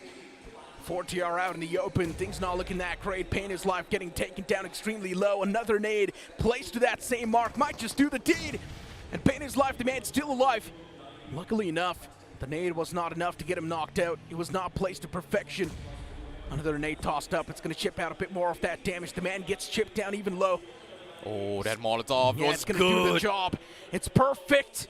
It finds the pixel where Pain is life was pinned. And now for 4TR, just one more man to go. What can Utkarsh do? Another Molotov tossed out perfectly well. It's going to push Utkarsh back. The utilities, they're starting to do some serious damage. And Aryan TMG, they're starting to create the flank angles. Yeah, but at the same time, from afar, they were able to spot a full Miracle. Gets a very nice knock, but as soon as the zone closes in, Utkarsh is all by himself. Here comes the flush. A great pump from Devotee, and they will clean them out. Very, very nice takedown. And for Miracle, they were forced to reset this, and because of that knock on Beer Baba, they could not engage in this fight. The third party was unsuccessful, so very, very good read here coming from Aryan. But they do need to push into the zone because they are currently stuck outside the zone right now. Yeah, they're taking a lot of damage from the blue itself. Once again, to let the audience know, the people that are currently watching from their homes, guys, the vibe in the arena, it's incredible. We've got a lot of content creators coming in. Everyone's having the time of their lives. And if you guys want to be here too, enjoy your time. Just go to our Swiggy scenes, book your tickets, and be here in the LAN. Yep, at the same time, Aryan, ooh, he missed the timing. Oh, he might be able to get a spray. It's good. He finds two. Aryan finds potentially another one, but that is going to be two confirmed finishes. But at the same time, the zone is about to bleed out. Does he get the bandage in time? Yes, he does, but is it going to keep him alive? Is going to be the question here. As Aryan, they need to make it the zone, but eventually the zone does take him out. And even for Miracle, they're scrambling, trying to push inside the zone. Poco barely makes it, but his health is so low, and there's so many teams inside. But on screen, we do see 8-bit having a little bit run in, and God's Omen takes him out. That is a very, very awkward situation to be in. It's unfortunate. God's Omen, though, once again in the Smack Center, the only team who's got the center control. Around them are the open fields and a few uphill terrains. For God's Omen, it's really up to them how they want to play this, but in my opinion, they should spread themselves out a little bit more. Go for that map control. Oh, no. 8-bit, they're starting to fall apart. As one of the men gets knocked out, Raiden not there in the game anymore. The remaining players of 8-bit, they instantly start to make a runaway. Oh, the Final timing. 2 men standing for 8-bit. The timing was just a little bit unfortunate as well. They felt a little bit disconnected. And Team Forever was able to spot things out, finds a very, very nice straggler. And it's going to be 1 point in the bag. 8-bit definitely not having a great day here in the Grand Finals. But on screen here, we do see Eggy going up against Rising Inferno Esports. Murdoch's first to fall. Now Eggy continues with the push. They try to find something. And guess what? Owen gets taken out. And Rising Inferno Esports, they are very split off as Eggy goes for a one-dimensional push. Ooga booga. Let's go. And Goten forced to fend himself off in his own little compound here. JD Gaming going for the reset. The nades misses off, and Goten was picked off. And that's going to be Eggy that takes him out. Unfortunate. Rising Inferno Esports. Even they've got 2 players knocked out. It's down to just PMWI Jill himself. The man, he needs to clutch it out for the boys. But this time, he gets eliminated. Team Eggy, solid stuff. Still keeping them in the race. The previous game of Sanhok was also pretty great for them. But K9 Esports, what just happened? Flop games after flop games. K9 Esports just getting 1 point out of this one. It is concerning. Oh, they may have escaped the zone from outside, but this time immediately runs in towards the setup of an ambush. And God's Omen successfully defends that. What an awkward fight for them. Meanwhile, TWOB official, the 2-man army, Liability and Botfire still holding this compound, surrounded by so many enemies here, somewhat still inside the zone. And now Aryan, they're forced to push in. And I don't think they realize there's only 2 players, but Aryan, they have no choice but to clean him out. Botfire now stranded out in the open, and Cyrix picks him out. Liability, last man standing. Aryan, I think he knows where he is. He's going to try and go for a miracle nade. It looks good. Liability gets tagged up, and here he comes. Liability holding that corner. Aryan knows exactly where he is, and here comes the nade. It is going to be clean. It is going to be good, and Aryan cleans out TWOB official. This performance has been a miracle from the side of Aryan. What a way to pretty much convert this game and the 7 eliminations they've gotten so far. Aryan, TMG, solid stuff, but now Genesis Esports, even they make the pounce. They find the two players of Los Hermanos, but those two players, they're doing some serious amount of damage. And that man in the front, he strikes down 3 players. What am I watching? Los Hermanos! They put an end to the players of Genesis Esports as the last man gets eliminated by Eggy. There was an almost moment of brilliance, but at the same time, Genesis, they are weak. They may have gotten to be the chance to survive this. Eggy taking advantage of this situation to out-rotate them. So Genesis gets a little bit of a solace here to go in for the reset, but it is going to be very, very risky. Meanwhile, Eggy continues their push inside the zone to try and get center control. It seems like they do spot out God's Omen. Superman spotted out pretty bad. Eggy finally finds their footing here in the grand finals itself. 5 finishes acquired in this game. Eggy's looking sublime. And once again for Eggy, they just want to play with the patience, that's it. Not really overstep the boundaries, and that's going to keep Eggy in a decent spot. God's Omen is getting ripped apart in this max center. I mentioned this too, God's Omen should have gotten a bit more of that intel before. But now since God's Omen, they're stepping out in the open like that with no intel. God's Omen is like a feast, ready to be devoured. Eggy, backline still quite exposed. Genesis Esports, they might just put in a lot of work. And Genesis Esports, they've got problems even from the side of God's Reign, as that's going to be the final nail in the coffin from God's Reign. Yeah, that's a little bit unfortunate here for Genesis, but as soon as gunshots has been made as well, even in the south side, Team Forever, absolute pandemonium is occurring as well as they slowly inch into the zone bit by bit, layer by layer. A lot of utilities has been expanded coming from the side of Team Forever, but at the same time, Aryan, all they did was just making space. Getting those opening knocks just gives them that space to inch into the next phase of zone, but they do need to take them out, and that's going to be the question here. Thunder expecting them to try and come in from the smokes themselves, but Aryan, they are very, very close there. Aryan spots out Thunder, trying to wait for the moment of find an opening, but they do find Mafia as Team Forever. They're scrambling right now. Yeah, on the southern side of the zone. Team Forever's back as well. They're not too safe. Team Forever problems all across the board, at least as of now, but Team Aryan, they've got a lot of terrain control. And so far, generally speaking, Team Aryan, they've been playing like a pack of warriors, fighting through every single stance that they're being put in. And Team Aryan, they're coming out on top every single time. The warriors, they never give up. Aryan fighting through this entirety of Sanhok. And they might just end up wiping out the entirety of Team Forever as well. Team Forever, the only team that's currently being a major thorn in the way of Team Aryan. Final 2 men standing for Team Forever. Unfortunately for Team Aryan, they cannot even make a pounce directly on top of Team Forever. But that nade, it clips off Thunder himself. He's taken down extremely low. And what is Cyrex doing? Does he know that there's Thunder behind this rock? Now he definitely knows. Cyrex has got Thunder's number up close and personal. This UMP-45 might just not be able to make it.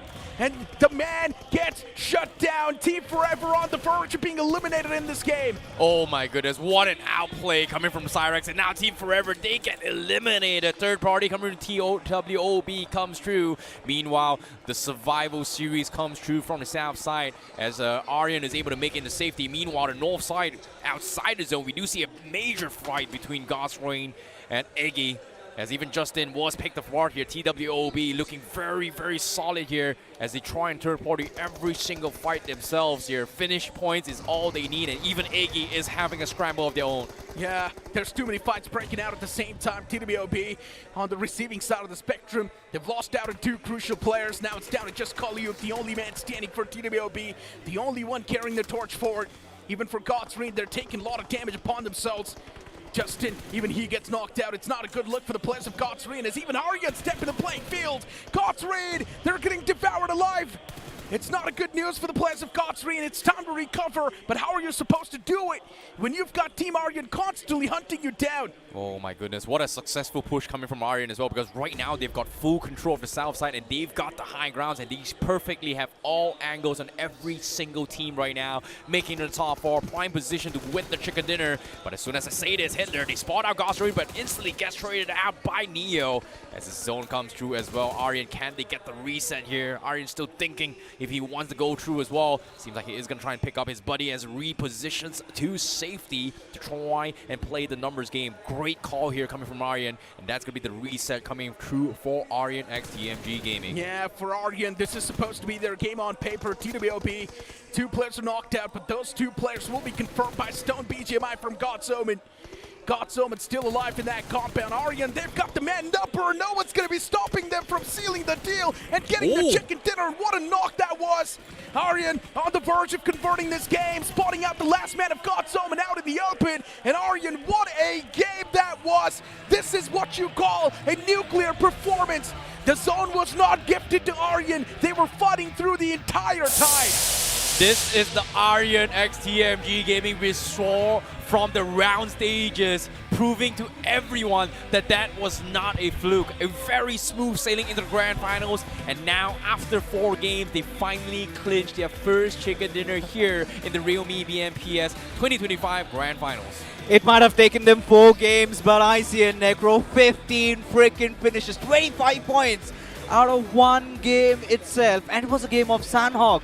And Aryan, how Necro did they pull this one off? I mean, Aryan, the way they were just playing that game, they were out in the open constantly, did not even have vehicles to play with, but they were constantly cleaning the field wherever they stepped their foot in.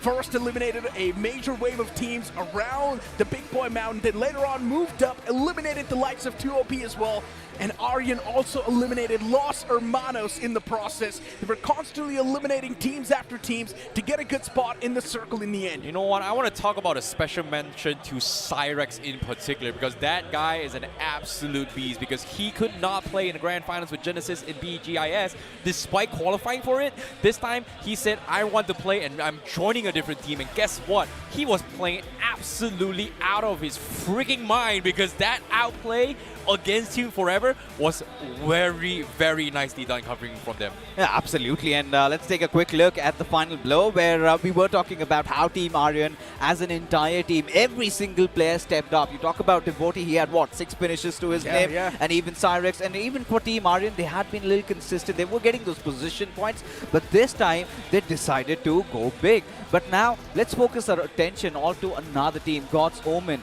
Their consistency, I see, has been something to talk about. Yeah, I definitely agree. God's Omen definitely has been playing center control for a long time as well. But here on screen, Team Aryan, the back end here, they do have a lot of support. But I think the biggest selling point here, even though Devotee was the star, he's got 7 finishes as well. Oh my God. I really like the communication between both Devotee and Cyrex. Like, Cyrex is like the biggest bait in front of everybody else, and somehow he was able to always set it up for Devotee to actually clutch those numbers. That's crazy. That's 25 points right there. And of course, Devotee's damage number as well, 1257 Devotee. What an explosive performance that was. But let's move on to the stage for a short interview.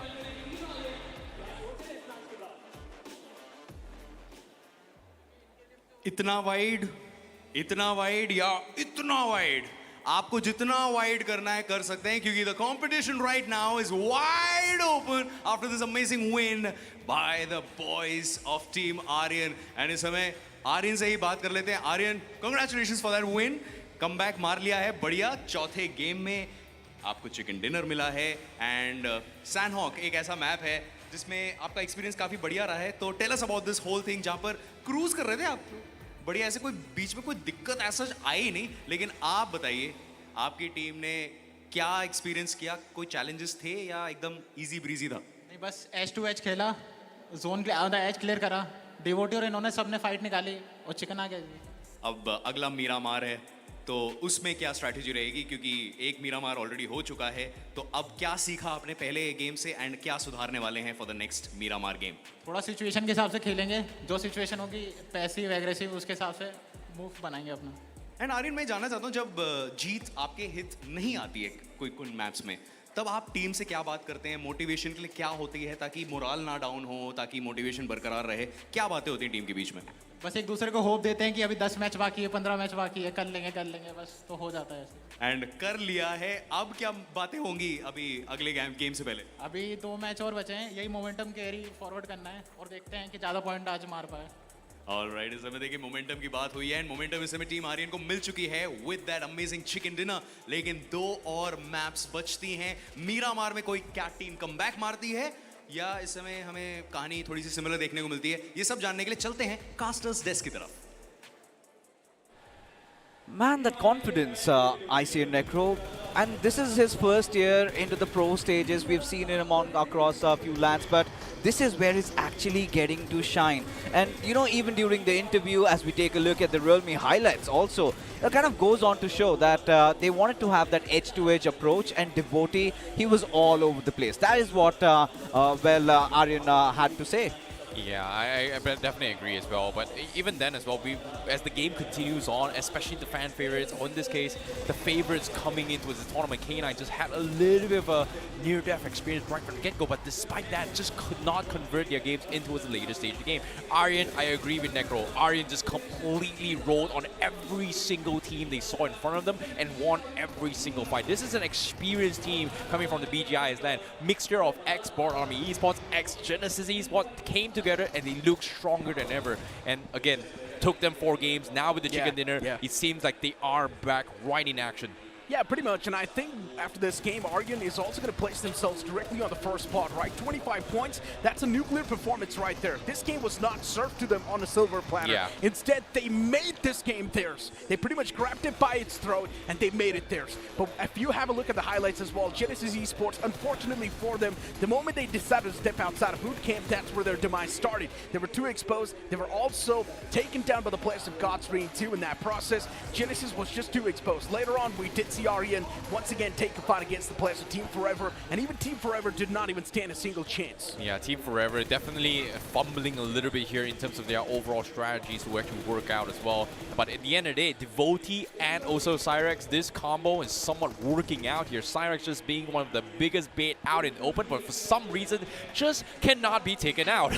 You know, I was kind of taken aback the moment whilst they were rotating in and suddenly their vehicle exploded, and they did not stop there. They instead fought their way in, got the chicken dinner. That is how good Team Aryan actually was. But now we have talked about Team Aryan. I need to still understand what is going wrong. I see with the big names, K9, 8-Bit. I mean, GDR, they're still somehow keeping their heads above the water. But yeah, start off with K9, and Necro, you can talk about 8-Bit. I mean, for K9 Esports at this point, look, generally speaking, too much down to the drain. With the way things kicked off, we did feel like K9 Esports might just be the one to have a decent spot in the map. But then later on, the moment they moved in from the northern side, I don't exactly know what happened. They decided to make a mad dash in this Max Center and got picked off by God's Omen. Wait, all things considered here, when it comes to LAN is a completely different beast. It's all about adaptability and also being able to play on the fly. But before that, let's talk about the MVP of that match. Devotee, my man, 7 finishes coming in from Aryan x TMG.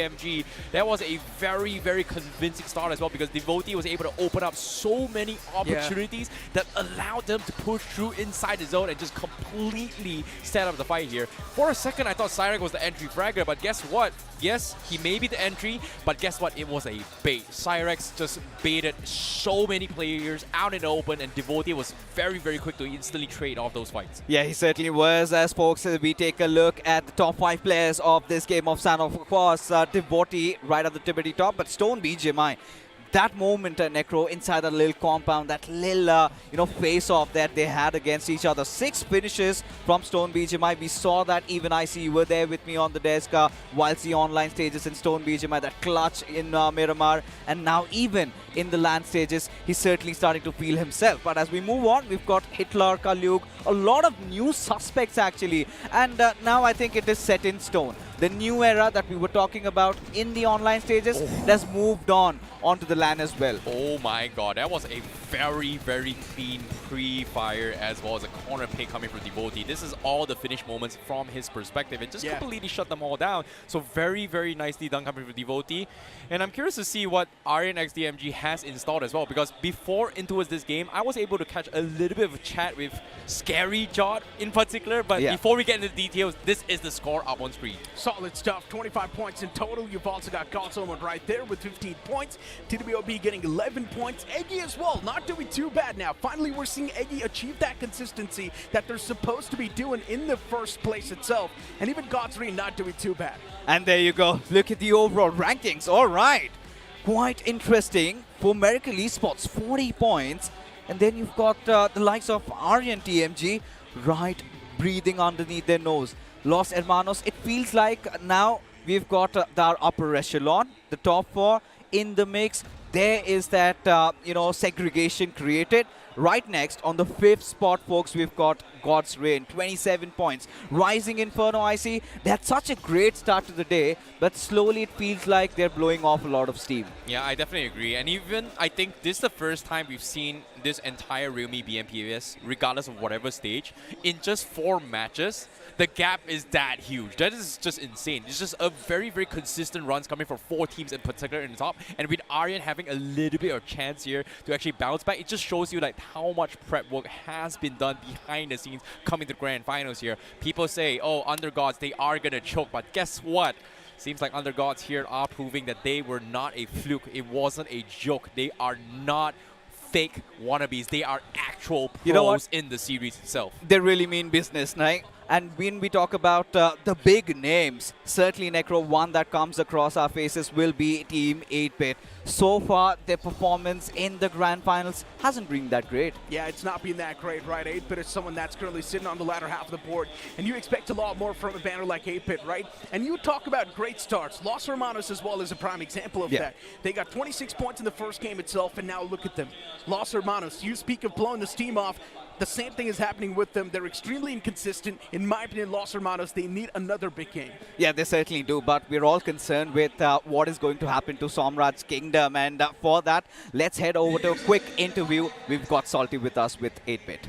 Hypex के साथ और कुछ बातें करेंगे obviously. So first of all, welcome to the show, and I want to know your thoughts कि lobby as a coach study करके आपको क्या पता चल रहा है? What are the things that you are learning as a coach, and what are the tips that you want to give to your players? I think काफ़ी new teams है, तो लॉबी इनएक्सपीरियंस नहीं बोलोगे आप, अनप्रेडिक्टेबल है lobby.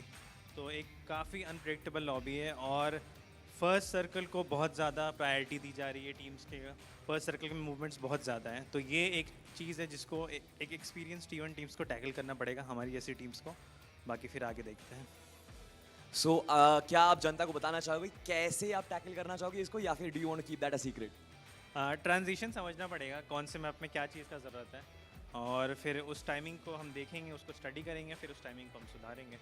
All right. Out of 10 कितने में rate करोगे 8-Bit के परफॉर्मेंस को so far? 4. Well, ladies and gentlemen, there is still scope of improvement, but फिलहाल के लिए हम बढ़ेंगे अगले मैच की तरफ। तब तक के लिए Zypex and Salty signing out. Does not fake anything.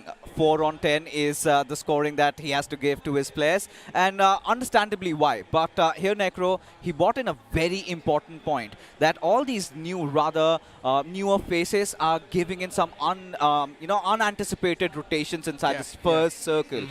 That is something that these T1 teams are having a lot of problems to face with, and seems like we'll have to continue with that conversation because the voice in my head says that we are in for a short little break. Ladies and gentlemen, get your popcorns. We'll be right back. You don't go anywhere.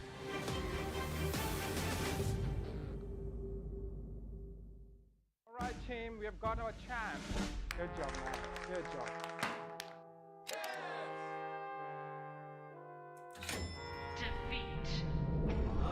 Defeat, defeat, defeat.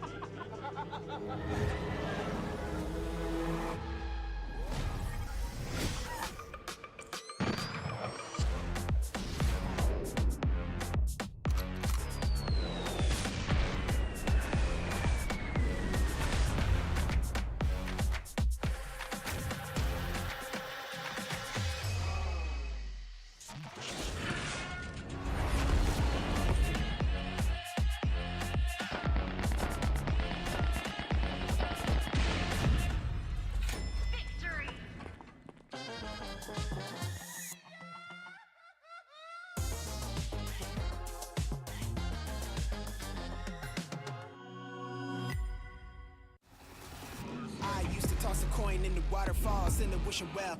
Now I get plenty coin, some self-made. You ain't gotta wish me well. You ain't like me then, but I guess it's past tense, cause you tapped in. I move on a touch that's the high risk. I never know where my mind went.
Hello everyone and welcome back to the realme BMPS 2025, and this is Grand Finals of day number 1 here. It seems like we have seen a lot of unexpected moments here in day number 1. My name is ICBB12. Joining me with two handsome gentlemen, we have I Super Johnny as well as Fixers. I'm going there because this guy, he is the insider. I'm just going to keep in for a little bit here before we get a little bit of spill the tea here. Johnny, you have been a little bit on break here. I'm pretty sure you have some insider information backstage. What happened? Tell me what's going on. I mean, not really. I did not really get an opportunity to speak to anyone. I mean, the coaches and everyone were busy just observing the game because first 3 matches, first 4 matches. In fact, the day 1 itself is about somewhere along the line establishing yourself within the top 8, but also making sure that you are preparing for the other 2 days as well, the last 2 days of competition. Day number 2 is where things get intense, and majority of these big names are just setting themselves up for that right now. Well, I agree, and SF now as well here, a lot of unexpected variables and strategies has been made as well. And interesting enough, when we talk about a specific team right now, Team Forever, they have had a little bit of outside help here. They've brought in a international battle royale coach coming to play, and things haven't really been working out. And that's something that I want to see what they have to say about this here, because before we get into the detail here, we do see teams are feeling the pressure here. A lot of intense discussions is happening behind the scene here. Fixers, Insider, tell me what's up. So Team Forever do have the service of LLL. Former coach of D Plus Kia. If you remember, all the viewers watching in I think INKR, the event, which was also in Delhi. So he's there, and he's been working with the boys for quite some time, especially when it was announced that they were making it to the grand finals. He just landed recently. So Team Forever was still struggling around that. I had a quick word with the boys from K9, in fact, their management staff, and they were really not pleased with how their boys were playing. And I got to know that Omega has been bashing the boys. He's been giving them a handful, and hoping so this game could be their comeback game. You know what's really interesting? I had a little bit of a short conversation at the start of the day between Robin, the guys from K9, and also Genesis. 3 of them thought that 3 of them were the strongest contenders, and 3 of them now are somewhat struggling, except for God's Reign though. God's Reign made a little bit of recovery. I mean, kind of a recovery, as you said, but again, consistency needs to be there. My prediction for the day, to be honest, was supposed to be God's Reign. I was expecting Destro to at least secure 1 chicken dinner by now, but that hasn't come through. They've been unlucky, to be honest, all this time, except for that first Miramar that we saw, the circle forming quite close to their home ground. If they get that opportunity once again, I would expect God's Reign to strike a very nasty blow. But right now, Team Aryan, that performance in that previous Sanhok was absolutely incredible. Yeah, that was insane here coming from Aryan as well, because that wasn't just a game of macro gameplay. That was just sheer firepower coming in from them, from Aryan x TMG. Sometimes in life, it's not about the strategies, it's just about basic fundamentals gameplay, and their outplay between both Cyrex and Devotee was just phenomenal. But now, I really want to talk about Insane here, because this is a little bit of a substitutions coming in. Gods. One of the stars coming from Insane not performing, being swapped out here in game number 5. They are, they brought in Gods, but they swapped out Clouds. My bad. Yeah, this is what I was surprised with. Why begin to play with a player you've not got that enough play time? When you know, when you look at the stats, when you look at the numbers, Gods is one of those players who always gets those finishes secured for his team. And it's not Cloud. So now finally making those adjustments. Now you talk about Miramar being up next, I see. And let's not forget that last time that flight path trajectory was elsewhere. This time around El Pozo. Do we anticipate a drop collision between Insane and 8-Bit? Well, it might happen as well, because in terms of drop collision, it was shared between both the teams as well. North side from 8-Bit, south side coming from Insane himself. So I wouldn't be surprised to see it happen again. But of course, adaptations needs to be made, because as of yet, this is going to be the second time they are playing Miramar again together in this lobby. So they are going to be playing against each other for the next 3 days. It is going to be very important for all of them. It is definitely going to be quite important. But again, this is going to be the second last game of the day. Whatever comebacks we were expecting today, they need to happen right now. By the time we roll around to that last map, Erangel, it is going to be too late to make comebacks. Then you're just looking for a fresh start on day number 2. Genesis is one of those names that's hoping to take a big leap on this Miramar. And again, a lot of questions why things aren't working out. Could be anything. Zap, also one of those key players, hasn't really been able to click so far on LAN. Now, interesting enough, when we talk about stats as well, Genesis has one of the most amount of points based on their personal performance coming from Miramar. Same can be said for God's Reign as well, because both these two teams have one thing in common. They both have the lowest amount scored in their personal achievements in the map of Sanhok. But then again, when you look at how their approach has been so far, Genesis and God's Reign haven't really been showcasing the same style of play that they used to execute during the online stages. We were talking about Genesis playing in those 4 splits. This time they're not doing that, rather sticking together. And even for God's Reign, I mean, still in a much better position, but Team 8-Bit, man, they have to bounce back. I mean, the holding spots are right, but the fights that they're not even instigating those, they're not even inviting, but now they're suddenly finding themselves in the thick and thin of things, and it gets very difficult to get themselves out of it. I agree, and even then as well, we saw a glimpse onto his Equinox's face. You can see a sigh has been brought out. You can feel the pressure, you can feel the stakes as well. Again, this is not just a game. This is everything on the line here in realme BMPS. It's not just a game. This is esports for a reason, and you can see every single player on screen right now is pretty much set their dreams on making it to the LAN finals and potentially lifting a trophy by the end of these 3 days. Exactly, one of those names is going to be God's OMEN. We are hoping to see a big performance from them as well.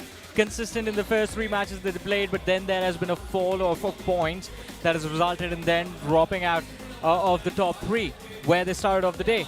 Hopefully, they can convert a decent number of points on this game of Miramar and bring themselves back.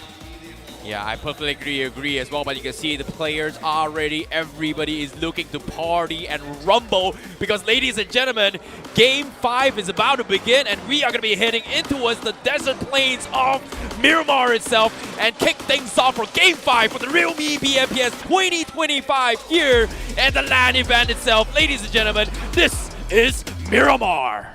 And this is where the action ensues, right, Johnny? The flight path trajectory this time around skewed towards the western side. We've got it all the way from La Cabrera towards Minas del Sur. And I see you were talking about a lot on the line. Yes, EWC, the winner heads over there. 1 crore 25 lakh rupees for the champion. I don't think esports has been bigger than this, Johnny. Yeah, never, ever we've seen a prize pool like this, and it is, again, historic for a reason, this realme BMPS 2025. But is this Miramar map going to be the same way? Time to find out as we have the flight path in front of our screen, starting all the way from La Cabrera and sticking towards the western half of the map. It's going to come to end towards Minas del Sur. So again, the entirety of eastern half of this map taken out of contention, and that means God's Reign are going to be forced to take an early exit. Look at that. All right. You know, they've got no other choice. Just head on, maybe Torre Amuda, because we know Los Hermanos, they also kind of love to take those edgy areas. On the northeastern side, Team Aryan coming in so strong, especially after that big chicken dinner. They had been getting those position points. The finishes were lacking, and they sort of made up for it. Team 8-Bit heading on towards El Pozo. Eyes searching out for Team Insane, who've rather decided to change their course. They're heading towards Partona. Now, this is going to be really interesting, Johnny, because the circle it has formed around Monte Nuevo. Yeah. Well, let's see. Circle like this, you're going to expect 8-Bit to do well for sure. But TWOB, that 3-1 split that they have going right off the bat, could be tricky to execute. Genesis, look at that. A soft drop clash for Genesis, maybe? There's one team that they have kind of overlapped. No wonder how they are going to try and survive that. Shadow potential for him to be caught off guard by the players of Team Forever, then K9 Esports from the northern side can look to put some additional pressure on these lads. He certainly can. Now, at this point, for Team Genesis, it's all about just getting down to their drop location, getting their loot done, and kind of feel like they're in muddy waters at this point. They're surrounded by teams. You've got K9 on Picado. You've got Team NoNx around Los Leones. But seems like we've got some early collisions. Some bodies have fallen down. Seems like a fight where we could have the players of TWOB officials around God's Omen. And that's the fight, yes. liability being dealt with, and God's Omen, they cruise through. I mean, it's always, not always actually, just most of the times it is liability. The first casualty from the side of TWOB official, and this time God's Omen. They have taken a massive advantage, by the way. 3 players from TWOB official down and out. It's just down to that last man, Amax. Can he manage to stay alive? There's a little bit of distance between him and the immediate threat lurking and looming around him. Almost on the verge of getting eliminated, TWOB. And God's Omen on the other side. With that almost secured squad wipe, they have a decent control towards the northeastern edge of the circle to work with. Interesting, because not just barring those 3 early finishes that Goku secured, TWOB absolutely dismantled. And it's so difficult for me to believe that this is one of those teams in the online stages used to be so aggressive. Now just being torn apart, of course. Seems like it's the first land jitters that has taken over, and it happens even to the best of the players. But Amax, the only surviving member, as for Team Insane, around Partona, that is where they've dropped the southern areas. They've practiced around these rotations. But the entry is going to be so difficult, Johnny, with Rising Inferno right ahead of them. And this is something I feel like Team Insane would not be anticipating. Yeah. Because Rising Inferno usually loves to drop down around Puerto Paraiso. But let's see, I'm actually praying for that fight to break out. Rising Inferno today have been very impressive with their performance, with their aggression as well. Especially in those first 2 matches. Although on our screens for Miracle right now, the team sitting at the first position in the overall leaderboard. Back-to-back chicken dinner on the Miramar and Sanhok earlier on in the day. And now looking to see if they can keep that lead till the end of it all. Genesis, we was talking about them fixes, the struggles. When do they come to an end? I mean, it's going to take a while, it seems like, because on the greener side, they found a couple of vehicles. But for Genesis to really work out or to really pop off, I think you would want Hunters to be playing really well.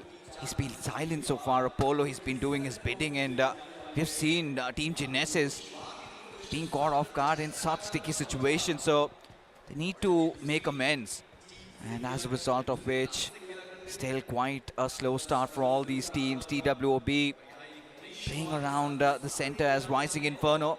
Maybe we thought that they could be holding off. Maybe a bridge camp was in process, but no.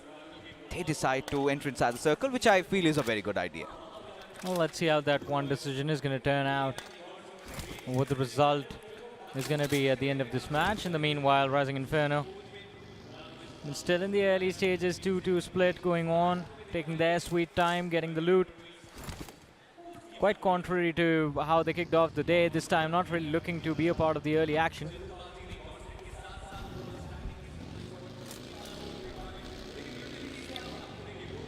At this point, again, it's just been about teams getting their loot done, and this is something that I'm really against of. And I get it, what teams are trying to do. It's all about teams going back to their shells, play around the center, no unnecessary fights, let the circle take that shift, and after that curveball hits, that's very forced. That sort of makes you susceptible to being third-partied. So that is where my concern really stands as God's Reign. They still are battling against the blue. Do have few meds to work around with. Should not be an issue. This time, however, rotating from the northern side, should be hoping to inject themselves from the water treatment area. Well, let's see though. I mean, it seems like it was a good decision for them to drop towards Torre Amuda Campo Militar.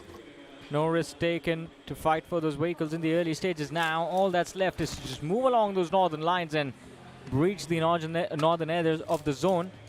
There's no one there blocking their way, making things easy, but still, we know Destro is not going to rotate this early. They're going to wait for stage 2. Oh, of course. I mean, for God's Reign, that's been the tell-to-tell story, right? And the only team that a lot of fans have been rooting for are in a fighting position. And this is that golden sweet spot for Destro to be around that 5th, 6th spot. And I'm telling you this, there is a chicken dinner in the making for him.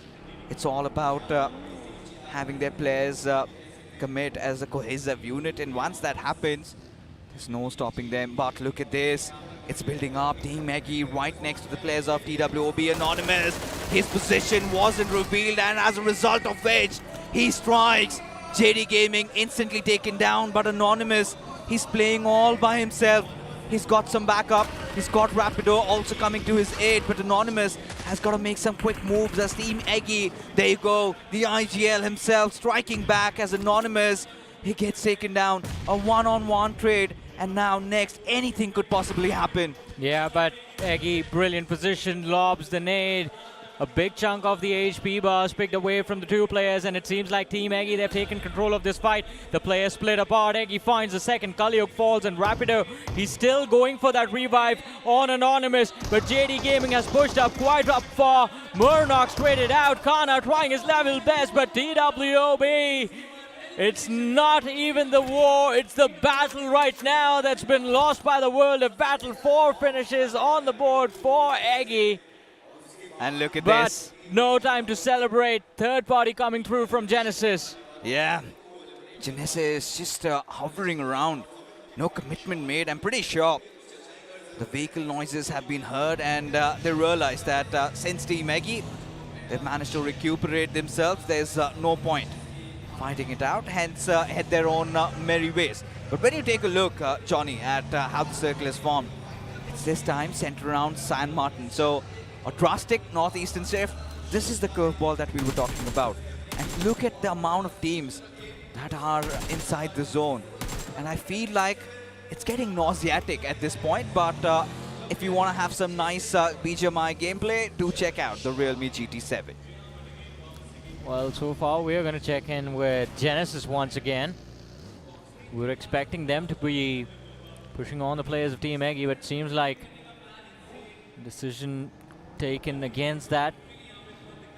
As you look at the zone, the cluster forming towards San Martin, southwest, Team Forever, Inferno rising and Insane extremely far down south of Chumacera, but Team Eggy, Genesis, Shadow finally pulling the trigger. There's the opener. Eggy knocked and finished off. 2 more players left. Are we going to see a squad wipe for Eggy early yet again? Pro, he's been spotted out, but somehow does manage to get some distance and some cover between him and the players of Genesis. Okay, that's interesting because finally Genesis is deciding to act on matters. They're finally starting to go aggressive. They're finally starting to force fights, and this is needed because they do understand the gravity of the situation. They now know that the more they delay, it is going to bite them in the back up next. But now Genesis, they've got one more foe to deal with. It's Team 40R officials, another team who's had a really good start to day 1, 25 points secured. As for Team Aryan, after that amazing performance, getting 25 points off that one game, now just trying to climb that mountain. If you want to do that, maybe in real life, go off-roading a little bit, do check out the Kia Soros. Well, of course, and so far, I think if you talk about movement, Team Aryan, they've been making some incredible moves, as you mentioned, the performance a few moments ago, but JD Gaming and Pro, last 2 survivors from the side of Team Eggy, playing the western half of the play zone right now, quite close to the edge. And we do not know what that was. A little bit of awkward interaction between the 2 players. But look at that finish feed fixes. Oh no, what is going on with God's Reign? If a team that was hailed to lift the trophy is going to lose their players to the blue, I don't know what is happening with them. Yeah, it's kind of them rotating very late. I'm pretty sure there's nobody around the players of God's Reign, but there's somebody around 8-bit.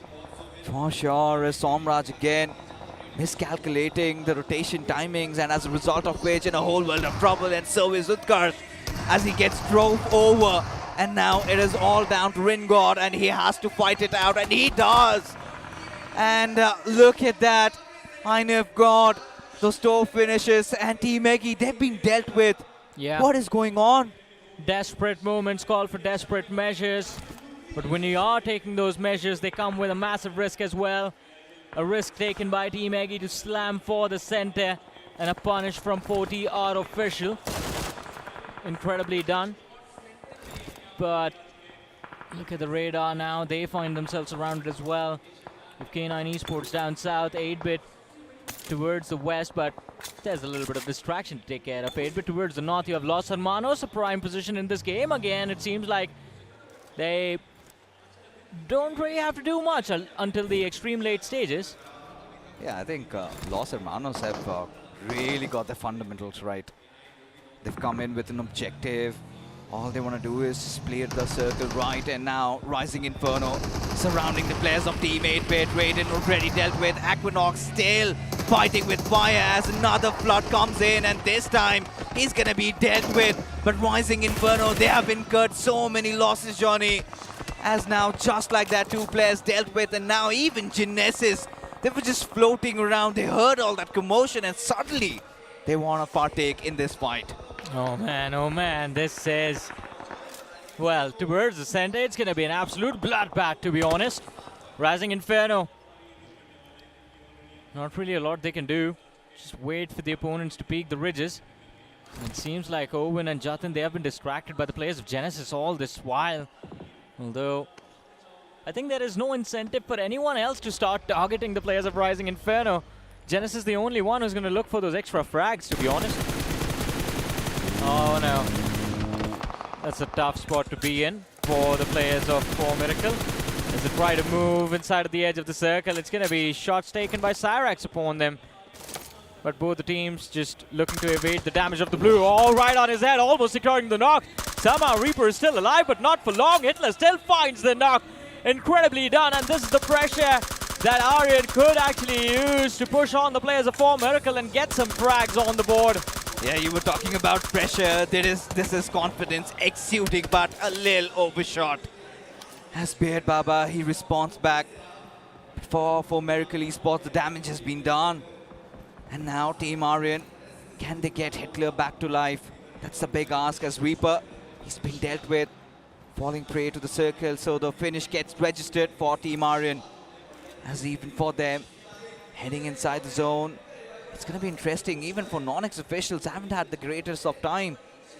And for Devotee, how does he push himself through? He's got no vehicles so far to play around. As a quick look at the replay, as Team 8-bit were in such a difficult spot there, and you could just see just striking cars, and all intentions was to run them over. I mean, hey man, it's a quick in and out strategy, right? Yep. Just go in, get those points, and get out of there as quickly as possible. But 4 Miracle now under the crosshairs of Rising Inferno. Well, at least they will have the upper hand, or maybe not. Dragon OP. Quickly dealt with by Owen. One more point secured by Rising Inferno. 2 players. I think at this point they are just going to try to keep their heads down and see and hope they can finish inside of the top 5 of this match. Should be enough. Really, I mean, at this point, just 3 finishes amassed. That should be the goal. To not have all the players alive as Team Aryan. Having spotted the players of Los Hermanos, at least they know that compound has been taken. But do they know it's Los Hermanos? Since there's been no knocks around, the latter could be the possibility. But elsewhere, we've got Team Forever on the certain side. K9 also right beside them. Even 2OP just around that area. I want to see what's going on actually, because that I feel could be the area where we can see some action commence. A lot of commotion towards the western edge of the zone. You have Aryan, you have Genesis, Inferno, Rising, 4 Miracle, 8-bit present towards the western half. Of course, Aryan playing that northwestern edge, looking to be the cleanup crew and just wipe away all of these points on the board. But Owen, one more nade close to Beard Baba, and that should be the end of 4 Miracle. There it is. And 4 Miracle just getting dealt with like that, this is going to be quite devastating. Because even the previous game of Sanhok wasn't that great. Yeah. And especially after 2 back-to-back chicken dinners, the last thing you would want is your momentum to get lifted off. Especially you would want that in games as such, kind of get around 8 to 9 points. But now, again, moving ahead, we're all waiting for the next circle shift. And Team Insane, even Gods, a new addition, suddenly he's been subbed in and instantly no impact, he's out. Well, you gotta give the man a couple of matches to stabilize. I mean, especially stepping in middle of the day, can't really expect him to just go God mode in an instant. But I think we might just witness the end of Inferno Rising soon, as it seems like the players of Team Aryan have information of where these lads are present. Although distraction still comes through. Los Hermanos making a little bit of commotion now, sharing that attention from Rising Inferno. Team Forever on the other side, in fact pinned towards the south, at the southern edge of the circle. Beast looking to make his mark. Has it lined up. Cheyenne almost knocked out. A lot of damage dished out, but Beast is going to be forced back.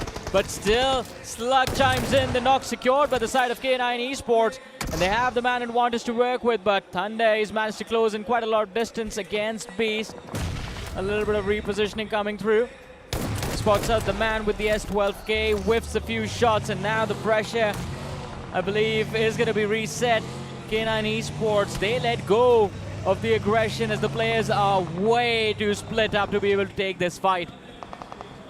All right. It's going to be interesting because now, look at this. Fights happening across all the places, and this one's going to be a big one. Cyrax being dealt with, God's Omen. They want some vengeance over here, holding on to that compound, and there you go.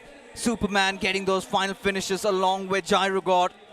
And Team Aryan getting dealt with, but Goku in the process gets knocked out, but the revival will be on its way. But bigger challenges for God's Omen. How do they rotate inside the circle next when the circle shift occurs? Because NoNx now have a really good position inside the zone, but Team Forever still withstanding K9 Storm. As K9's Johnny, they've been so silent. Yeah, they have, and they've gotten themselves a nice little off angle to work with as well. If you look at the radar, Ninja Boy pushed up a little bit deeper inside of that play zone, and Beast just making sure that he keeps the remaining players of Team Forever in check. Just relays their information and their position to the rest of his squad. Slug as well, just waiting to see just a few pixels from the opponents. Although it is going to be Omega who kicks things off on the other side. Team Insane taking a hit. Lazy knocked out. K9 still looking for those finish points, looking to get themselves on the board in this game. All right, that's going to be interesting. Team Forever really want to take this fight. They know they have to keep their backlines clear. Of course, Beast, he's been isolated from his squad, and he's all by his lonesome. Needs to reunite, and seems like he's found some help. Slug is also present over there, and Team Forever need to understand they cannot overstep, and this was incoming. Genesis out of nowhere. They have been hunters on the prowl, and in fact it was quite poetic, right? Hunters finding the head of a vase, but look at this. Ninja Boy is the one stealing that finish. Well, let's see the first finish on the board for K9 Esports. On the other side of things, 4TR. Here we go again as the players of Genesis try to take that dip. Two players hand them a beat down, and one after the other, the players of Genesis getting wiped out from this match. Down to the last man they go, hoping for a comeback, but well, this team, it seems like, at least in this game, ain't going anywhere. Yeah, pretty much all over the place, but nowhere, to be honest, at this point for Team Genesis. But Cheyenne, he's under heavy duress. The shots inflicting a lot of pain and hurt. As Slug, another grenade tossed over. As Beast, a little bit of that higher ground to play around, but K9, look at them playing in their shell. This is not the real K9 that we're aware of. They're not really going aggressive, and look at this, even Nadi this time against God's Rain, but Delta a tad bit quicker as Team Insane, they bite the dust. Well, God's Rain, this could be it. 4 finishes on the board. They find themselves in the top 9 of this match. Of course, with a few of these teams just down to their dwindling numbers, it could give God's Rain the edge, but the problem is they have a massive hill that Delta is looking up at, and at the summit, K9 Esports await, who have just gone ahead, taking a fight against the players of Inferno Rising, and Team Forever at the same time. Ninja Boy almost on the verge of getting knocked out, somehow survives, gets another point, another finish secured. Now Shayan's position is compromised as well, and it should not be too difficult for Ninja Boy to lob an aid. There we go, flushing him out from behind the cover and finishing him off as well in style. Ninja Boy, 4 finishes inside of this match. A big reason for the potential of K9 making a comeback. Yeah, this was needed. This was much needed from K9 as the action does continue. Los Hermanos against 40R. 40R having that higher ground. Los Hermanos already have one of their players down, and there you go, Goku taking his final breath there as God's Omen. They also bow out of this game as 40R official. They're just rotating around, floating, waiting for maybe a good position. And Morty, he's injected himself. He's found that little off compound there, little shack to play with.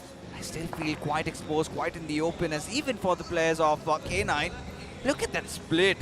It's a 2-1-1 split in the 6th circle. Yeah, but they have to be careful. I mean, in the 6th zone, it's executable. You are going to be 100 meters away from each other. But you got to make sure that you are in the line of fire of your teammates. But Based, he's getting a little too eager. Fixes wants to move towards the noise on the other side of the hill, which is going to be NON.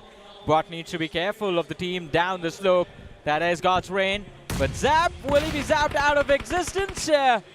Does manage to survive, quite lucky for him. But it seems like 40R, they aren't done with this. They are going to try and hunt this man down. They want this point in them in the bag, and there we have it. Who gets it? It is going to be Infigod who ends up securing that point. And while all of this has happened, Fixes, I would like to draw attention to the fact that God's Reign has broken into the top 6 of this game. They certainly have, but look at this. Now they're in a little bit of a pickle. A fight against K9 is in the making as 40R. They've been creating a lot of noise, and especially Infgod. 5 finishes to this young lad, and look at this. Even Los Hermanos, they strike. Omen dealt with as now Rising Inferno Esports, they also bow out of this game. That leaves 5 teams alive, 17 players still breathing inside the server, with 40R having such a strong stake at getting the chicken dinner. Yeah, but NON now under pressure by the remaining players of Los Hermanos. 2 men left, still willing to take this fight. And Los Hermanos inching closer to taking that first position away from God's Omen. Shadow backing off. Nice the line of fire to the players of NON. They're being quite patient as well. Decent map control for Los Hermanos. I have a feeling they're going to finish in the top 3 Fixes. I do. Let's not jinx it though. The only thing holding them back is their numbers, just 2 players alive.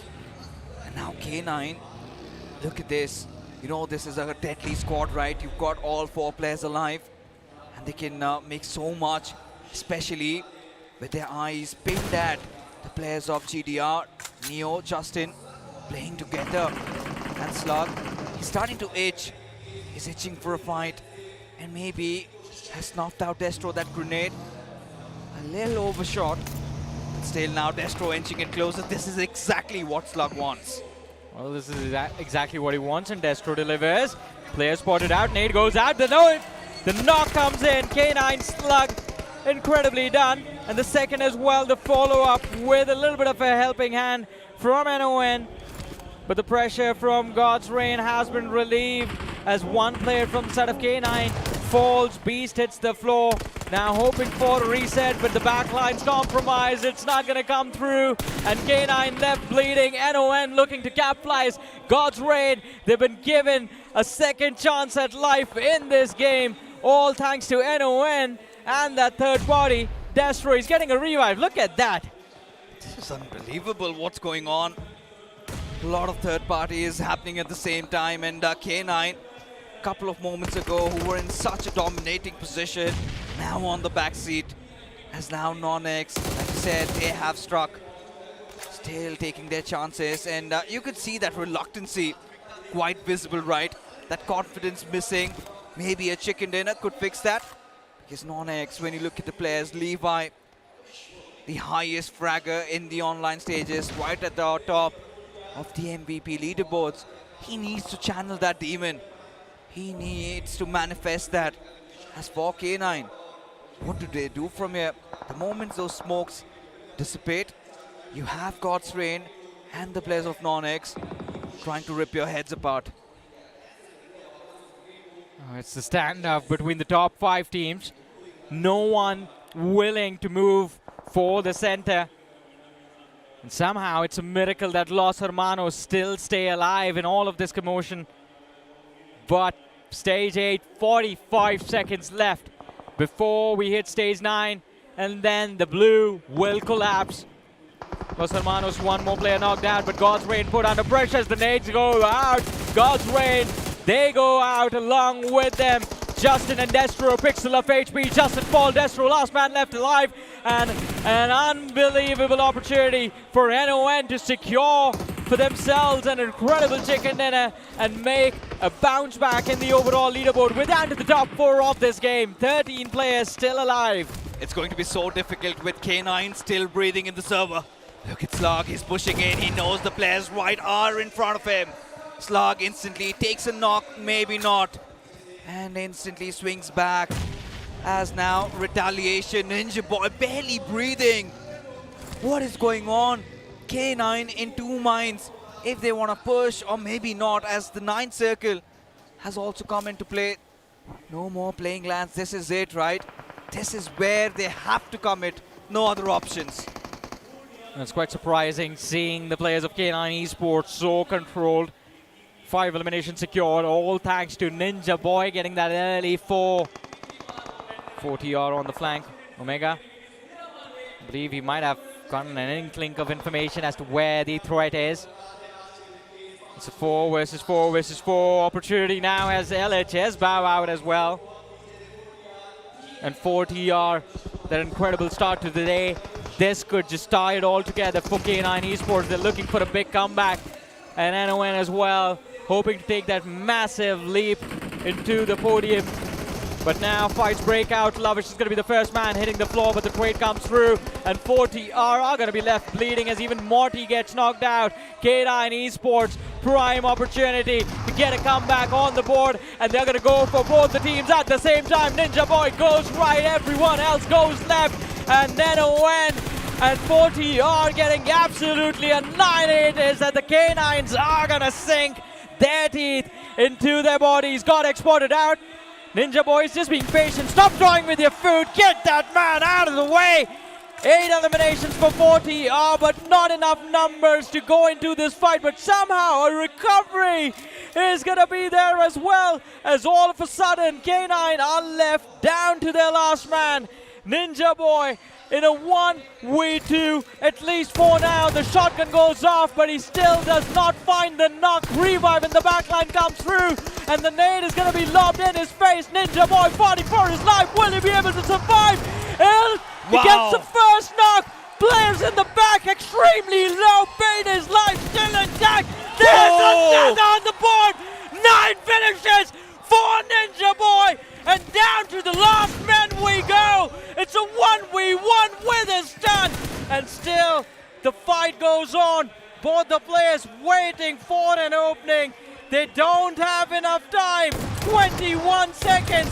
Point blank range. S12K and he can't get it all. 4TR dominating the run of Ninja Boy. Boy, oh boy. What was that? Hearts broken, but 4TR clinched that chicken dinner. Really had their hearts out of their mouth for a moment there. A 1-on-3 situation brought down to a 1-on-1. And eventually Ninja Boy just feeling that, but sheer balls of steel on 4TR official. 10 finishes chicken dinner. What a clutch here. What a fight for K9 Esports versus 4TR official, with 4TR taking the chicken dinner. But this is the bounce back that they need. Boy, oh boy, ladies and gentlemen, what a game we have here in the grand finals of realme BMPS 2025. And who would have thought? Expect the unexpected. And every single game has been absolutely unexpected. You know, to be honest, it feels like Omega's bashing has actually worked. K9 actually performed really well, and just that one individual Ninja Boy, he had what, 9 finishes to play around? That's the correction I want to make, that K9 didn't play well. It was Ninja Boy that played well. I don't know what happened. he was sent into a 1v3 towards the end. He was made to push towards NON all alone. And then his other 3 teammates went into a 3 versus 2 situation against the remainder of 4TR. And yet, all of them just got picked apart by Pain Is Life. And special shout out to Pain Is Life. This man has gone under the radar for a long time, but on LAN, he is on fire. Yeah, he definitely is. And even here, Ninja Boy just played it masterfully as well here. Played it very safe, very precise. Was able to equalize the fight, but eventually it was a fight between them and God. So it's a 1 versus 1 scenario. And you can see K9 Esports. Oh, the frustration. You can see the anger from Ninja Boy. He almost had a legendary moment. But still, again, guys, after watching this scenario, is this just another game? No, it certainly isn't. It's clearly visible that everybody wants this, right? That hunger is there. You were talking about Ninja Boy. Let's talk about InfGod. He was the one who was doing so much throughout the entire game, right? 6 finishes, taking down the likes of even Genesis, so many roaming teams around, everybody dealt with by the players of 4TR. This is amazing stuff. Yep. All things considered, I want to see what 4TR has to think about this as well, because we're going to on the stage. Thank you so much, casters. And इस समय congratulations, this is an amazing win. And Morty से बात कर लेते हैं, the IGL of the 4TR. बताइए इस समय कैसा लग रहा है? मतलब एकदम शेर के मुंह से आपने वो जो जीत छीन के ले ली अपनी तरफ. Congratulations for that amazing win. Thank you so much first of all. क्या बोलूँ, दिल गार्डन हो रहा है. इसके आगे क्या ही बोल सकते. दिल गार्डन तो हो चुका है, लेकिन आज की अगर पहले दिन की बात करें तो 4TR से काफ़ी उम्मीदें थी, लेकिन शुरुआत जो था वो मतलब वैसा नहीं गया होगा जैसा आपने प्लान किया होगा. लेकिन अभी इस समय 5th मैप तक पहुंचते अब मोमेंटम थोड़ा सा 4TR ने पकड़ लिया है. तो अब आगे चलते हुए क्या इस समय चल रहा है जहन में और टीम के बीच? यार बढ़िया लग रहा है. मतलब प्लेयर से भाई एक्सपेक्ट करा था उस हिसाब से मार भी रहा है. हमारा INF गॉड ने बहुत सही मारा. सब लूफिया एजल से वो लूफिया असॉल्टर बन गया है. इतना ही बोलूँगा, इसके आगे क्या बोलूँ. IGL से असॉल्टर बन चुके हैं ये. तो बताइए इस समय कैसा रहा आपके लिए match as a personal victory? क्या ये आपके लिए बहुत ही बढ़िया एक मोमेंट था? हाँ, ये बढ़िया मोमेंट था और इससे भी बेच देंगे नेक्स्ट डो दे. तो बस इसके आगे कुछ नहीं, इसके आगे कुछ बोलना नहीं चाहते, इस समय रिवील नहीं करना चाहते. बताइए. हाँ, कुछ रिवील नहीं होगा, अब तो गेम प्ले से ही दिख जाएगा. या तो विन है या तो लर्न है. या तो विन है या तो लर्न है. इस समय आइजल साहब ने ये बोला है, लेकिन लर्निंग इस समय दूसरी टीम्स को शायद बहुत सारी कुछ करनी होंगी, क्योंकि इस समय एक और मैप बचता है ऑफ डे 1. एंड इस समय क्या क्या आप उम्मीदें कर सकते हैं, क्या क्या आप एक्सपेक्ट कर सकते हैं for the remaining days and that remaining 1 match? ये सब जानने के लिए चलते हैं कास्टर्स की तरफ. Thank you so much, Rohit. Here, you win or you learn. That's going to be the tagline here coming from 4TR official. But here is going to be the highlights on how things happen in the map of Miramar. What happened between both TWOB and Eggy in this fight? You know, I was really surprised because TWOB were the ones who caught the players of Team Eggy off guard. And it was the players of Team Eggy who retaliated back, wiped out TWOB. And this is exactly the reaction I had on my face. Yeah. But this is where, you know, 4TR started looking quite deadly. Look at INF God in a position like that. He still managed to secure those 2 finishes, I see. And that is where he was starting to have that adrenaline coursing through his veins. Yeah, I mean, 4TR should have never survived that initial fight against Eggy, as Fixer said. And along with that, I mean, if you look at their entire journey in this game, playing from that western edge, they were very clinical in hiding their presence throughout until the end game eventually rolled around. And by this point, by the time we were down to the top 6, is when we actually see them go after those finishes, because they had a lot of utility and ammunition saved up. Yeah, even here as well, I think we saw a little bit of moments of brilliance coming from NoNx as well, a team that has been very, very consistent throughout the online stage, finally having a little bit of chance to shine in this game. But this final moment here, we know for a fact that Pain Is Life is by far one of the most annoying player coming in from 4TR official, especially in the map with Sanhok. But this game, we finally saw a little bit of glimpse coming from him. But this final 1 versus 1 between Ninja Boy and also Pain and INF God, it was just such an awkward moment, because I know for a fact that in the interview, based on their answers, it feels like it could have gone either ways. And you can see the frustrations coming from K9 Esports. They almost got the chicken dinner. And it's such an iconic moment, right? When you're talking about Ninja Boy, he's been there on those LAN stages. He's won it all. He's seen so much. But then it's the first LAN for INF COD. And look at this boy go. Especially when you know a player has already taken down 2 of your players and you're the last man alive. The pressure, the onus, everything is on you. And he was on the low grounds. And despite that, getting a chicken dinner, getting that final finish, goes to speak about volumes of what this next generation of BGMI has to offer for us. Exactly. But we still move forward with the stats. We have the MVP of the game. It is going to be Ninja Boy from K9 Esports. 9 finishes on the board. Doing a lot for his team in this particular match. 1,347 damage dished out. Man, that was an incredible performance. Fixes, you're talking about the new generation. Well, the old one is still here. And you still have to beat them. Well, I definitely agree, and even that, Ninja Boy definitely stepped up big time when it comes to K9 Esports. Whenever we talk about K9 Esports, it always has been Slug, it always has been Omega, it always has been Beast, but this game itself, it is the Ninja Boy show. 9 finishes as the MVP. Yeah, but I want to draw my attention to, well, everyone's attention towards God's Omen, because by the way, they were taken out quite early, but they did manage to squeeze in a decent number of eliminations, and they are going to be sitting back inside of the podium. Ooh, it is going to be very, very important as well to see how well they have done. But let's take a look at the match ranking from that match itself here. 4TRX official, they got themselves the chicken dinner, but they did get themselves 10 finish points. So that is going to be 20 points in a single game coming from 4TRX official, followed by K9 with 17 points, NoNx with 11 points. A little bit of recovery here coming in from the onliners of NoNx Esports. God's Omen also having a decent amount of points here with 8 points here. Johnny, I'm pretty sure you have a lot to say about this. I mean, yeah, incredible performance. God's Omen, the amount of aggression they were able to display inside of the game. And it was just for an instance is where they got all of those eliminations from. But look at that, the overall leaderboard. And 45-45, we have a tie right now for that first position. Yeah, God's Omen not having the chicken dinner will lose out in the tiebreaker, will be on the second place. Finally, in game number 5, we see signs of life from each and every single team so far. The gap between first and fourth was such a huge margin previously, but now it's getting very, very close now. Although, sorry to cut you off, Fixes. I have to say, I mean, 4TR, they got to work on surviving inside of this game because 5 matches done and dusted. There are 23 placement points, 10 out of which came in just that last game. It's still fine, right? When you look at them performing very well in Sanhok, of course, you need to still give them that respect that it's their first LAN, Johnny, and they haven't been there. And despite that, still, after 5 games played, and they're enjoying themselves, you know.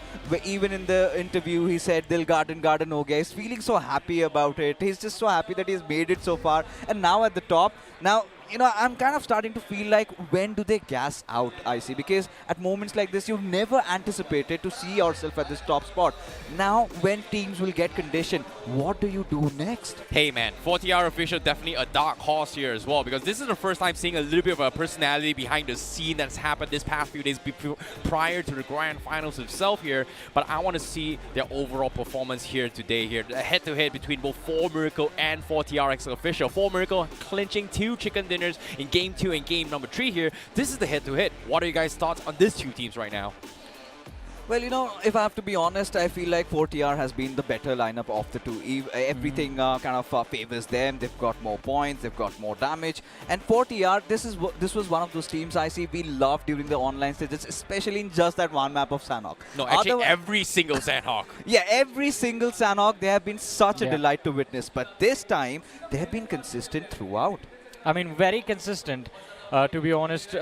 For Miracle on the other side, we have to start asking questions now. 2 games, they did quite well for themselves, but the other matches, not so much. So, inconsistencies are there, but with the sort of team that they have right now, that should not be the case. And if they can ever so slightly be consistent, if they can break into the top 3 of the last game, I think that changes everything. Hey, all things considered here, adaptations has been made, but now we're going to be taking a very, very short break, and right after this break, we will be back with the final game for day 1.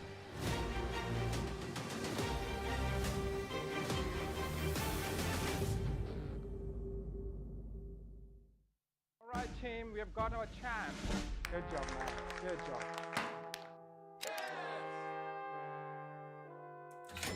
Defeat, defeat, defeat, defeat, defeat.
Kia.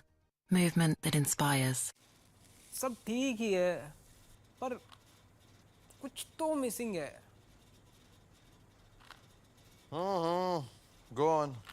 I miss that OG ice cold feeling, you know. A classic situation. जब squad के साथ lobby पे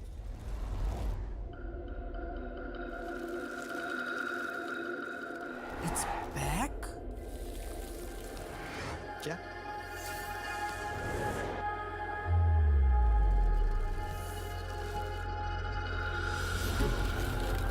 No way!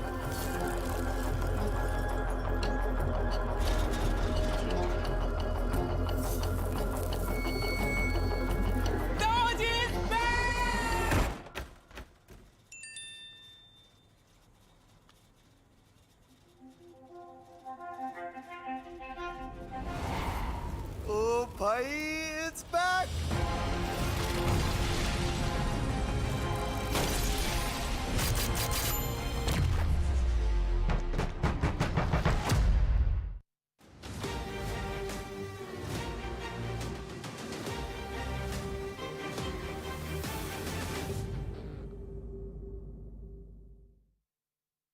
Welcome back after that break, ladies and gentlemen, to the realme BMPS 2025 Super joined by Necro alongside Icy Baby now for the last game of the day, boys.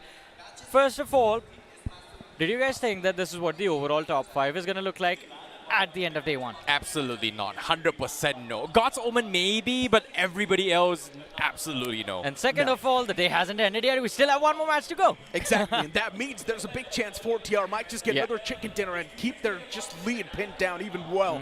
But yeah, generally speaking, this top 5, none of us saw this coming, even in our dreams. Exactly. And generally speaking, with the way 4 Miracle has been playing, Aryan has been playing, 4TR, God's Omen, these guys have definitely been a major surprise. Hey, wake up, man. This is no longer a dream. It's reality right now. Exactly. Let it sink in, because the difference between the top 8 is 11 points. So even the team on the 8th position can actually take that first spot away from 40R if they manage to get themselves a juicy little chicken in. And guess who is inside of the top 8 right now? Who? The only experienced team in the top 8 is God's Reign. Hey, God's Reign has been doing really okay as well, considering that they had a very, very shaky game 1 and a little bit run in with 8-bit here. Seems like, 8-bit's sneaky, unexpected, naughty business has kind of fumbled, tumbled, and now not looking good at all because they are in the second half. Hey, man, I'm just going to take it in the way that Destro is salty about being called a senior player earlier on during the day. Yeah, now it feels like Destro just wants to counter that statement with a lot of consistency, and he's been doing a decent job so far, right? In the mid-pack of the overall standings, consistently, while 8-bit. Before this, it felt like 8-bit, they were definitely prepared for the grand finals, but now all the preparations, it feels like it's down the drain. Now, here's the track record coming from 8-bit's performance here. I'm not talking about 8-bit, I'm talking about the ex-Versatile, right? Yeah. First day, complete flop in the first 5 games. They had a super sub in, which was Equinox subbing in, and things started to kind of pick things up here coming from 8-bit in particular here. It took them 5 games to adapt. Now it's game 6. Do you think that's going to be a possibility here? I mean, they still have Troy sitting in the back waiting for an opportunity to shine on LAN. So that boy is talented. We've seen him play during the league stage as well. So the option is there for 8-bit to make a change if they feel like they need to make a change. Guys, did you guys forget how BGS went? Day 1, they were not doing too good. Exactly. First 5 Day games, 2, complete flop. they instantly made a major comeback because they got back-to-back chicken dinners. That is true. That's his prediction right now, tomorrow's prediction. Now, let's talk about this final game here. I think right now, it's all about pulling the lead, right? So it's all about getting as many points as possible here. But considering the fact that when it comes to points here on screen, I think K9 Esports from the previous game, Ninja Boy made a little bit of a nice Hail Mary play, almost getting the chicken dinner. But with this points, gives them a little bit of better footing into the top 8 position. But was that enough here, Necro?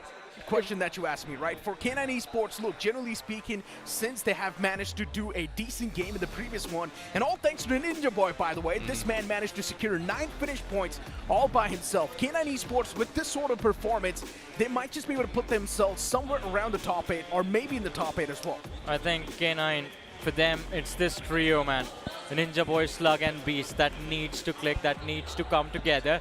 And if these three lads, because the other two also have the potential to play just like Ninja Boy did in that previous particular match. See, I have to rebuttal that because usually it's Beast, Slug, or Omega. This No, trio, man, I'm and gonna then now keep it's Omega like, you out know of the what? way. Let's kick Omega out. Yeah. Why would you kick Omega out? Because the original trio that was hailed as the prodigy of destruction was these three. Okay. Does not matter which IGL they played under, even under their previous IGL, they were putting up big numbers on the board. Yeah, Beast, Slug, Ninja Boy, these guys also used to be part of Global Esports in the past. Playing and with even Mavi, in Global Esports with Mavi, they managed to make it till the top 2 in the BGIS. Yep. So, of course, this trio, they have always been extremely destructive. And once again, if you give them that wind, they will run away with it. Well, definitely as well. But now coming into this final game as well, pull the lead or, in this case, extend. They are trying to play a little bit of catch up here is going to be the question here. Stop the bleed. Long story short, is I pull the lead or stop the bleeding right now. I think and the only way to do that is what they did in that previous game. They got to run head first into those fights. But instead of going for a 3-1 or a 2-2, all 4 of these players need to charge together, and that includes Omega as well. Because someone needs to be there to guide them, to get them into the action. If they get inside the action, they tend to do well. If they struggle while they entry, then they just completely fall apart in an instant. But K9 Esports, I mean, yeah, they're playing from the back lines. They are still trying to catch up. There was a team that had a great start earlier on during the day, Inferno Rising. Yeah. They have just fallen out, man. You talk about Inferno Rising, what happened to Los Hermanos? Yeah. Look at them. They're doing even worse compared to the players of Rising Inferno. Hey, but luckily enough, at least they're in the top 3. Still top 3, They're still in the top 3, but we're not seeing the same amount of performance that they showcased in the game 1 itself. They're playing under the radar now. The first game was all about aggression, but I see in that last game, it was all about placement. They barely got any finishes, but still kept the aggregate intact. Yeah, there was a lot of adaptations coming throughout the entire day itself here. First few games is all about, you know, making a statement, and then after that, from game 4 onwards, people started sticking to basics and a little bit more fundamentals here. It comes down towards tactical decisions, and I really like that. Sometimes in life, if things aren't going right, just stick to basics. I would right now like to throw both of you under the bus and ask you your predictions for this last game. All my predictions has been cursed so far, so I'm still going to put an 8-bit.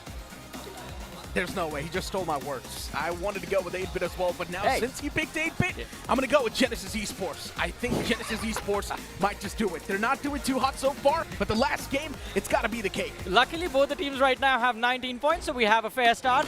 Yeah, they're both tied. 13 and 14 position here. Well, let's see how this last matchup for Erangel is going to turn out with the predictions out of the way. Ladies and gentlemen, here we go. Match number 6, day number 1. Erangel boots up on the screen, and the Big Bird's going to be in the skies once again, starting all the way from Severny towards the southern side, which will be Norupnoi. And once again, this playing flat path, not really favoring Georgia Pool, not really favoring Hospital, Godka, Quarry. If the teams do want to move in towards that side, it's going to be a long stretch. Well, it is going to be a very, very long stretch here, but as you can see, the teams are about to get off as well. Severny is going to be the first stop here for some of these teams. K9 is going to be having the earliest drop so far, but on screen now, we can see each and every single player's face cam on every single team so far. This is a very, very unique picture here, but you know what? Sometimes in life, you got to catch a glimpse on how serious this business is. Yeah, everyone's locked in and loaded, right? Extremely locked in towards their devices because they know the few initial moments are going to be pretty important. Godzone next to the players of K9 Esports. You do see Stone, BGMI, and the boys extremely close. I would love to see if that fight's going to come into fruition or not. They have dropped extremely close to that. One man of K9 Esports. There's a big chance we might just see that scuffle happen. Yeah, I'm curious to see how the circle kind of shifts as well here. This is a little bit awkward as well. Usually we kind of have a little bit of a circle trend coming from the semifinals and the round stages so far. But today's circles, every single circle has kind of been unexpected and unpredictable. So I want to see a very, very balanced circle just because the flight path tentatively is balanced right now. So it's very rare for us to see an unorthodox one. But funny enough, in the grand finals, we haven't seen a military yet. But okay, not happening, unfortunately. Oh, but this time, at least Godstream gets to go to military base first, rather than getting pit stopped by 8-bit. Yeah, I know, right? I mean, especially for God's Reign.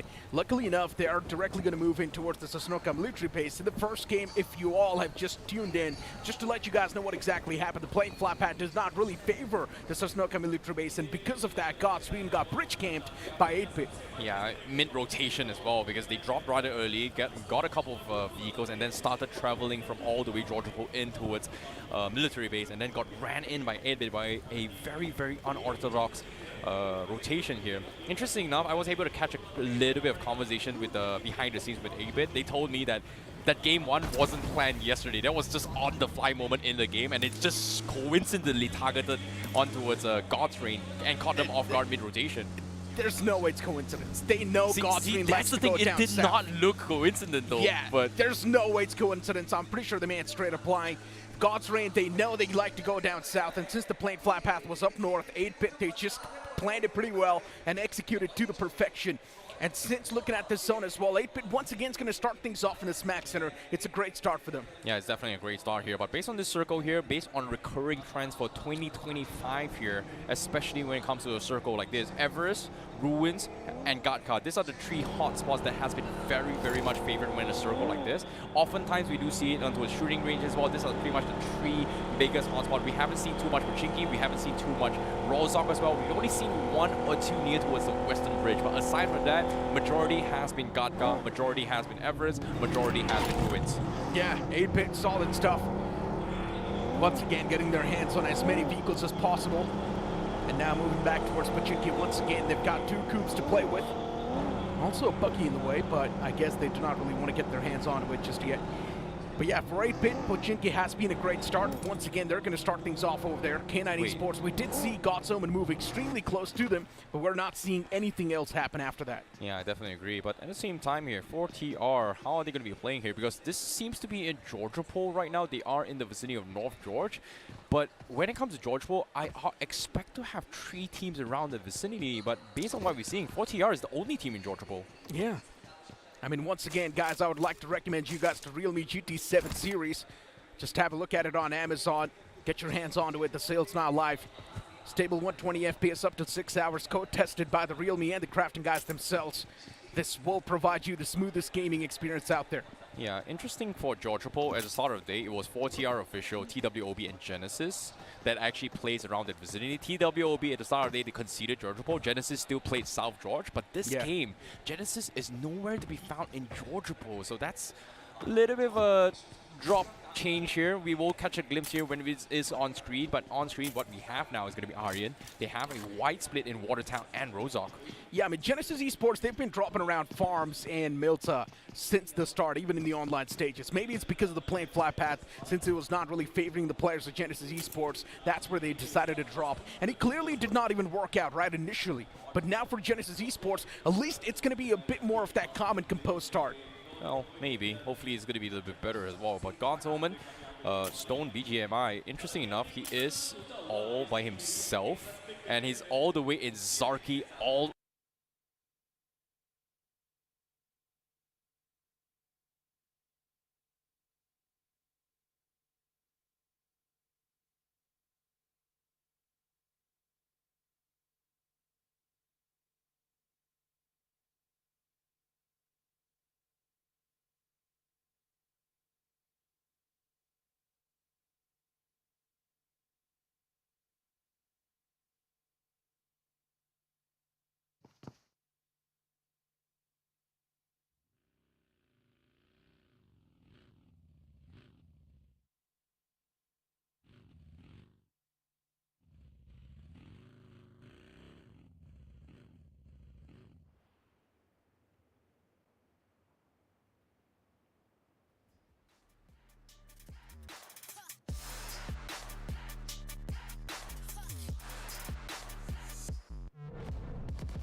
Hermanos and how things have not been looking that great for them, and what they need to do is pull off a major comeback at this point. Hopefully we are going to jump directly inside of the game, and luckily enough, none of the casualties happened before this entire problem occurred. So hopefully the moment we jump inside of the game, things are pretty much going to be the same as well. Yeah. Yeah, but at the same time as well, seems like we had a little bit of a network failure here on the venue. It seems like everybody was somewhat affected. So that is a very, very interesting technical issue. Hope you guys watching at home was not really affected by this. But it seems like we have rehosted the match due to this technical difficulty, just to ensure fairness for each and every single gameplay. We have to maintain the integrity of the gameplay itself. As I mentioned, luckily enough, none of the teams were actually eliminated, or we did not even see any sort of solo eliminations either. Yeah. So luckily enough, it's going to be fair start for everyone. We might just see a completely new played flat path. We might just see a completely new circle as well. And now since we have one inside of the rehost, I would love to see military-based zone. Yeah, and at least that was a little bit of a question mark as well, because I was wondering what happened to God's Omen. Why is Stone all the way in Zarki and the rest of the teammates in the Novo? Because that is a... I've seen this strategy before in the past when it first initially came to the game, but before that, you know what, we are going to be taking a very, very short break here, trying to resolve this, and we'll be right back after this.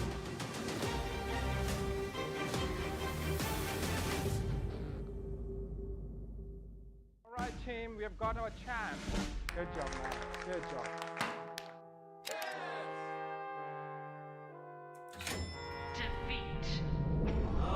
Defeat, defeat, defeat, defeat, defeat, defeat.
Kia, movement that inspires. I used to toss a coin in the waterfalls, in the wishing well. Now I get plenty coin, I'm self-made. You ain't gotta wish me well. You ain't like me then, but I guess it's past tense, cause you tapped in. You was never who you said. I see the facade when looking, it really be like you could tell. My guard up, I ain't taking nails. If it's not in my favor, won't sign a deal. I got the royalty in the mill, I got authority in the field. Take a look in my iris, I be precise with the timing. I never know where my mind went.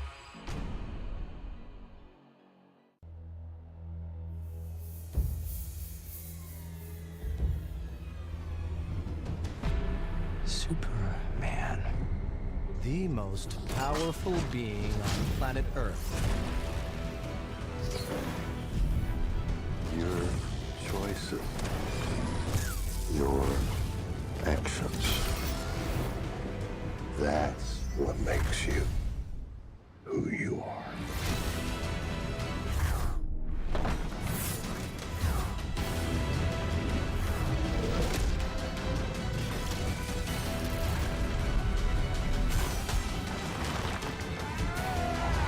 He's not a man.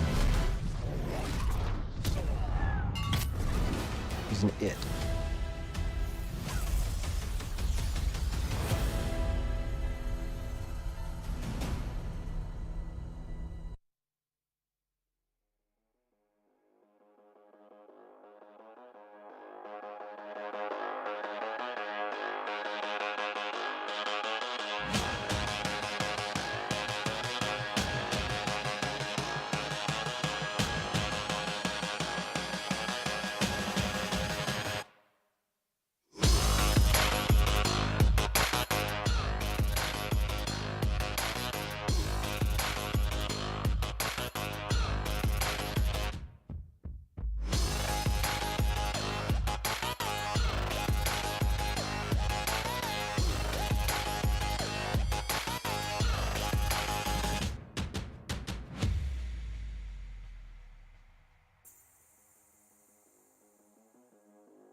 Welcome back after that break, ladies and gentlemen, to the realme BMPS 2025. First of all, apologies for the inconvenience due to some technical issues. That map of Erangel is going to be rehosted.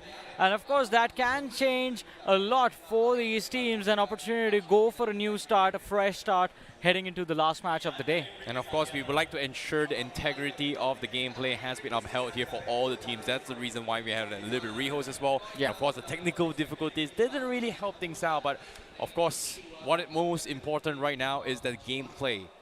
Fair gameplay is needed here, especially in the grand finals, because we are looking for the best of the best in the pro scene. Yeah, and once again, before the rehost as well, it's not like someone was eliminated. We did not see any sort of casualties. So once again, it's not like someone's going to get an advantage or a disadvantage. We are starting on an equal playing field as the plane's going to be in the skies once again, starting all the way from Milta Power towards the opposite side, which will be shooting range. This plane flat path tilted extremely towards the right side of the map. If the teams do want to move in towards Quarry, Primorx, Ferropier, including Sanhok military base now, that's going to be a tough stretch. Yeah, speaking of a tough stretch right now, we do catch a glimpse of the players once more here. Seems like everybody's got a reset of mentality going into this final game of day one of grand finals.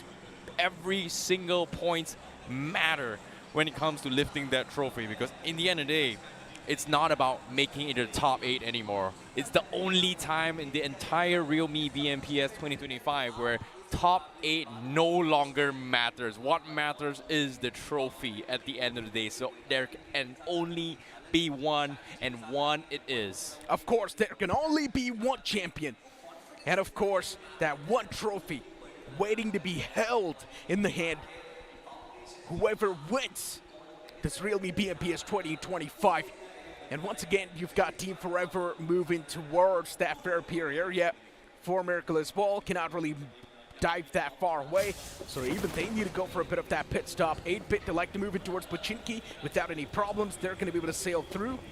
You've also got God's Omen and God's Reen extremely close to each other, and since the plane flat path was away from military base, there's a big chance God's Reen might just clash against God's Omen. Yeah, but at the same time as well, we do see the circle actually having a very, very weird shift here. It's been a while since we've seen a shift down towards the southeast corner. And the one time we've seen it onto the shorelines north of Military Power, we do see a couple of games in the hands of K9 Esports. So this is definitely a game, or in this case, a circle that K9 Esports definitely has experience with. But the problem right now for K9 is that it is going to be very, very awkward for them to actually enter inside the zone, because based on their trajectory, the two entry point strategies has to go through towards the Yasnaya Bridge or the Rozok Bridge, which is going to be awkward as well. But seems to me, based on the map itself, you called it, Necro. God's Reign and God's Omen might have a little bit of run-in. Yeah, there's a big chance we might see God's Omen actually go for that fight. Goku, he's drove real close to the place of God's Reign, and luckily enough, the man's got his hands on the Hoodcraft as well.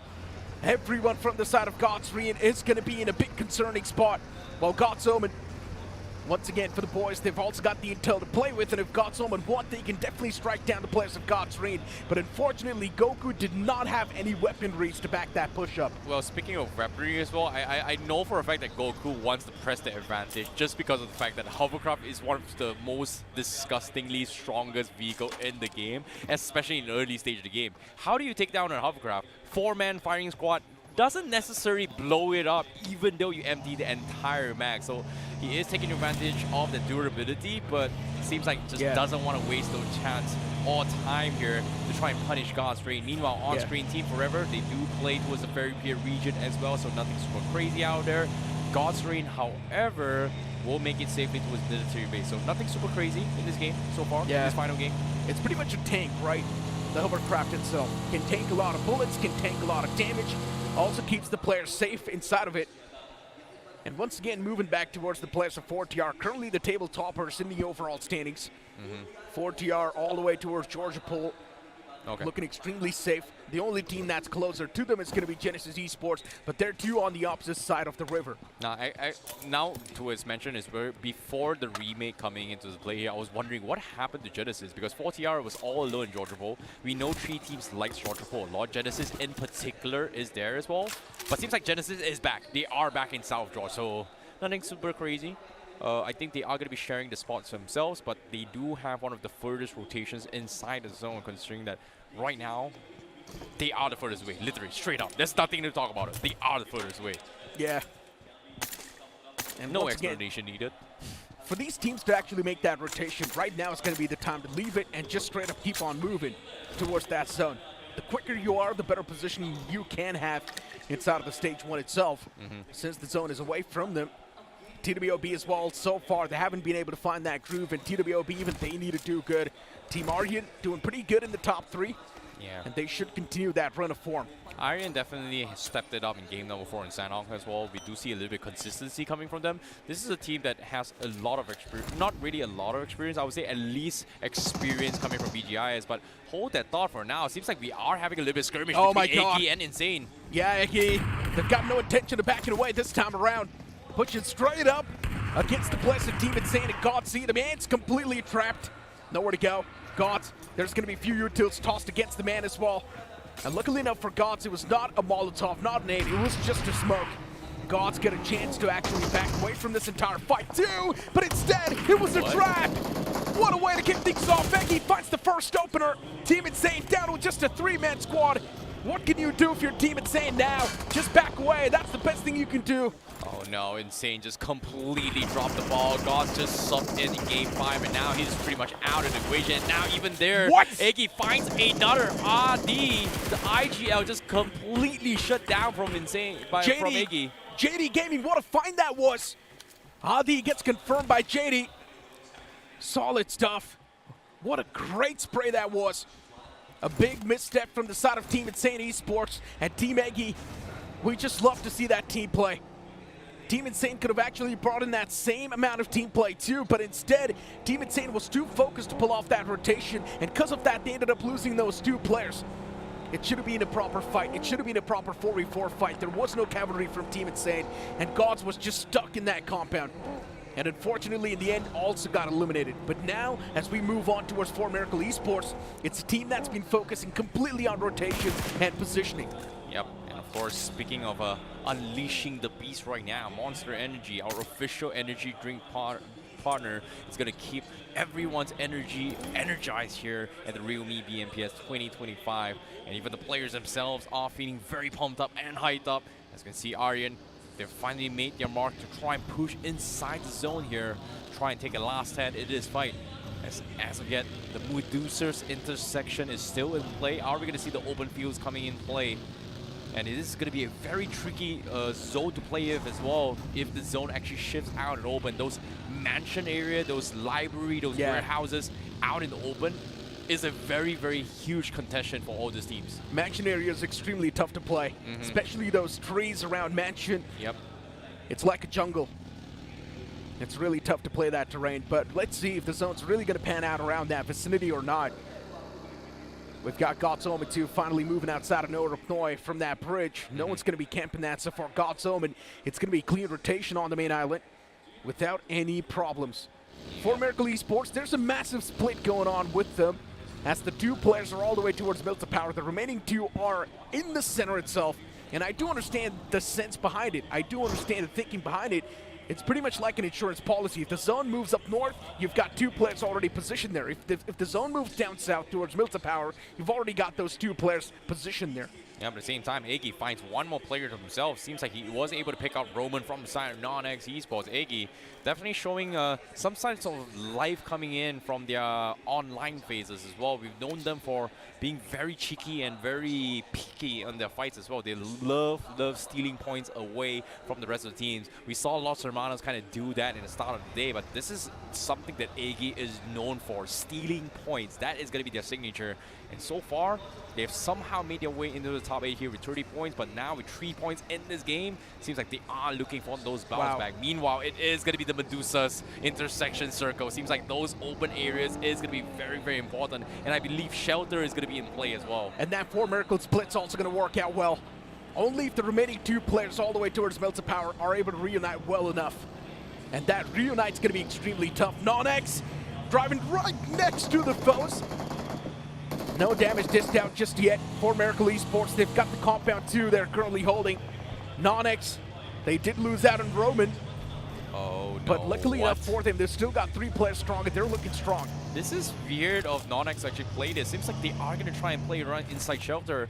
And so far in this entire realme BMPS 2025, teams that play inside Shelter has never, well, I wouldn't say never, has kind of struggled to kind of get out of zone as well. Most of them pretty much play for placement points if the circle shifts out there, but not many teams has had success coming out alive. Let's see though. There's a first time for everything, right? Yeah. And NoNx might just be the one to make it happen. They're not doing too good in the overall standings, and this is what I mentioned. For Miracle Esports, the split was perfect, but only if you're able to reunite with each other. Yeah. And that's where that was disrupted. Yeah, Los Hermanos definitely sticking towards their comfort place here. Get a compound, hold down the fort, and then just shut everybody out. And it is something of a called out that we mentioned towards the semifinals here. Remember where Stone called it out towards every single pro team out there. Stop overthinking, stop rotating. If you've got a good compound, just fight. And Los Hermanos is sticking to that basics. They really learned that advice. Yeah, in the first game, it worked out pretty well, right? Yeah. They had a solid compound near the Pochinki vicinity, and they did a pretty good job defending that, winning every single possible fight, catching everyone that was out in the open as well. For TWOB, maybe they need to catch that advice too and start working upon it. TWOB these games haven't really been that fair to them. It's not been working out that well for TWOB, just 24 points in the overall standings on the 10th spot. It's not a performance that you expect from a banner like TWOB. Yeah, but considering the banner, this is pretty much the first time every single player from TWOB has made it to LAN. And I would say the points difference right now is between 10th to maybe even the 4th position is only like 20 points. So one good game from TWOB, they are back in the game here. So it's not really over yet, but at least for day number 1, they did have a decent amount of points, because the only team that kind of struggled to get any kind of points in this game here, I'm sorry to say guys, TOP official, you may have gotten the last slot to come into BMPS, but this is not what I was expecting coming from TOB. Yeah, I mean, look, they got the last slot, and technically they're still at the last, so they're pretty much just sticking to the characteristics, sticking to the basic that they believe in. Hey man, such is life. But all things considered here, God's Reign, definitely one of the veterans coming in. They are very, very consistent as well. They are currently in 6th position with 34 points ever since Neo came in as an addition for God's Reign. Robin was able to give me a lot of insights coming in from God's Reign in particular. They needed a secondary IGL to decide micro fights while Destro is scouting for the team. And Neo has somewhat fit really, really well with God's Reign here. And things seem to be for the better, because with this addition, that's why God's Reign is in the finals. Yeah, that's good to hear, right? Currently in the top 6, not doing too bad on the 6th spot. God's Reign are consistently in that mid pack of the overall standings. So they're doing just enough to keep themselves in the race. You want to hear an additional fun fact about God's Reign? What? Robin is a veteran in the BGMI community. This is his first time qualifying as a player, as a 6th player. But on screen right now, we do see a substitution. Toys in play this time from 8-bit. They actually swapped out Gobbler Boy. They did. And now Toys inside of the playing 4. This swap has been going on with the players of 8-bit for a long time. Things were not really working out. The first initial 4 combination was not working out. But now they bring back in Toy. And that just means the firepower's amped up even more. 8-bit focusing a little bit more on the firepower, on the gun aspect. And you love to see it. That means there's a big chance 8-bit might just go aggressive in this game. Yeah. Team Forever spotting out a few more foes around that territory if they were taking those shots. And I would like to speak a little bit more about 4Miracle and that split.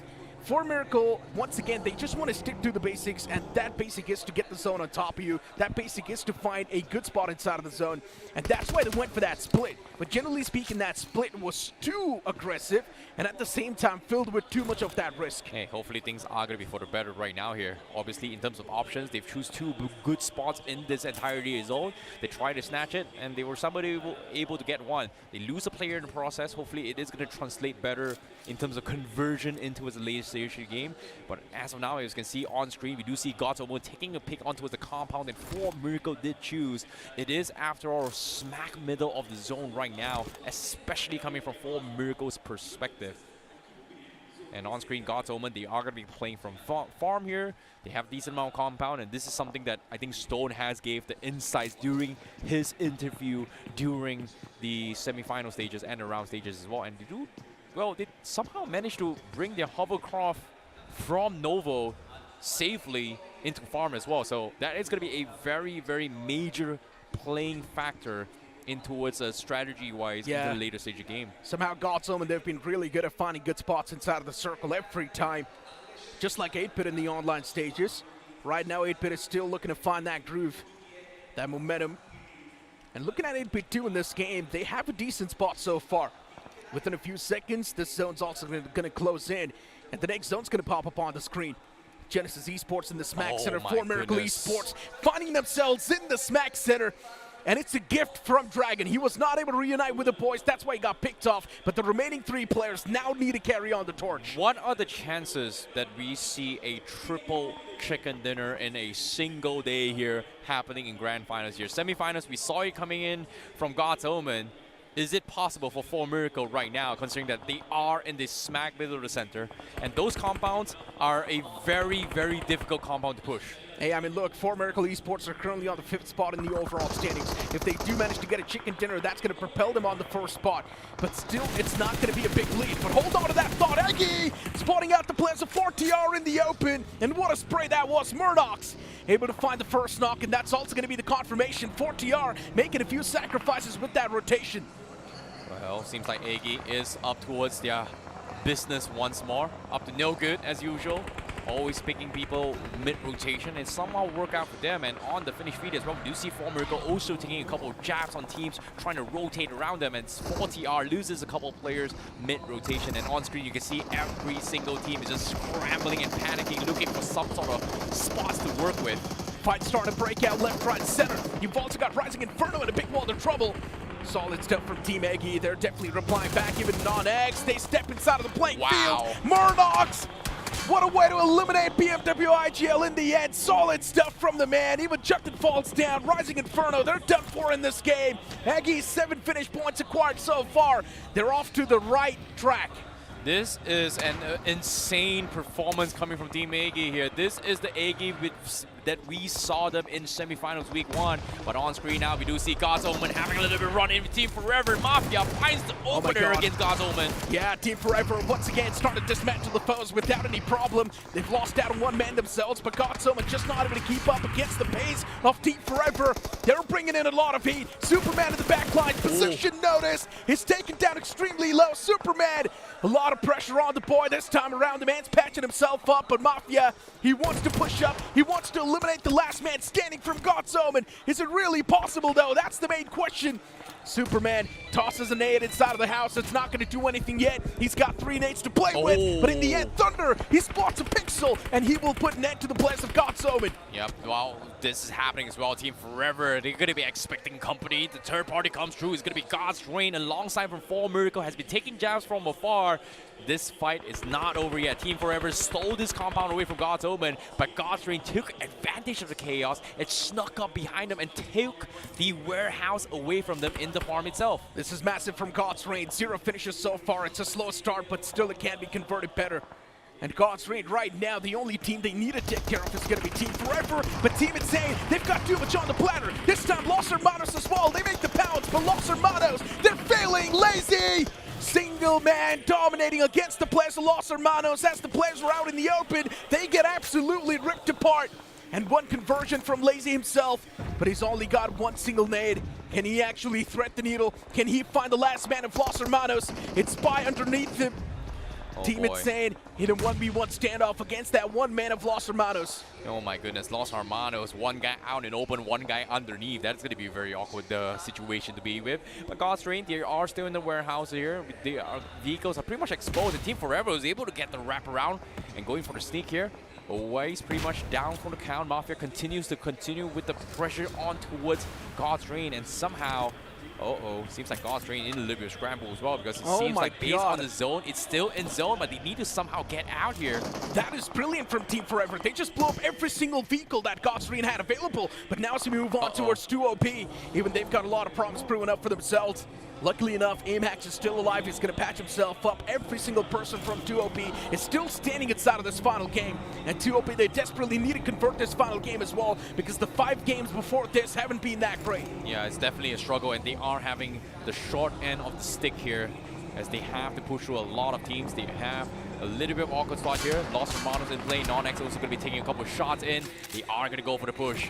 Seems like Levi was able to find 4 finishes here. An MVP contender finally showing some sort of lines in this game. It seems like based on the shelter approach, they have somehow managed to outlast a lot of teams here. Necro, you might be right. This might be the opportunity for them. Yeah, definitely. But now NoNx, they need to start cleaning house. They need to start taking a lot of fights, and that's where 4 Miracle Esports, they might just have a major advantage.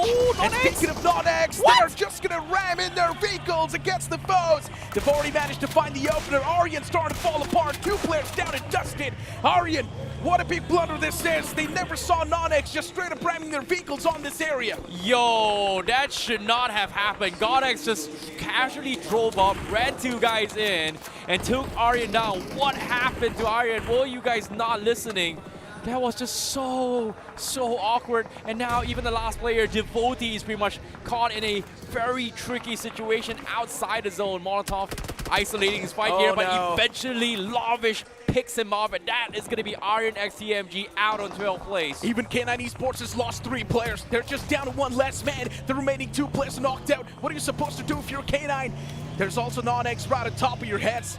And NoNx is someone that's not going to let go of the players of K9 Esports just like that. Even 8-Bit They step inside of the playing field. NoNx starting to clean house. There's also 8-Bit next to the players of NoNx, and they need to be extra careful. K9 going for the revival. They will get that reset on towards Slug, but another nade that's going to come into picture, and we'll get the re-knock against the players of K9 Esports, and that's going to be it for them. K9 has they've been eliminated from this game. Oh my goodness, 8-Bit with those timings. Finish the last player of K9 will kick them out to the lobby. See you tomorrow, guys. As this final game, we're down to the final 8 teams in terms of placement points, and finally we do see a little bit of life here coming from 8-Bit, and this substitution coming in from Toy has somehow worked out here for 8-Bit. The next zone's going to be popping up within 10 seconds, and everyone needs to be ready to pull off a desperate move. God's Read, they've got their vehicles readied up as well. Did they just clean out Team Forever? Seems like it. What? Somehow they just managed to flip the odds and wipe out the players of Team Forever. We do not exactly know what happened there, but one thing is for sure, Justin went monstrous. Oh my goodness, what a performance here. But seems like they are able to gather their vehicles as they need to go in for the next push here. And the initial hovercraft that was set up by God's Omen, now in the hands of God, passed into a Team Forever, and now passed on towards God's Reign. And this is going to be an interesting one here because they have to push in the zone. And TWOB, they have heard all these commotions for the longest of time. And let's forget what is going to be happening here. But for now, the circle again, it centers around 4 Miracle. They've gotten 5 finishes and everybody needs to push in. Somehow 4 Miracle Esports, they're like the zone magnets on Erangel. They know exactly where the zone's going to be taking a shift to. But TWOB, they've got a storm approaching them, and God's Reign, they're getting ripped apart. But still, Justin is the only man keeping the players of God's Reign alive, but a well-placed nade. It's also going to knock out Justin. TWOB still in the race. God's Reign still in the race. They've only got 1 man standing each. Can TWOB get the reset? Yes, they do. Kolyuk's back upon his feet. TWOB now a 2-man strong squad. Yeah, it's going to be tough as well. God's Reign, they pretty much lost 3 players. Destro completely abandoning that fight. But TWOB, they need to rack up those points because as of yet, lurking and also paying attention to this is going to be Genesis Esports from the high ground. Oh my god. But Kanha, they were able to get those confirmations, but eventually also for Miracle was able to chime in and steal away those points. For Miracle Esports, for them, it's just going to be feast waiting to be devoured. They're in the smack center like shooting turrets, and they will mow every single person down around them. What a way to end things off for Miracle Esports.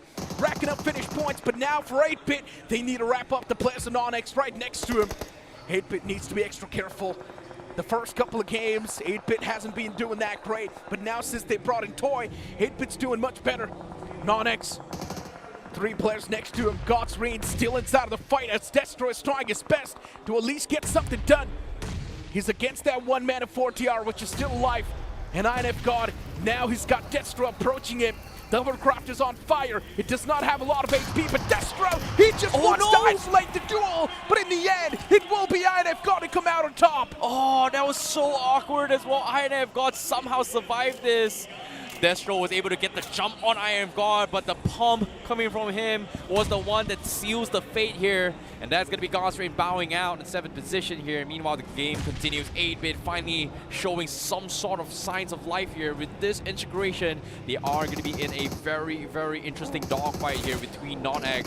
NoNx still trying to bait some sort of reactions. Equinox looking for those frames, but could not find those connections. It's such an awkward fight. Both the teams just looking to find some sort of drive-bys. Just want to run each other over.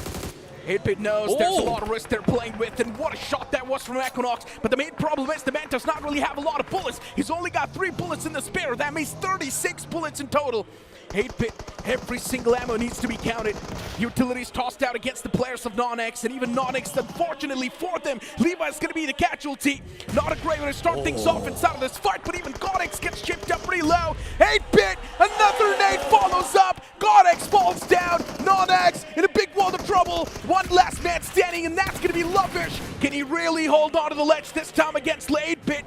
And 8-Bit, they've got no mercy. They're not going to spare anyone, as the last man of NoNx will be eliminated too, and that's going to be it from them. But they managed to acquire 12 points in total. What an outplay coming from Equinox here. He thought he was going to go down. He got out of the car, baited the reaction, got back into the car, and made him panic. And because of that, found an opening from his teammates to trade him off. So very, very clean fight here from 8-Bit. They clean out the North, but the next question here is how do they enter the zone, because it is all out in the open.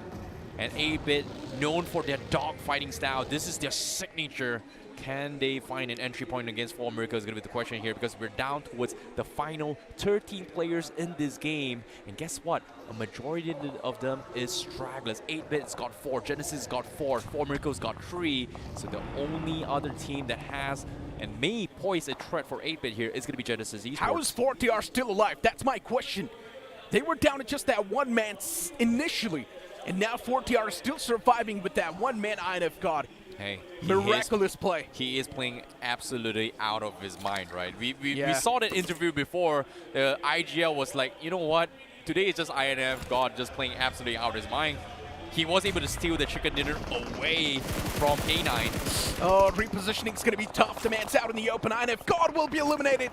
The moment we started talking about him, he instantly gets eliminated. We just jinxed him. Yeah, pretty much. But luckily enough, at least he managed to get some sort of points in this one, right? 4 points in total. That's not bad. Fair enough.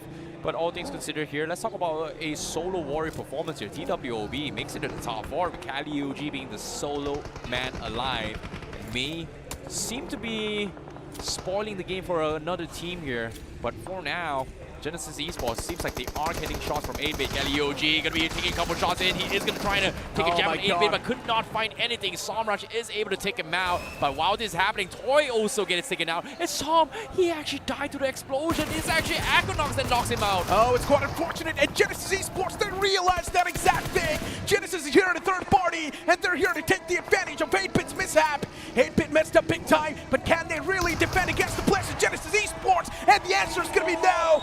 Genesis, what a perfect timing that was. Final game, Genesis Esports waiting to convert it in their favor. And I guess my prediction is going to be on point. Oh my goodness, Genesis Esports definitely makes it big time. But as of yet, it's not over until it's truly over, because 4Miracle is going to be the biggest obstacle in this game itself here. They're looking for the triple chicken dinner in a chicken single day thus far. And Genesis does have the numbers advantage, but the problem is they don't have the positional advantage. 4Miracle's now pretty much going to be like the final boss, but luckily enough, as you mentioned, they've got the numbers advantage, so they can definitely play for the trades, try and bait out a few peaks from the side of 4Miracle Esports, and just find the initial knock.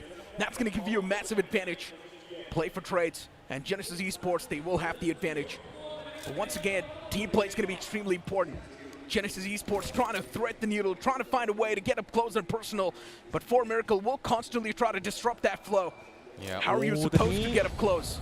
It looks good though. For a second, Beard Baba does have a right idea on where they are, but Genesis, they need to find an opener. The moment they get one knock, that's the opening they need to push through. And as of yet, every single one from 4Miracle knows exactly where 4Miracle is. Oh my god. One spray, Hunters almost get taken out. He's still jiggling around the smoke. But little did they know, do they spot out Apollo? It seems like 4Miracle, they don't see Apollo from the sides though. Same can be said for Zap. Such a tricky situation to be in here for Genesis. Still the big question is, how can they make sure that 4Miracle Esports will be forced outside of that compound? The zone's already closed up, Genesis Esports. Oh no. Now the big trouble arrives. 4Miracle Esports soon needs to leave that compound as well, and Genesis Esports, even they need to leave that comfort zone. Look at the man Apollo trying to bait out the shots, trying to bait out the peaks, but no one from 4Miracle Esports is actually peeking or even going for the shots. Shadow's out in the open, the man spotted. Shadow wants to bait out a few peaks himself, but Genesis Esports now looking desperate than ever before. 4Miracle, they want to punish the players of Genesis Esports, and luckily enough, Genesis, they've already pushed up. Oh my goodness, what a timing here from Shadow OG. Great comms coming in. And somehow now the guy in the middle here is going to force some play here. And as of yet, 4Miracle, they're panicking. They're no longer looking for long-range fights here, as they need to take out Apollo. And as long as Apollo is alive, it's hard to pick out, as Genesis may have found their openers. 4Miracle may have fumbled up. Reaper now has a very nice off-angle. Hunters going for the nades. They are going to be focusing on the guys on the inside of the house. Reaper left unknown yet, cannot afford to be knocked. Yeah, no one knows Reaper's position.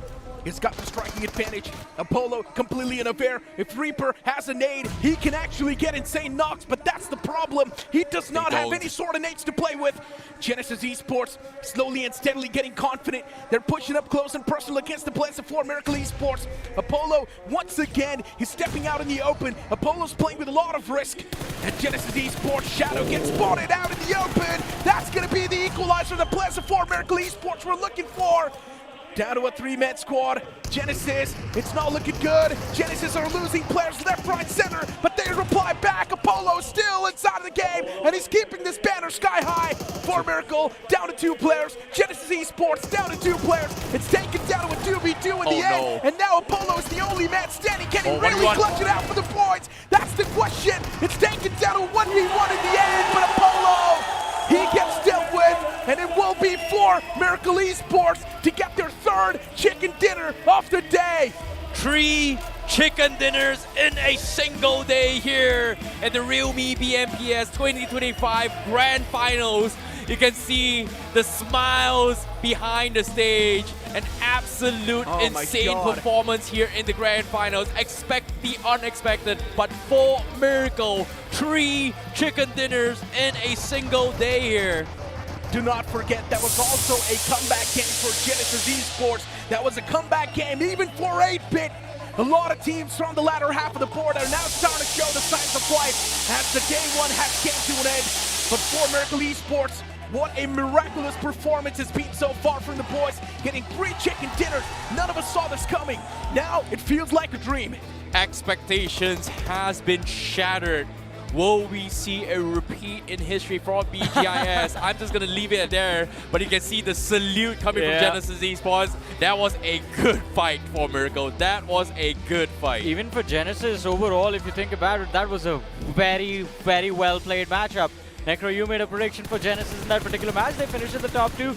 Not the chicken dinner, but hey, a bounce back we were hoping for. A prediction's a prediction, right? At the end of the day, we thought Genesis Esports going to make a comeback, and there you go. That's the initiation of the comeback, but now Genesis Esports, they need to be consistent, and that's where Genesis Esports sort of struggles. The consistency has been a big issue, but hopefully they're going to patch it up, and they will be consistent in the future runs. Before Miracle Esports, what a game that was.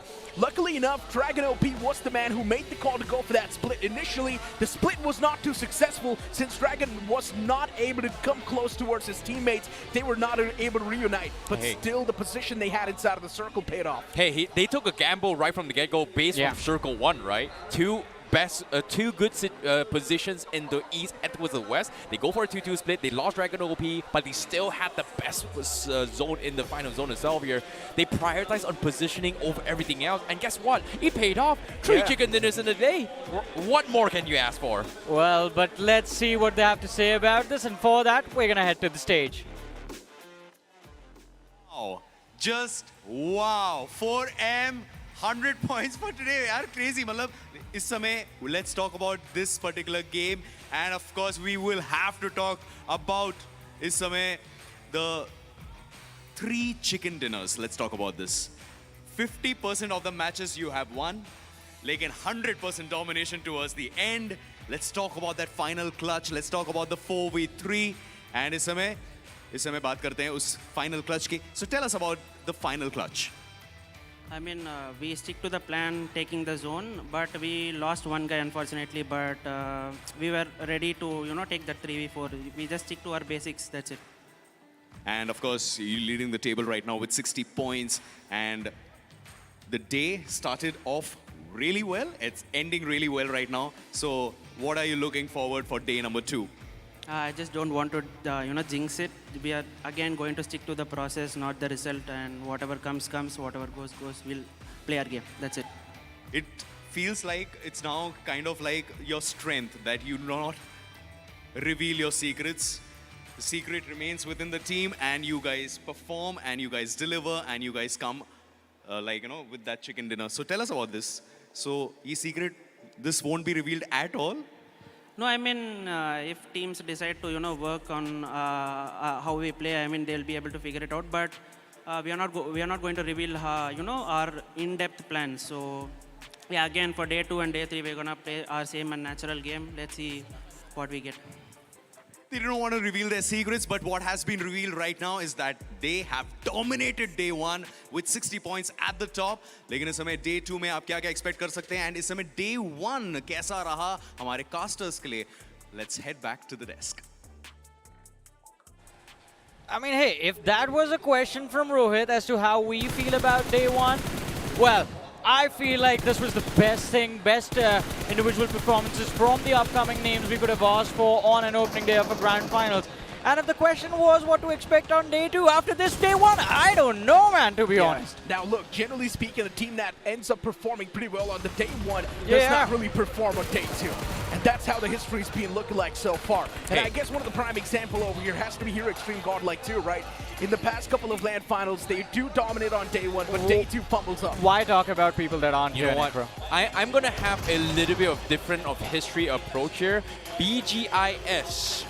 VXT had Lady Luck on their side. And guess what? 4Miracle also has Lady Luck on their side. I'm just going to put it there for now. Not going to be superstitious, not going to jinx it. But if it happens, goddamn, we got to thank Lady Luck in the picture. I mean, look, at this point for Miracle Esports, the way you're saying it, yes, they do have the Lady Luck. But what about 8-Bit? They're still looking to find that Lady Luck. Performance hasn't been that great. Luckily enough, the last game wasn't as bad as the entire day. They have been able to play pretty much well. They have been able to place themselves pretty much decent. Another team that we expected a lot more was from K9 Esports. Yeah, it seems like the Lady Luck has not blessed them yet. I mean, it's a lot of big names, just like the story of the realme BMPS so far. It's the big names that are taking a fall even in the grand finals. As you mentioned, Necro, 8-Bit, K9. Luckily for everyone, God's Reign did make a little bit of a bounce back and are still in a position from where they can fight for the trophy. Yeah. But after this last game, I believe even they were headed for a reset. Yeah, I agree. And all things considered here, let's talk about today's overall performance so far, because every single chicken dinner wasn't exactly easy. It was down towards a wire, a lot of 1v1 final moments, and eventually, I would say 4Miracle still had one of the better performance today itself. Yeah, of course, they definitely did have the best performance without a doubt. In the last game, 4TR, somehow the man INF God was able to survive in the final few moments. And I'm quite surprised because he was the only man surviving in the initial stages, and even in the end of the top 5, he was still there. I mean, again, it was an incredible run from a lot of these newer names. And of course, we have to see how tomorrow goes, because usually what it turns out in the grand finals, as Necro mentioned, teams that perform well on day 1, they panic under the opportunity where they have to just keep their lead. And it is the names, the well-known names that are struggling, usually in the middle pack, that take that lead away from them, put themselves at the top, usually somewhere in the podium. You know, personally, I'm not a big fan of superstitions here, just because I don't believe in luck. I believe in effort and opportunity. So that's something that I strongly believe in. But based on trend from last year, based on trend from even last season itself, teams that perform on day 1 don't tentatively do well on day 2 and even the lifting the trophy you as well. should just swing your arm across towards Necro at this point. But anyways, as Necro was copying Icy's action, I think people need to start copying what 4Miracle was doing in this particular day. In fact, 3 chicken dinners, all on the opening day. A massive lead to work with for tomorrow. But looking at the numbers, we have MVP of that previous game. It's going to be Beard Baba from 4Miracle. Someone actually said, I think it was Ravan. We were having a conversation a few days ago about all of the 16 teams that are present in the finals, and he had mentioned that Dragon needed someone after they lost Gokul from their previous lineup. And Beard Baba comes with so much experience under his belt that it just boosted the entirety of 4Miracle and put their performance on a whole different level this time. And I guess the biggest step for 4Miracle Esports was Dragon OP shifting on that IG role, right? Yeah. The Team Limra, the man was playing as an assaulter role, but the moment Team Limra got dismantled and Dragon was on his merry way, he took that IG role under the belt. At the start, he was not really able to find success, but now the results are in front of you. Yeah, but looking at the top 5 players, Levi actually pumping up his numbers again. Those eliminations help him move up the realme MVP ranking, but we have the match rankings on our screens. 4Miracle walking away with 20 points. We have Genesis on the second with 14, 8-Bit with 12, NON with 12, TWOB 7 points, just like God's Reign. and Eggy. And then on the 8th position, we have 4TR with just 4 points. That means with this performance now, 4 Miracle Esports has 60 points. Yeah. And they're 11 points ahead of the team on the 2nd spot, which is Pretty absolutely insane. Having that much amount of cushion can actually give you 1 game leeway. Did Necro just get good at maths? Yeah, that's a surprise, right? Yeah, well, we learn and we improve, but all things considered, let's talk a little bit more on towards how performances has made here as well, because 8-Bit didn't really do too well at BGIS in the day number 1 performance. They had a substitution in game number 4, subbing in Equinox, but this game, they brought in Toy. We start to see a little bit bounce back for them, but they are still in the 12th position with 31 points here. But let's talk about the gap between 31 and the top here. Just 30-point difference, one amazing game, and they are back in action though. It's so easy to say, right? But then you look at the latter half of the board. Genesis Esports, NoNx, TWOB, 8-Bit, K9, Team Forever, Team Insane Esports, all the known names on the latter half once again. And it feels like, man, the clouds of sorrow, they're just not going away from them. Hey, before we start the grand finals, we talked about a potential reign of the undergods. The undergods rise up and strike. And here in day number 1, guess what? This is the report card for day 1 summary. Exactly. And we keep talking about 3 chicken dinners for 4 Miracle, right?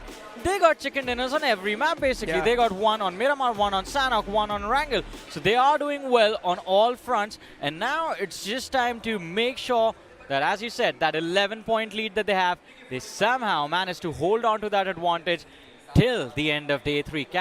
Do you think they can actually pull it off? Imagine, man, we were talking about that story, that night in Hyderabad, everything just crumbling for that prior edition of Team Limra, and then transition a year later, about to win it all. Yeah, pretty much, man. Now you ask me a question, are they going to be able to hold that lead at the top? And generally speaking, the undergods, for some reason, I've got a feeling they might just fumble up. For some reason, I've got a big feeling that they will fumble up on day 2. But you never know what's going to be the course of action later on. Now, let's talk a little bit more on today's best performer of today itself. It's got to be Beard Baba coming from 4 Miracle, because he was the one that clutched things big time and also set up the fight for a lot of his teammates as well. This unorthodox off angle that Beard Baba played, even in that final moment against Genesis Esports, is what secured them their chicken dinner. Pretty much, and again, we were talking about this new addition in this team. It has been incredible. Brings experience, brings composure. Who would have thought extra firepower as well? But it just brought this team the first position at the end of day 1. But ladies and gentlemen, let's head over to the stage for Rohit for a special interview. And with me is the performer of the day, Beard Baba. Congratulations for the amazing finish to the day. Congratulations for the amazing performances. And Isame, let's talk about your personal performance. Let's talk about the 12 finishes. Of course, the day has been great for your team. Miraculous. You created miracles, you created memories. Tell us about the whole day for you. I mean, we started the day off simply just we had to follow our plans. Initially, the first match didn't go as how we planned. But again, we stick to the process. Even after taking 2 chicken dinners, we weren't so hyped up, you know. We just focused that we have to finish this day good. And it's not like we have done really great. We have scored, I think, 2 0-pointers in the 6 matches. So we'll have to talk about that and, you know, come up better tomorrow. Aren't you becoming a little harsh to yourself? You said, oh, the performances weren't that great. Of course, you had the 3 chicken dinners, but you're highlighting the 2 games that didn't go that well for you? Yeah, I mean, it was all convertible games. It doesn't really, you know, you don't get all the opportunity at, you know, every time, but it happened for us, and we should have, you know, converted those 2 games as well. But again, yeah, feeling happy that we have done well today, but yeah, hopefully we do the same in the upcoming days as well. And let's talk about day 2, because day 2 is the day of comebacks. Day 2 is the game of certain surprises. So what are you expecting? What is your team expecting on day 2? Again, as I said before, we don't have to hype anything. We have played our part. 60 points is a good start. Again, in the past tournaments, it has always been, you know, if you're top of the table on day 1, you usually drop in day 2 or day 3. So we are just going to focus on the process and let the results speak. The results have definitely spoken today, and wish you all the best for the remaining days. That's Beard Baba from 4 Miracles. There you go. Oh, be careful. Yes. And Isame, बात करें 4 miracles की तो it has been a fantastic day for them. लेकिन अभी और 2 दिन बचते हैं जो आपके लिए और भी ज़्यादा fantastic होने वाला है. एंड अगर आप दिल्ली में हैं तो यशोभूमि कन्वेंशन सेंटर में आप आ जाइए. बहुत सारे कमाल के एक्सपीरियंस सेंटर्स हैं यहाँ पर.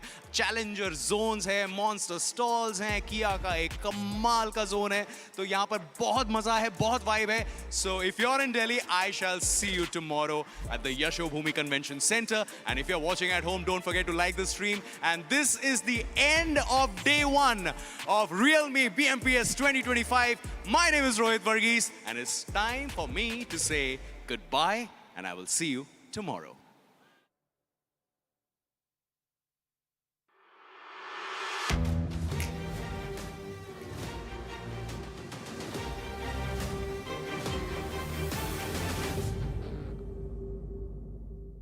All right, team, we have got our champ. Good job, man. Good job.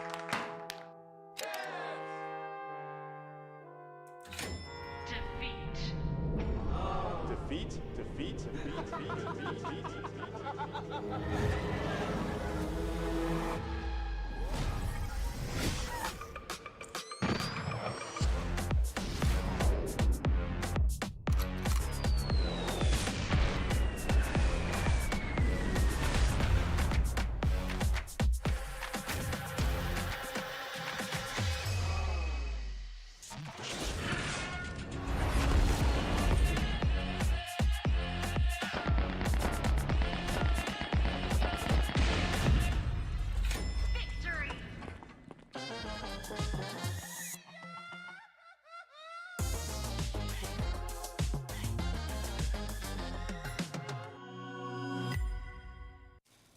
सब ठीक ही है पर कुछ तो मिसिंग है.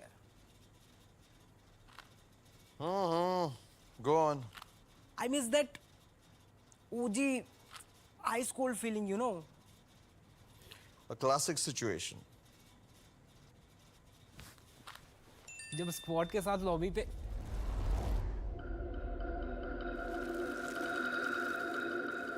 It's back? क्या?